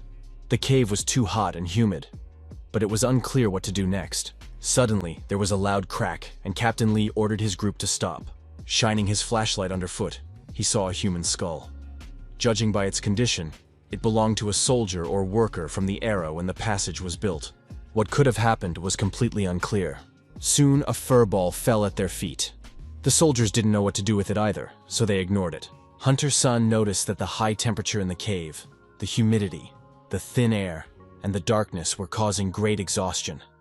And these soldiers were just as nervous as the young man's team. If the team encountered a high-ranking beast in this state, it was unclear how it would end. The soldiers were completely exhausted and sat down to rest. Even their training couldn't save them. Sun pondered. He imagined the cave he was in, and it was unclear how much space lay ahead. Commander Lee complained in a friendly manner that difficulties had begun from the very first mission. Captain Lee said that, according to rumors, some scouts had left without waiting for the mermaids. Everyone was upset. The girl felt that some kind of trouble was approaching. Suddenly, the walls of the cave seemed to vibrate, which caught everyone's attention. Captain Lee ordered his squad to get ready. Taking up defensive positions with sledgehammers and swords, the team waited for the enemy to attack. At first, some kind of fiery butterflies appeared in the darkness. They turned out to be the eyes of mermaids. It turned out that Sun's team had not destroyed them all. Moreover, these mermaids were much larger than the previous ones, and the battle promised to be difficult. However, Captain Lee forbade them from joining the battle. It turned out that all these huge demonic mermaids were already under the control of the military. They worked quickly and smoothly, leaving the monsters no chance. In a matter of minutes, using swords and hammers, the 4 trained warriors dealt with the entire herd of demonic creatures. Sun noted that the regular army was indeed very different. He offered them help, but they replied that the regular army's task was not only to defeat the villain, but also to prevent the trainees from being injured. This was very impressive and professional, and Sun understood that he would have acted similarly if he were a regular soldier. The battle continued, and the mermaids were scattered to the winds. Sun watched the battle with admiration, not knowing if they would get even one mermaid. The team knew that their duty was to follow orders. Safety came first, and they were only to help in cases of extreme necessity. But it seemed that such a necessity would not arise this time. Everyone was doing an excellent job with their mission. Gromala Hyun was genuinely impressed by what he saw. Sun initially thought that the balance in their team was wrong, but in terms of combat power, the 4 of them could defeat a whole horde of monsters. A combination based exclusively on hand-to-hand combat is the strongest in such an attack. Suddenly, Hunter saw an opportunity. One of the mermaids broke away from the herd. However, its life was immediately cut short by Dix, and Hunter noted that the group had done an excellent job of holding their own against the mermaids, so their offer of help was unnecessary. Thus, within a few minutes, the herd of mermaids was finished off. The fighters dusted themselves off, tidied themselves up, finished off the wounded creatures, and prepared to continue their mission. Sun and Hyun were finishing off the mermaids, which caught Captain Lee's attention. Hunter replied that he would need to fill out a report and record how many mermaids had been killed so that none would be missed when the cores were extracted. Captain Lee noted that the guy was well trained. Hunter confirmed that he had lived in the wilderness for a long time, and finishing off the enemy had become a habit. However, Hunter's composure was also noted by the military. Dick said that he had already traveled this road once before, and it would be just as difficult as the previous one. Hunter continued to estimate how tough these soldiers were. In half an hour, the four of them had killed more than 30 strong monsters. It was interesting to find out what rank they were. It was clear that there were many strong soldiers in Node, and it turned out that Sun's plan and the leader of the squad to destroy the creatures of this world was not a dream at all. Hyun continued to ponder how cool it was for a mediocre guy like him to find himself in such awesome company. It was still unknown who was scarier and more cunning, the monsters or Nod, but they would have to find out later. Suddenly, Captain Lee called everyone over because he saw something above their heads. They found themselves in a wide cave with a glowing ceiling. They had never been in caves like this before because the glow was natural. The cave ceiling and walls were dotted with fireflies. They were not monsters, but insects that had lived on Earth before the catastrophe. They themselves posed no threat. The problem was only their habitat. It turned out that they were in a natural cave, and the entrance to the cave where they went on their first mission to destroy the mermaids was also a natural cave. But this natural cave had a completely different type of soil and rock than the first one, and that says a lot. Nowhere else on the island were there such rocks, and these fireflies were inhabitants of the Pacific Ocean, and they should not have been here. This meant that this space was the only place where some enormous power from another continent was hidden. Suddenly, everyone felt some kind of vibration. It seemed as if an earthquake had started, and the fireflies simply began to fall from the cave ceiling. As the fireflies fell, some kind of incomprehensible entity emerged beneath them. Dixie suggested that it was the King of Mermaids, but no one had any information to confirm or refute this version. The creature showed no signs of life. It seemed to be a petrified corpse. Even if it was a corpse, something big might be lurking right under the nose of NOD headquarters. Hunter looked closely at the creature and immediately ordered his men to hide behind the rocks and get ready. His order and commanding voice alarmed the team, but no one argued. At that moment, the strongest of the soldiers decided to deal with the pile of dirt that occupied half the cave. Suddenly, the creature's eyes lit up. Its chest expanded, revealing a muscular purple heart. It seemed that Sun knew something. He rushed to help, but it was too late. The creature grabbed the soldier's leg with some kind of tentacle and pulled him up as if he were a feather. He didn't even have time to activate his protective layer before the creature's chest closed, trapping part of his leg inside. The captain stood with his mouth open, not understanding what it was. The creature's chest, mouth, or stomach. The soldier tried to break free from the tentacle, but in the next moment, his protective layer was pierced. The man was on the ground, and part of his leg was inside the monster. The victim needed to be rescued urgently. Cena wanted to rush to his aid, but Hunter still strictly forbade her to move and suggested treating the patient with her remote ability. He repeated that the situation was critical and demanded that she strictly follow his instructions. The girl began the healing process from a distance. After that, Hunter spoke. He thought that Regia was in front of them, and if so, the lives of his comrades were in danger. Regia was an S-rank demon monster with the ability to control minds. She had appeared in New Zealand 5 years ago and taken many lives. Only after the OA intervened was Regia destroyed. Everyone knew that the OA and Regia disliked each other, but in this situation, they joined forces. Hunter stopped arguing and noticed that the monster had stopped attacking, so he suggested they take the chance to escape before it woke up again. But it seemed too late. Regia's eyes lit up with fire again and its chest began to open. The captain suggested that Dixie distract the creature so that he could attack it himself. Dixie activated his abilities and rushed headlong toward the monster's head. Without even turning around or using its tentacles, the creature burned a huge hole in the soldier's body with a single glance. It was horrific. Everyone present was shocked, and the soldier's body fell lifeless. Hunter noticed that the soldiers were beginning to panic. They had never encountered C-class monsters before. It turned out that his fears were correct. Regia was putting pressure on their minds and bodies, and it was at this difficult moment that they encountered the monster. Faced with the unknown, they were unable to act at even half their usual strength. Hunter shouted for the guys to wake up and ordered everyone to use their shields. The captain suggested cutting off the tentacle. He created a shield film and rushed at the monster. But the brave soldier didn't even make it to the monster before he was incinerated by its gaze.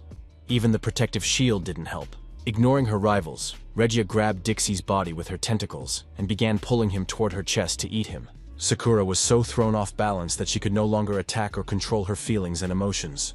She ran away in panic. In the next moment, a huge hole appeared in the middle of her body. The surviving member of the team tried to crawl away from the monster, but his chances were slim. Regia cut him in half. Hunter's subordinates, standing behind a rock, watched the scene in horror. He ordered them not to move and to stay where they were, to remain calm, because the monster couldn't see them, and they were safe. The young man did not understand why Regia had not killed him yet, even though she had the opportunity to do so. He also understood that they couldn't relax. They had to avoid the monster's beam while it was distracted by eating the corpses. Hunter activated his protective shield, used his leg acceleration, and tried to run behind a rock. However, the monster activated both beams, emitting waves, and directed them at the young man. Unfortunately, the protective shield failed. The beam reached the young man and injured him. Seeing this, Givel activated her shield from a distance and transferred it to Hunter. It worked. Part of the cave wall collapsed, and the young man was able to avoid the beam. Jeovel herself was very exhausted. She didn't have the strength to help anyone from a distance. Hunter thought that if they slipped up, the team would die, just like the soldiers. They needed to come up with a plan. He suggested holding out until an opportunity to escape arose. He estimated that it was very far from the rock behind which he was hiding to the exit, and there were no shelters along the way, which meant there was no chance. It turned out that they would just sit and wait for their death. And if even a team of highly trained soldiers couldn't stop the monster, what awaited them? They were in despair because they had encountered an S-rank monster for the first time and witnessed the destruction of the team. But that didn't mean they would suffer the same fate. They needed to stay calm and think about survival. Hunter wanted to tell his comrades that he had encountered and defeated S-rank monsters many times before, though not in this life. When Regia last appeared before humans, he was on a mission in the desert and did not meet her personally. If they had just killed the mermaids and not gone deep into the cave, they wouldn't have awakened the monster. The guy didn't understand if it was a good thing that he had completed his mission so well. It was strange that Regia was here alone. Hunter replied that they had tried to destroy her 5 years ago in New Zealand. But why was she here? While the respite lasted, Sina began to examine the monster and saw something amazing. Behind it was a magic circle. This circle was similar to those belonging to the metahumans. There was a special rare ability related to magical practices. It was a magic circle to seal monsters, some kind of witchcraft.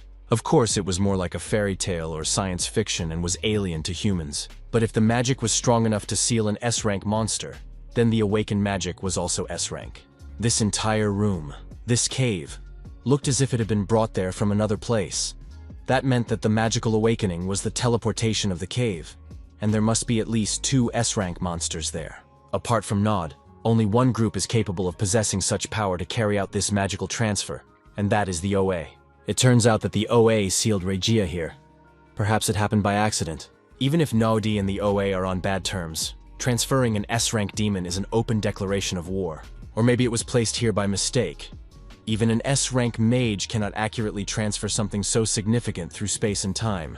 It's like sending a package to the wrong address. Very funny, ha ha ha. While our friends were talking, some vibration started again in the cave. The monster began to shake off the stone growths and free itself. As soon as Regia started walking, there would be no point in hiding. They had to get out of there as soon as possible. Hunter tried to find the monster's weak spot. While it was busy finishing off the soldier, the young man shot an arrow with a poison tip into the monster. The core flew into Regia after the corpse. There was a powerful explosion that shook the entire cave. Regia was unharmed. More precisely, she didn't even flinch when the core exploded in her stomach. Hunter was distracted by watching the monster, and at the last moment did not manage to dodge the beam that hit his shoulder. The guy was wounded. He had given up his shield for the sake of the shot. In any case, he tried and tested one of the options. Sina began treating him from a distance, but Hunter stopped her because he didn't want her to waste the strength she would need to save herself. At that moment, the cave continued to shake, and Hunter saw a new passage that had formed after the collapse.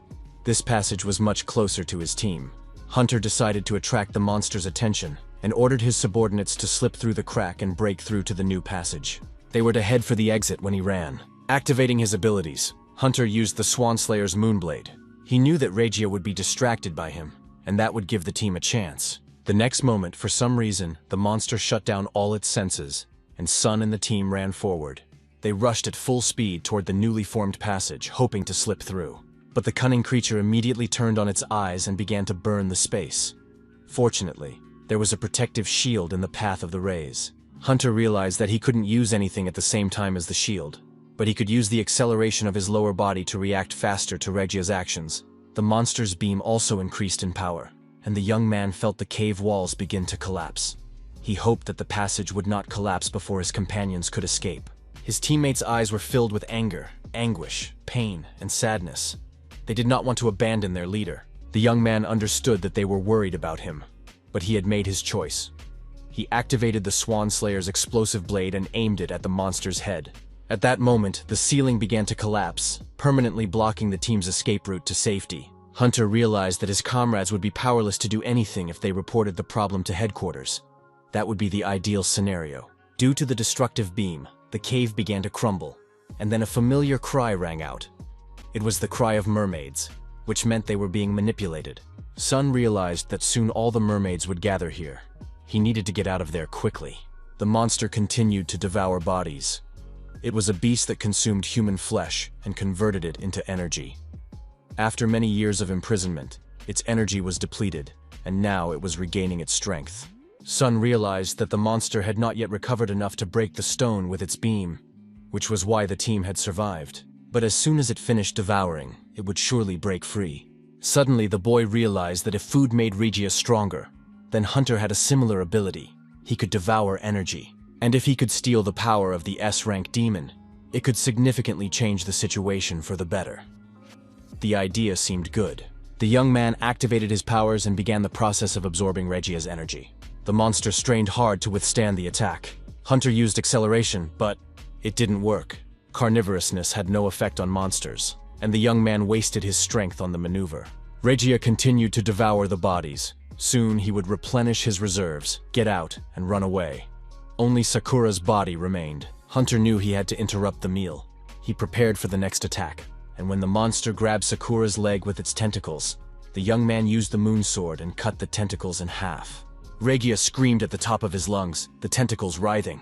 Sun didn't have time to launch any attacks because the monster broke free, and its beam became powerful enough to shatter rocks. The only option was to run to the passageway.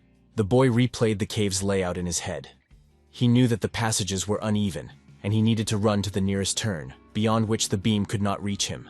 Sun assessed his strength and realized that he had to use his shield and acceleration wisely. He activated the lower part of his body, turned on his shield, and rushed towards the passage. The first beam did not hit him. The cave was already close by, and he could even see the corner where the young man was going to hide. As soon as he activated his protective shield, the monster's beam pierced it. The second attack was repelled, and although the boy was holding on with his last ounce of strength, there was still hope. One last jump, and the young man disappeared around the corner. Now the monster's beam couldn't hurt him, at least for a while. But there were still other troubles that were minor compared to Regia. The team members were safely making their way toward the cave exit when they fell into the water. The water indicated that the mermaids were approaching. The vibrations also continued, and it was impossible to stop for a moment. The next moment, the monster appeared in close proximity. The friends decided to ignore them and just run as fast as they could. This was very difficult to do because a huge crowd of monsters was not far behind. The next moment, Gromila Hyun stopped and announced that he would fight.